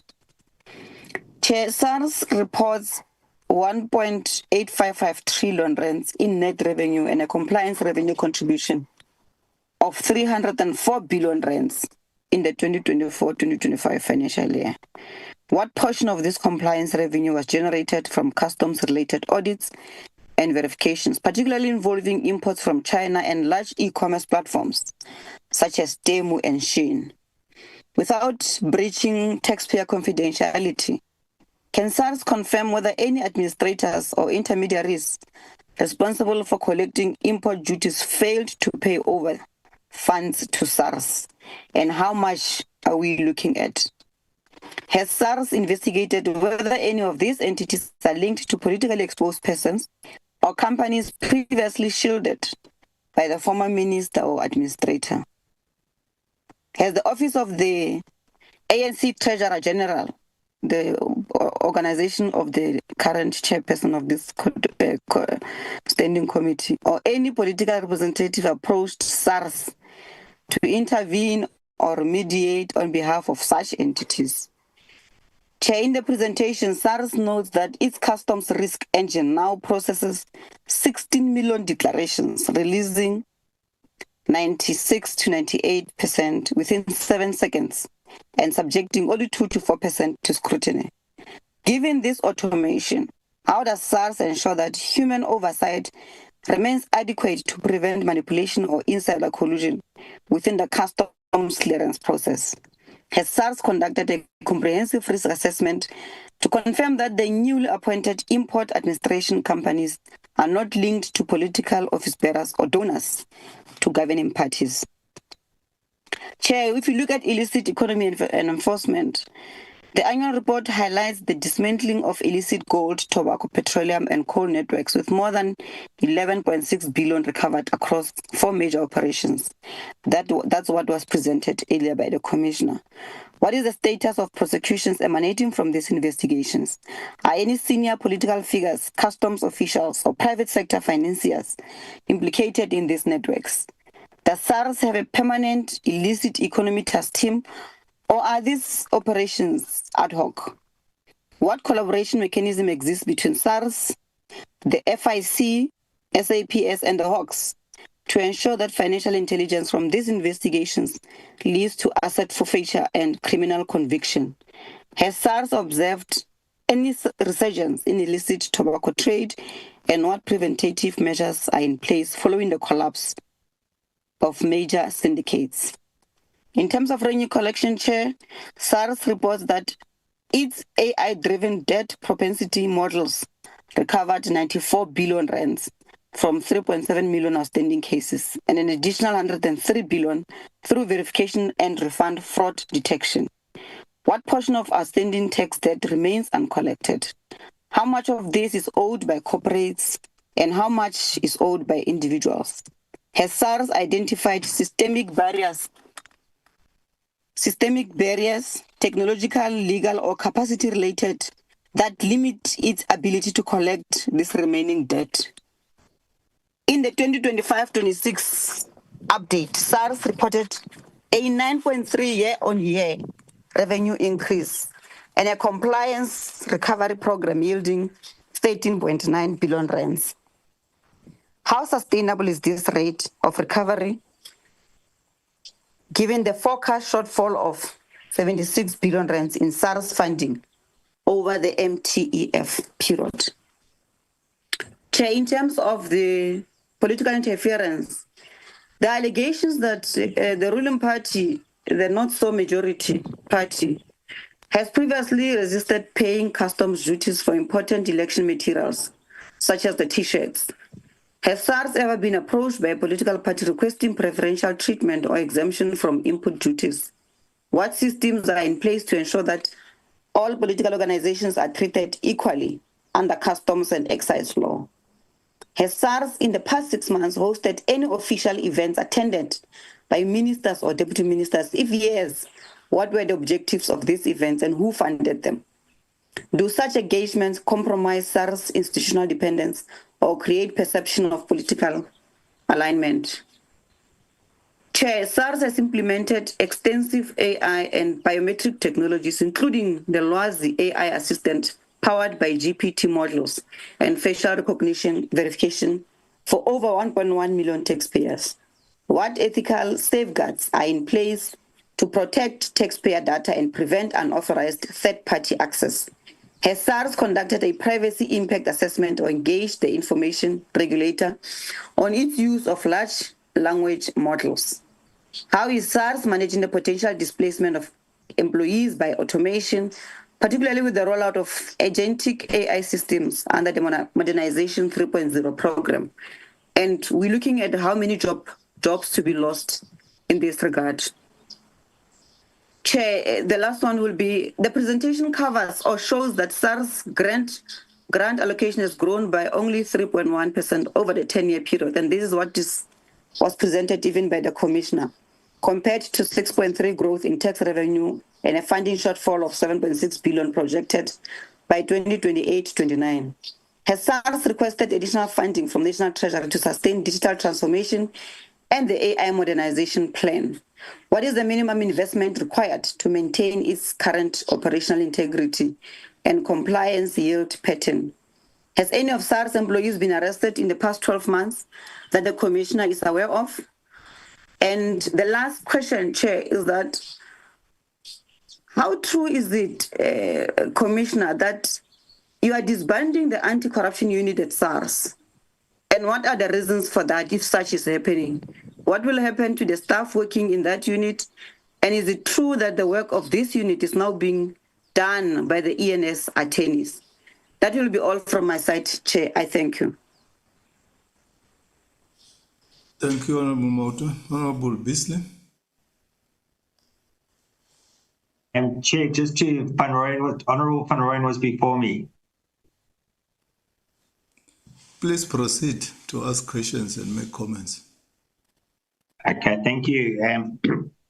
Chair, yeah, so just to thank the Commissioner, I mean, if it's his last time presenting before, Scott, just thank you to his service.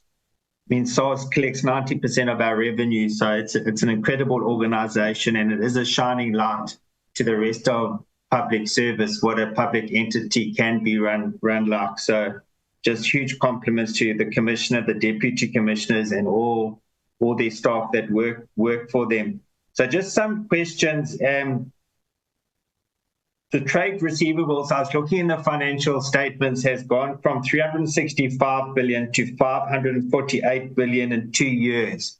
So that's a 200 billion increase in money owing to SARS in 2 years. What is the reason for that? Is it non-compliance? Is it economic tough times? Is it something that we should be alarmed with as a country? And I see there's an impairment allowance of 250 billion. If the SARS Commissioner can just talk to that. And then the significant accounts, 266 billion, and there's 1,269 taxpayers. So these taxpayers average 178 million. I mean, that's an exorbitant amount. If I owe SARS a couple of thousand, I get scared, because I know SARS is going to send me. So how is it possible to build up so much accounts and a high value? And on a similar vein, there's been a very public thing of a public figure who was lambasted for his tax affairs, but I know some of his issues go back to 2014. That's 11 years. Again, how can a matter go on for 11 years? As I say, I get a letter from SARS and I get scared, and so do most people. So 11 years. And on that similar vein, how many people have actually been criminally prosecuted in the last couple of years for evading tax? And I can remember when I was, I think in my early 20s, so it must have been about 25, 30 years ago, there used to be adverts of people behind bars with evading tax with SARS. And I'm just, wondering, is SARS utilizing the full effort of law to actually criminalize people? Because that's what they are. People who evade their tax, they're criminals, and they should be put in jail. And then just in terms of the funding, I mean, I hear the SARS, the Commissioner's plea, but there has been quite a injection in the medium term, and I know it's not exactly what the SARS Commissioner and the staff were looking for, but I think if we can show fruits of that extra increase, and it's going to be so much easier to justify more. So I think it is something that we're going to be watching very carefully, and if we can show that SARS is delivering on that extra money, it is going to be so easy to ask for more. And I note that the SARS Commissioner says we're going to exceed the printed estimate by 2%, and on that basis there should be no tax increases next year, and I think that's brilliant news. So just well done to SARS on that, because if we can exceed the printed estimate by 2%. There should not be any tax increases next year. And then just to ask the SARS Commissioner and the Deputy Commissioners, just their thoughts on excise tax. You know, I just think we're creating a huge own goal in our country by increasing excise tax far more than inflation, because we might be gaining R1, but we're possibly losing R5 in VAT, companies tax, dividends tax, as more and more people go into illicit trade. So if they can just express their views, I know they implement policy, but just get their thoughts, because they're in it on excise tax increasing above more than inflation. And then lastly, Chair, just to, as the honourable member from the EFF said, just to thank SARS for that general assistance program. It does show what is possible in state entities, and the more we can insource people, the better. Thank you, Chair. Thank you, Honourable Bisley. Honourable Van Rooyen. I take your party will support us with this suspension. Honourable Bisley. Indeed. Am I protected? No, that's a side show, Honourable Van Rooyen. Don't worry. Okay, thank you very much. No, let me also thank the Commissioner for the presentation, but also pass my word of gratitude to Honourable Bisley. At least you tried to defend my slot, but anyway, you were overruled. But also, thank you also for asking one of the questions that I wanted to ask. That is the issue on how do we measure the return, or maybe guided by the principle of the return on investment. How do we measure the correlation between the increased allocations as well as the outcome of the revenue performance? To me, that's very, very important, because I think that's what we emphasized on, Commissioner, through you, Chair, in our last engagement, that it will be very easy for us as we help you or help SARS to help the nation in ensuring that that underfunding of 8 billion is addressed. It will help us very, very, very much if we are able to demonstrate that indeed there's value for any cent that is extra cent that is invested in your programs. So I think the simplification that Honourable Bisley is talking to is what we support as NK Party, that it will be good that we have a simplified format of demonstrating that we are really realizing value out of this additional allocation. I know you have a plethora of programs that you are earmarking, but it will always be easy if we demonstrate where we are generating extra revenue for the fiscus. I think that's a plea that we support, and we really agree with the submission made by Honourable Bisley. And then secondly, you made mention of SARS being out of the cold. There you were making reference to the recognition that SARS is enjoying globally. Our understanding is that SARS has been enjoying recognition. That's why even in the continent, SARS was at the forefront of establishing the Continental SARS Forum. Maybe you can shed more light on that particular submission, so as we understand the context in which you are making this particular submission. And then thirdly, we want to know the taxation laws provision that allows that the taxpayer confidentiality aspects are compromised. Maybe let me be a bit practical on this one. At what stage of our tax laws is SARS allowed to expose the tax affair of a taxpayer? I think if you can just clarify us on that, because it is important for us to know when is this taxpayer confidentiality provision, which is properly secured in our tax law regime? When is it? When can it be relaxed in as far as the relationship of our institution and a taxpayer is concerned? I think those are the three questions that I wanted to obviously raise with yourself. Thank you. But also the last thing that we wanted to check, because if one takes a robust view on the envisaged funding methods and funding trends, one might be easily swayed to think that in future SARS can be one of those self-funding institutions. I'm not sure what's your take on that one, because if we close all the gaps in terms of revenue enhancement, we don't find any reason why SARS can be a self-funding institution and stop relying, of course, on the national fiscus. But of course, the relationship, of course, will be determined as to how you tap into what you generate. Thank you very much. Thank you, Honorable Van Rooyen. Honorable Scott. Thanks, Chair. Let me join my colleagues in welcoming the report, but as well in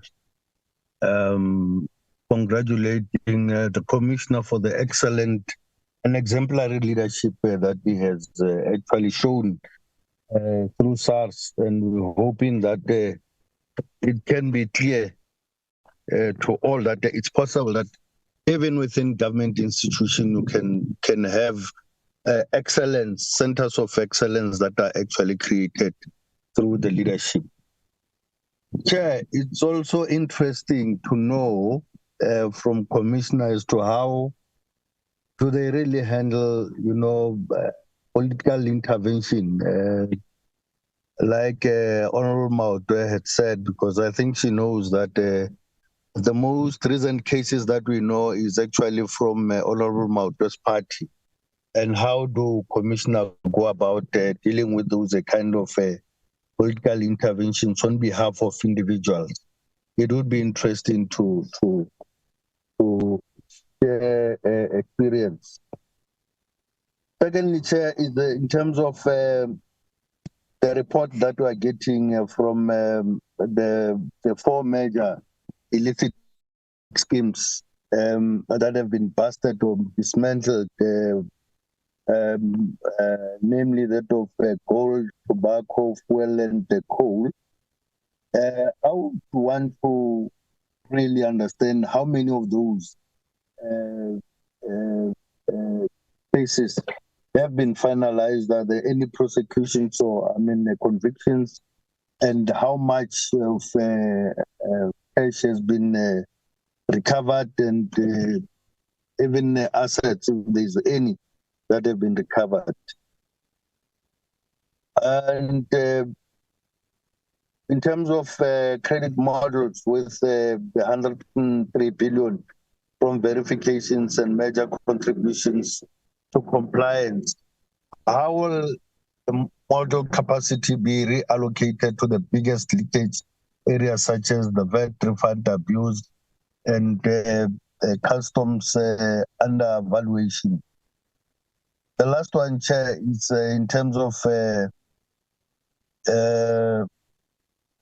the level of compliance of companies. What are those drivers that are resulting in a low level of compliance of company income tax? And does this include the dormant companies as experienced by SARS? And I think those will be my questions, Chair. Thank you. Thanks, Honorable Scott. Commissioner and your team, you can respond to those questions that have been asked by members.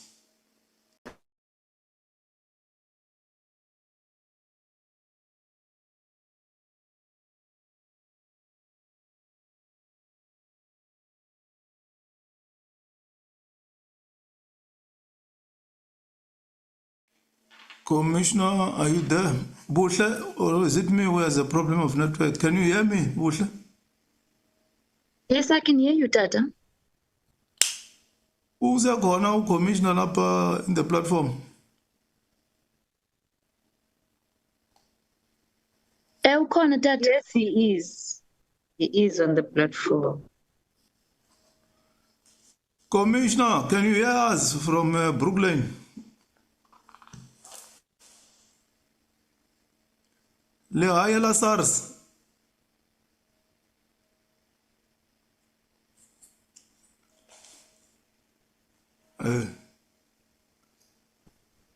Chair, Janae here from SARS. It seems as if the boardroom has some audio problems. We're trying to just get them back online, Chair. Chair, can you hear me now? Yeah, what happened? Can you hear me, Chair? We can hear you. He was still searching for the cases that Sukwati is talking about that don't exist. You like fighting when at your age, you must. Chair, Chair, the technology gremlins are hard at work today. I don't know who's trying to interrupt us. We're having such a good engagement. But just to Honorable Mwatwe, Chair, I mean, why retire was the question by Honorable Mwatwe. I'm a Madala, Honorable Mwatwe. I'm well past my sell-by date, well past retirement age. I extended my time when the President asked me 2 years ago, and I'm coming to the end of that. But to your other question on succession, you know, Chair, one swallow doesn't make a summer. Of course, the person who is at the helm of an organization has a very important role, defining role in setting the vision and the strategic direction. But what we have done in the last 6 years, we have deepened our leadership bench across the organization, and I'm confident that that will carry us through into the future, and will also provide some feedstock into the future leaders at Commissioner and Deputy Commissioners of SARS. So I'm very comfortable that work has done. In terms of how do we assure that we never have a governance breakdown again, I think the best immunization in any organization is the integrity and the quality of the staff, the culture and ethos that you create, because ultimately that's our best defense. No amount of regulation or policy or governance structures can actually mitigate against poor leaders or a poor culture in an organization. We have submitted to the Minister a submission on how to improve the governance of SARS. We hope to engage the Minister on that, but we are also happy to share that with the committee at an appropriate time. I do believe there's important areas for the governance of SARS to be reviewed and improved, and one of it will be the funding, and I'll come to that in a moment, because I think at the moment there's a disconnect between the mandate and authority of SARS and the way it is funded. On bringing back former staff, I'm sure the committee will forgive me not to mention individuals' names because they have the right of protection in terms of the POPIA Act. But I can also say the following in terms of the broad question that the members ask. One, we have a policy to bring back experienced SARS staff if we believe that they can add value. At a senior executive level, we have brought back 5 such executives. Before we bring them back, we go through the normal vetting process. We go through the normal disclosure process so that we are confident that their addition to SARS will not compromise the work we have done. It is also the reason why we have only brought back 5 executives, while there may be many more that we believe will not necessarily make a significant difference. You asked about the survey. No, I can give you the assurance. We have an almost 70% participation level, which means 7 out of every 10 of our employees take part in the survey. So this is not only a leadership survey or a head office survey, it is across the organization. And we are proud to say that the 71% is in fact indicative of a highly engaged workforce. It does not mean we don't have integrity breaches, and I'll come in a moment because the question was asked on the ACU. I'll come and I'll address that very directly in terms of what we do there. I will later on, when I am done, hand over all of the revenue and compliance issues to Dusi Makubu, so he must just be alert to that later on. On political interference, committee members, I can say without fear of contradiction that I will not tolerate any political interference. I'm on public record to say that I will rather resign than take an instruction from any politician, any government official. I would rather resign. I do not believe that those at the leadership of SARS are politicians or should be politically motivated. We have work to do that is obviously within a broader political context, but our work is not political. And as a CEO of this organization, I certainly will not tolerate any of the leadership of SARS and we have red carded that, honorable members, to say that if employees, because it can happen that an employee has a relationship with a politician, it can happen that they can take a phone call that I am not aware of, but I am very, very clear that if that comes to light, they will be dismissed because we will not tolerate any interference of any level, not even by businessmen. There can be no compromise to the work we do. The issue on customs integrity, I'll ask DC Makubu to speak to that also. On the illicit economy, happy to assure the members that when I returned, I created an organizational arrangement that specifically is focused on syndicated criminal activities. So you will know from your experience at SARS, honorable members, that the first offense that we look at is a civil offense where taxpayers owe SARS money and we engage in that, and sometimes we end up in court to settle such a dispute.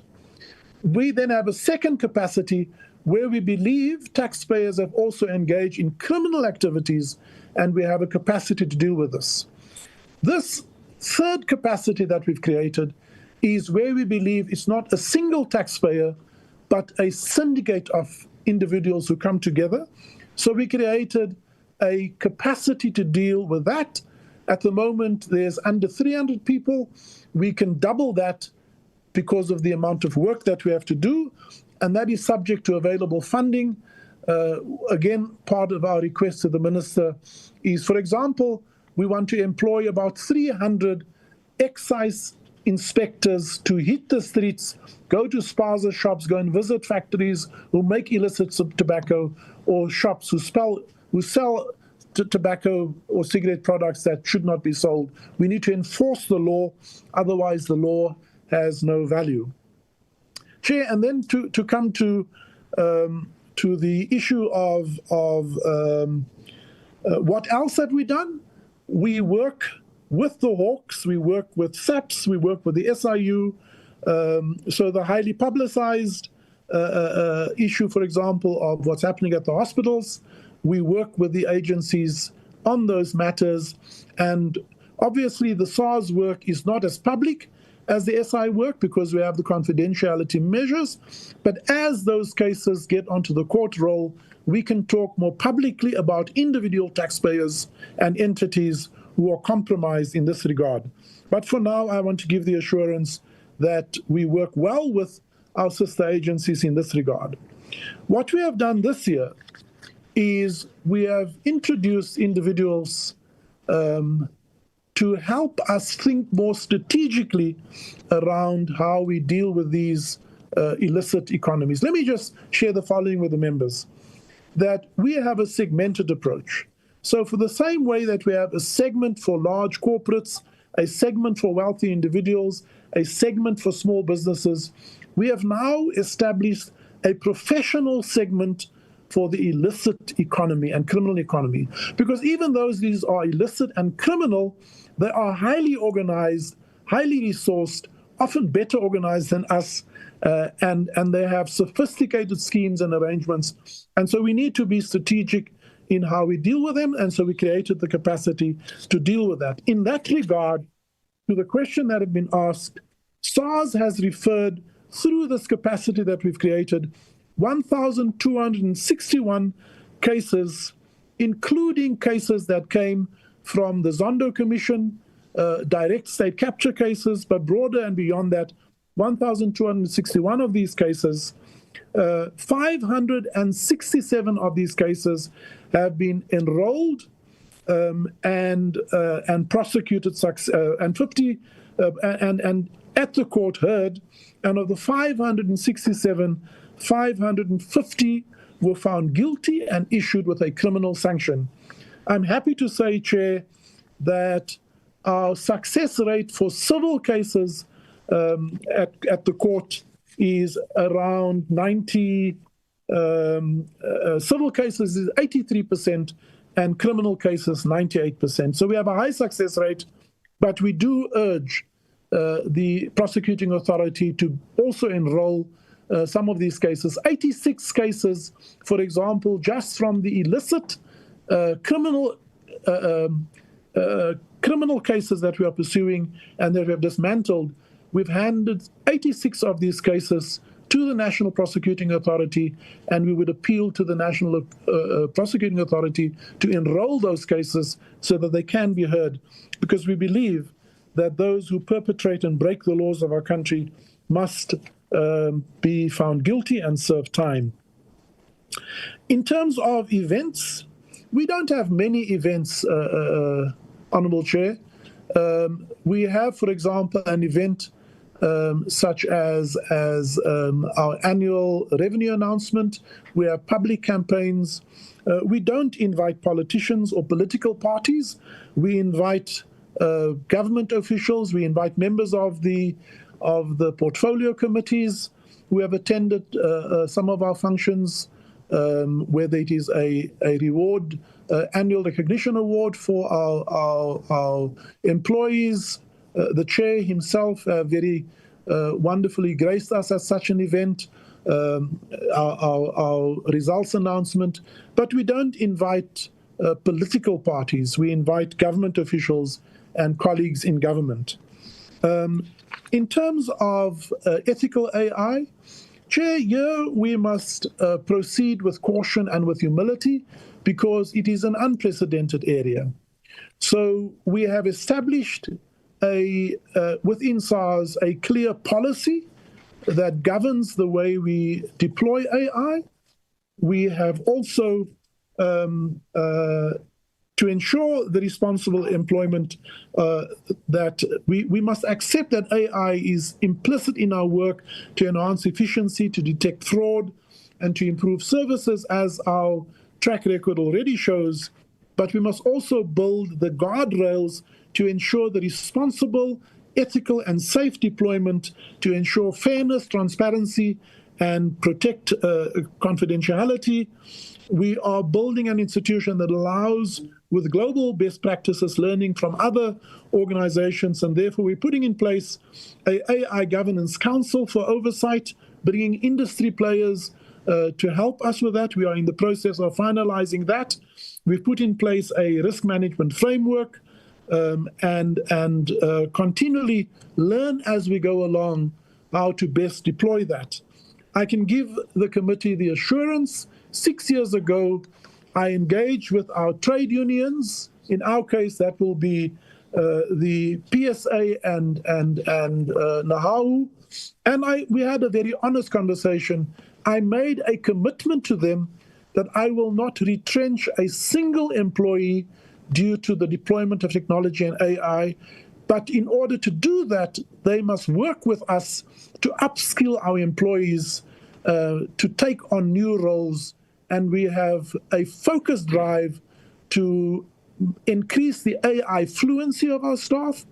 This year, we acquired, for example, 12,500 licenses to deploy AI technology with our staff.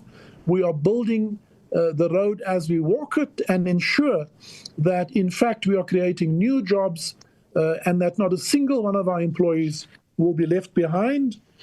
I can give you the confidence of that. The CFO will later talk to whether or not he has been sidelined. He is in the room with me, and if he has been sidelined, he can speak for himself. He can also then address the issues of funding and any other issues in terms of the audit outcomes. Honourable Chair, whoever told you the ACU is disbanded is making mischief. Let me share with you the experience that for us, the importance is to proactively build and improve integrity, not to fight corruption. And this is a philosophical position, but if we work hard on improving integrity, the instance of integrity breaches will reduce. And so what we have done is we replaced the leadership because I believed we need a different kind of leadership. Secondly, we will redeploy some of the staff in that capacity because we didn't believe they were appropriately oriented for the work they do. Thirdly, we will increase the capacity with a bias towards building integrity. So we have changed the name of that division to Integrity Promotion and Assurance. So it's a name change, not a disbandment. And whoever is sharing that with you, shame on them because they are making mischief. I can also share with you the work that we have achieved, and I made that very public yesterday to our staff. In the 5 years, 421 of our staff have been sanctioned. That resulted in 136 dismissals, where we were confident that an employee have been part of, committed, or resulted in an integrity breach. We have had 120 resignations, some of which we prosecute criminally. We've had 14 convictions of SARS employees, criminal convictions, and hopefully they'll never find work again. And we've had 12 external parties convicted who have worked with our staff, and we have 90 investigations currently underway. In terms of the integrity promotion, we have, in this past 6 months, conducted 103 integrity awareness sessions and already covered more than half of our staff in the last 6 months. And we are actively now promoting lifestyle audits for certain categories of work of SARS employees. And we will proceed with that, obviously within safe guardrails, but unapologetically, because we cannot accept that SARS employees have unexplained wealth or is attracted to take money from those who want to defraud the fiscus. I can give you the assurance that we will not rest until these elements who are still malleable and who are tempted by any party outside of SARS, whether political or business, because on both sides of that divide, there are those who perpetrate and break the law. So I can give you the assurance that we will live up to our commitment to be irreproachable and to guard integrity with every breath in our body. When it gets to trade receivables, I'll ask Deputy Commissioner Dr. Makubu to address that. Why does it take 11 years? Well, don't believe for a moment that when we raise a large assessment and a criminal conviction against an individual, that they just keel over and pay us and give in. They fight us tooth and nail. And so these cases are protracted, they are long, they often go from one court to appeal court to another court. And so these aren't things that we can just dust off in a month, but we remain resilient in the pursuit thereof. I want to just pause for a moment and talk. I think Honourable Beasley and Van Rooyen spoke about how do we think about the investment in SARS. Honourable Beasley, of course, the 4 billion additional funding to go after outstanding debt is a welcome contribution, but it is not enough, because the real sustainable work we must do is not on the transactional stuff of reducing the debt. It's about building the capacity to close the tax gap, because we know the tax gap, by various studies, are between 350 and 600 billion rand. And that requires an investment in people, an investment in technology, and an investment in our systems. And that's not a quick fix, that will take time.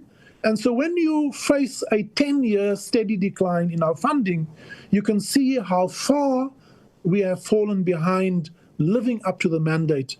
And if that continues, which is our concern, then we will never close the tax gap. We may touch the surface of the outstanding debt and outstanding returns, but our tax gap will in fact grow and not reduce. On the return on investment, Honourable Van Rooyen, global standard is that we should fund a revenue authority 1 in 100. In other words, 1% of our funding. At the moment, SARS is at about 0.72%, which means we are about 30% underfunded from where we need to be. How do we measure return? Well, for every rand that you invest in us, we yield 100 rand. Specifically on the debt project, last year we said that the billion rand yielded 35 billion rand. This year to date, the project is at a low yield, but already the additional money that we have been given have contributed about 6 billion of additional debt that we would not have had. But we are very clear that there is a positive return on investment, that every dollar, every cent, every rand that is invested in SARS, and we have the numbers to back that up, so it's not our opinion. I want to take that straight into should SARS not be self-funded? Honourable Van Rooyen, I will be the first to support you in that, because I believe that the current funding methodology of SARS is not aligned to the legal mandate of SARS. Because at the moment, SARS is not funded through a vote. SARS is allocated amount of money through the Treasury vote. That's part of the governance proposals we are making to the Minister, that in addition to strengthening the governance of SARS and to reaffirm the independence of SARS, it has to also have the opportunity to argue for its vote directly in the process. And at the moment, we don't do that, as other departments do. In fact, we argue our vote through Treasury, and we believe that should be changed. But I'm on record to say that, so I don't think I'm breaching confidence in the conversations I'm having with the Minister of Finance and the DG of Treasury. So I support that we need to review the funding of SARS, and in a way, the first funding, once we have collected the money, should go to the goose that has laid the eggs. Feed the goose first before you feed anyone else. It's a philosophical principle which we believe, with your support, can be translated into legislation. On the cases I have mentioned that was asked by Honourable Sekwati, 86 of those cases have been referred. 6.1 billion of rand have already been recovered, but we really want to make an appeal for additional resources there.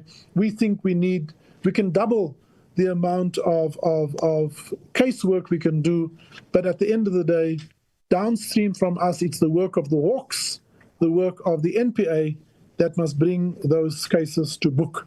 On CIT compliance, I will ask also my colleague, Dr. Makubu, to deal with that. Let me, in fact, do that now, and thereafter hand over to the CFO, Mr. Skalk-Himan, and then I'll close any gap that we may still have. Thank you.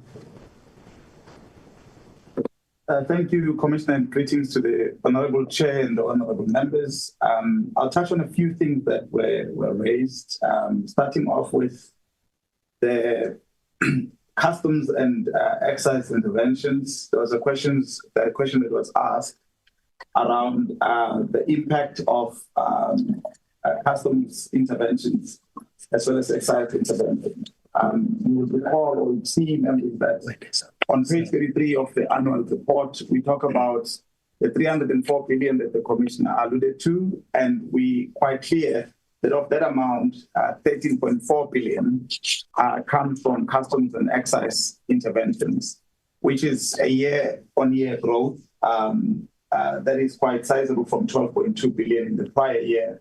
So we are encouraged that there is increasingly an impact in terms of customs interventions in terms of work that we undertake to enforce compliance in that regard. So we continue again to focus on ensuring that there is heightened focus on post-audit clearance as well as interventions on the call phase to ensure that we continue to grow that number that we are reporting of 13.4 that contributed to the 304 billion overall that we reported. That talks to customs. There was also a question that was asked around e-commerce whilst I'm on the customs theme of work. You'll recall, members, that last year, August, the Commissioner announced that we are reviewing the duties that are applied to imports, particularly clothing, footwear, and leather. You would recall that there was a flat rate of 20% that was charged at the time. We also indicated that we were going to start charging VAT in as far as that is concerned. Since that time, if I just compare from April to August of last year and this year, comparatively, we've seen around 500 million in both duties and VAT that have since been collected, meaning additionally from the base of last year, suggesting, members, that the decision to actually revisit the flat rate on duties as well as the VAT has seen an impact in terms of their revenue. I must state that it's an area that we also need to focus on automation because there's quite a number of declared items that we need to keep monitoring and ensure that compliance is in place. But we are encouraged by the fact that there is an impact around clothing, textile, and footwear that is and leather that is coming through, that duties that are due are being paid from the old flat rate of about 20% to anything between 40 to 65% currently. And that will continue to increase in our view as we move forward. So that covers the e-commerce environment. And you will see in the 8 generational programs that the Commissioner spoke about, that the modernization of e-commerce platforms becomes quite an important lever that we need to pull as we come into line with global practices amongst others, including our BRICS partners, because we do compare notes and take learnings from there. Honorable Beasley asked questions around issues relating to the increase in the debt book. Indeed, the reason why we isolated significant debtors, and you recall that we started reporting like this on receivables 2 years ago, because we wanted to isolate where the pain points are. You will notice that there's about 2,000 taxpayers that are significant that owe us around 267 billion. We've ring-fenced those, and in the resources that we have gotten, we are going after those. I must also caution to say some of these are currently undergoing business rescue, some of them are undergoing liquidations, and some of them have since stopped operating. And therefore, the ability to extract that revenue becomes harder and harder. And that's why we have made provisions for impairments, because in any balance sheet, Honorable President would appreciate that you would have doubtful debts and bad debts. And accordingly, we are going through an impairment, and in the subsequent period, we will be clear what we are doing with those impairments and which of those impairments do we still believe are collectible and which ones we believe need to be written off sustainably going forward. The growth that you see in that book, of course, when we start doing work, as the Commissioner said earlier, in our illicit environment, majority of the growth in that debt book comes from the work that we've done in the illicit space or in the syndicated tax and customs crime environment. So the more we intensify work in that environment, we'll raise assessments, and those assessments will find themselves in the debt book and therefore increasing the debt. The issue then that commissioners pointed us to is to say these taxpayers don't roll over and come and pay the debts that are raised, which suggests that we need to actually enforce harder. We need to start taking personal liability against the directors. We need to get writs of execution, and that is what we are currently doing in this particular year when it comes to those specific issues. Commissioner, I'll pause there. There was a question around the 103 billion in tax verifications. Again, we are trying to leverage technology to introduce such concepts as e-verification to make sure that machines are helping us to do the routine work. By so doing, we're able to move some of our auditors in the much more evolved work, much more harder work. And exactly currently what we are doing is to try and shift our resources from the routine work towards standardized audit, what we call standardized audit, so that we can focus on some of these audit areas that we believe there is non-compliance in the environment. Corporate income tax, that's where we have some of the non-compliances that we experience, particularly when it comes to SMEs, just around 60%. But when it comes to large businesses, we're seeing compliance at around 90% and above. So we need to take some work to educate and to outreach to the SMEs, but also ultimately to enforce. But our attitude is that of educating and outreaching to make it easy for a taxpayer to be able to comply. So in terms of CIT, our main area of focus is to ensure that SMEs start to move up the compliance value chain. We think there is quite a lot of interventions we can put in place to ensure that we achieve that end goal. Thank you, Commissioner. Thank you, Johnston. Let me then turn to Mr. Skalkiman, firstly to confirm whether he has been sidelined or not, and secondly, to take on some of the questions that relate to his area. Skalk, over to you. Good afternoon, Chair and members, and thank you very much for the questions. I can confirm that the CFO is very much in the trenches and his feet is to the fire, definitely not sidelined. Would like to further draw the attention of members that we have appointed a full-time project director for the Revenue Enhancement Program, as well as for the modernization programs. So just to give you comfort, I think that is probably speculation and more of the mischief Commissioner has referred to. Chairperson and members, the question about funding really hinges on two logical points, and that's predictability and certainty of funding. So the 7.6 billion shortfall over the NTIF has been calculated to reflect how we sustain the effort and make sure that SARS has adequate capacity and capability. It's really three drivers that have made up that amount. It is shortfalls in our base allocation. Secondly, sustainability to the project funds, especially for the Revenue Enhancement Program for debt. And thirdly, to further embellish the impact for the modernization programs. We have submitted these requests during the NTIF input process. And while the National Treasury is finalizing the budget process, we are optimistic that allocations will be made to sustain that.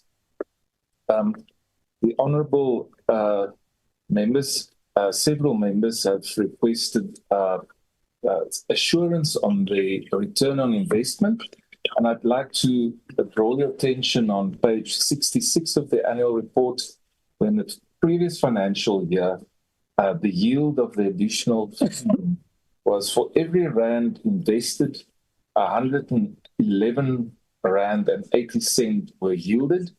We have ramped up that effort in this financial year and are optimistic that we will sustain that return on rate of investment and hopefully exceed that. As a funding model, this is a very prominent use case that alternative funding models can supplement the organization to achieve and exceed its targets. Chair and Commissioner, I hope I've adequately addressed the questions. Chair, let me just conclude on a number of other issues quickly. I'll be very quick. To the question of releasing a taxpayer's information, I want to give the committee the assurance we treat taxpayer confidentiality sacrosanct.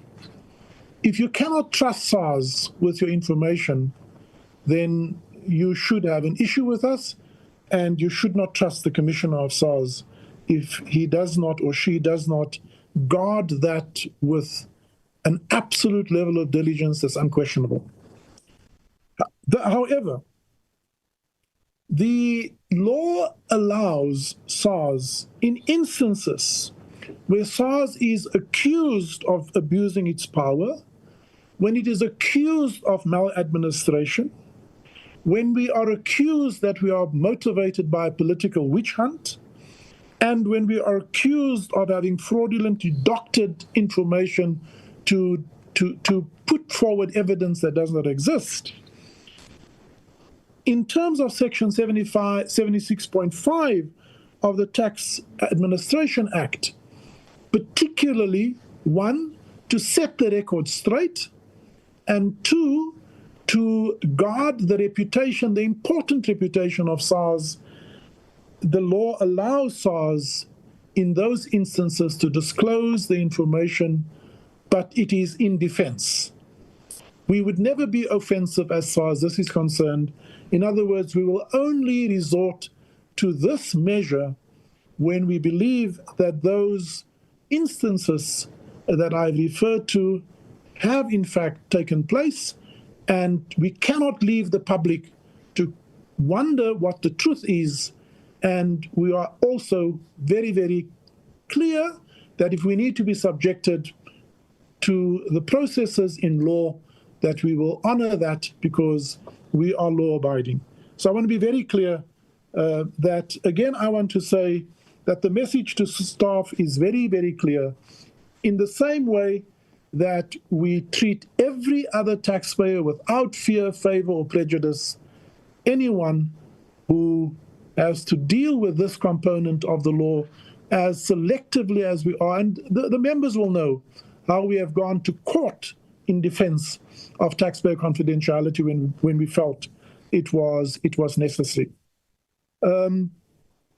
The international arena, let's not go into the reasons for it now, but the evidence is there that for a period of time, SARS by its own choice was excluded very often from participation and from leadership roles at these international levels.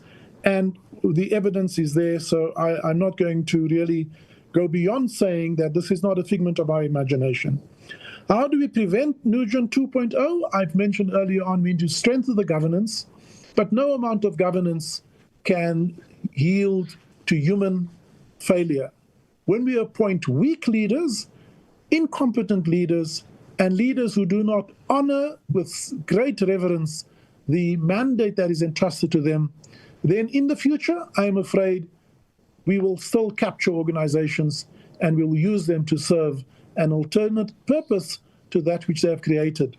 And I would hope that through the improved governance, the improved selection of future leaders, we can guard against repeating Nugent 2.0. Are there tensions at EXCO level? Every healthy team has tensions. I would find it very, very strange if you didn't go into a high-performing team and did not find. The question is whether that is creative tension. I can tell you we have tough conversations. We have people who feel that we put honesty ahead of politeness. But I can also say to you, members, that of course there will be those who are enchanted. Let me tell you who's disenchanted in SARS. If you are lazy, if you are not performing, if you don't honor the code that we set for ourselves, you will be disenchanted. And I can tell you now, I don't have to know their names, but I know that when you get a complaint, the first question you have to ask, what is the motive of this individual? And I can tell you now that despite all our efforts, there will be individuals at SARS who will be disgruntled because they may not have considered themselves to have been favored in the way that they would have liked to. But, Chair, we are a meritocracy. We performance manage. We reward when reward is due, and we sanction where it is required. And we do so without apology. Otherwise, we can't deliver the results that we promise you. Lastly, do we have a view on excise taxes? We have given a submission to the minister, so let me not jump ahead of myself. But in short, we always say that raising taxes is always an instrument available to the minister, but he has to balance that with the efficiency of tax collected, the capacity and capability to enforce the laws we already have, and it is managing that balance that ultimately is incumbent on the minister. But we make our point as I've just made it now. Chair, I think we have covered most of it, but we are here at your service. Thank you again for the opportunity, and thank you for your ever-present support. It's a pleasure, Commissioner.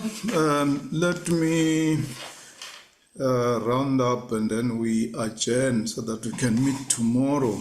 I also have to attend to something here in Parliament.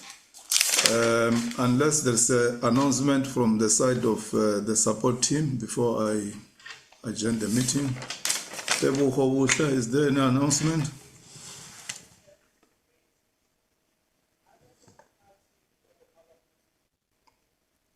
No, there are no announcements here, except the fact that there's a meeting tomorrow with the entities, and I think Alan has already sent a link for the meeting for tomorrow. Okay. Thanks very much, honorable members, for the engagement with the minister and SARS commissioner and his colleagues, and the AG for making herself here with her team to assist us with the work of oversight. Let's acknowledge that in overall, as the AG has noted or alluded to, the outcome for the finance portfolio has shown improvement compared to the previous year. We have to note that the finance portfolio has a culture of performance, as most have achieved the key targets, close quote. Be that as it may, there are entities where there is a struggle with compliance, and I think that should be attended to by the minister with the team, the deputy ministers, DG, and those who are in the boards of those entities. We want to thank the AG for tabling this report on the National Treasury entities and the SARS. The AG is a very important office or organ because the AG plays a vital role in strengthening democracy by enabling oversight, accountability, and governance in the public sector. So we'll continue to work very closely with the AG to assist us in ensuring that the executive remains accountable and there is effective governance in South Africa. As much as there are challenges that entities are facing, we should not turn a blind eye on some of the achievements that are there. Amongst those is that the PIC has achieved a 3 trillion mark in terms of its annual report.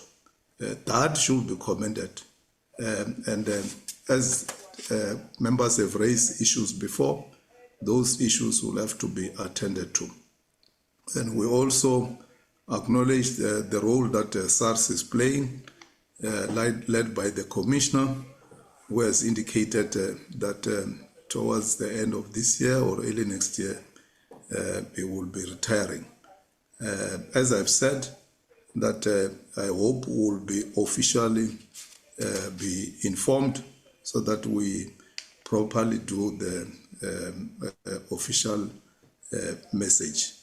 So that should be done, Commissioner, so that you don't just disappear and then we meet you somewhere here in Cape Town or here at Laboria where I stay. So let us know in time when you are leaving so that we can do the right thing to you as our colleague. So we'll continue to play robust oversight on the executive and the entities, because that is our responsibility, as I've said, to ensure accountability, transparency, and effective service delivery. Thanks to the minister who had to rush to brief the president with the DG, and thanks to the 2 deputy ministers who attended the session. And I hope that you will continue to attend tomorrow and again on Friday. Deputy Minister Dr. Masondo and Deputy Minister Sarupen. And thanks to our support team and our PBO and other entities. Let's adjourn our meeting. We'll meet again tomorrow, same time, 9 o'clock. Same platform, virtual platform. Not that we don't want, we are not erratic or allergic to physical meetings, but there's a serious challenge of venues in Parliament. And as we are going through belt tightening, we are avoiding going out of Parliament to hire private venues, because that is eating into the budget of Parliament.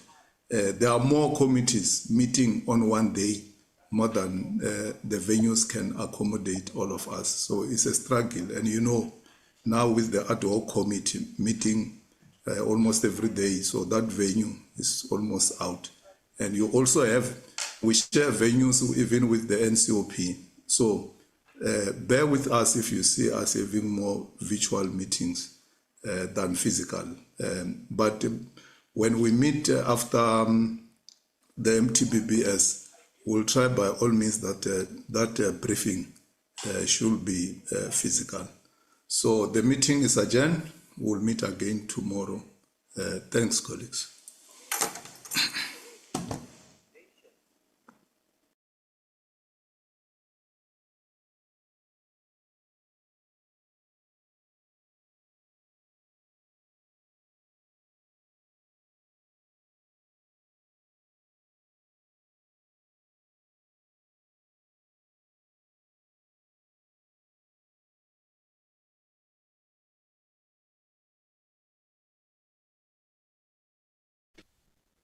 Hey, Chair.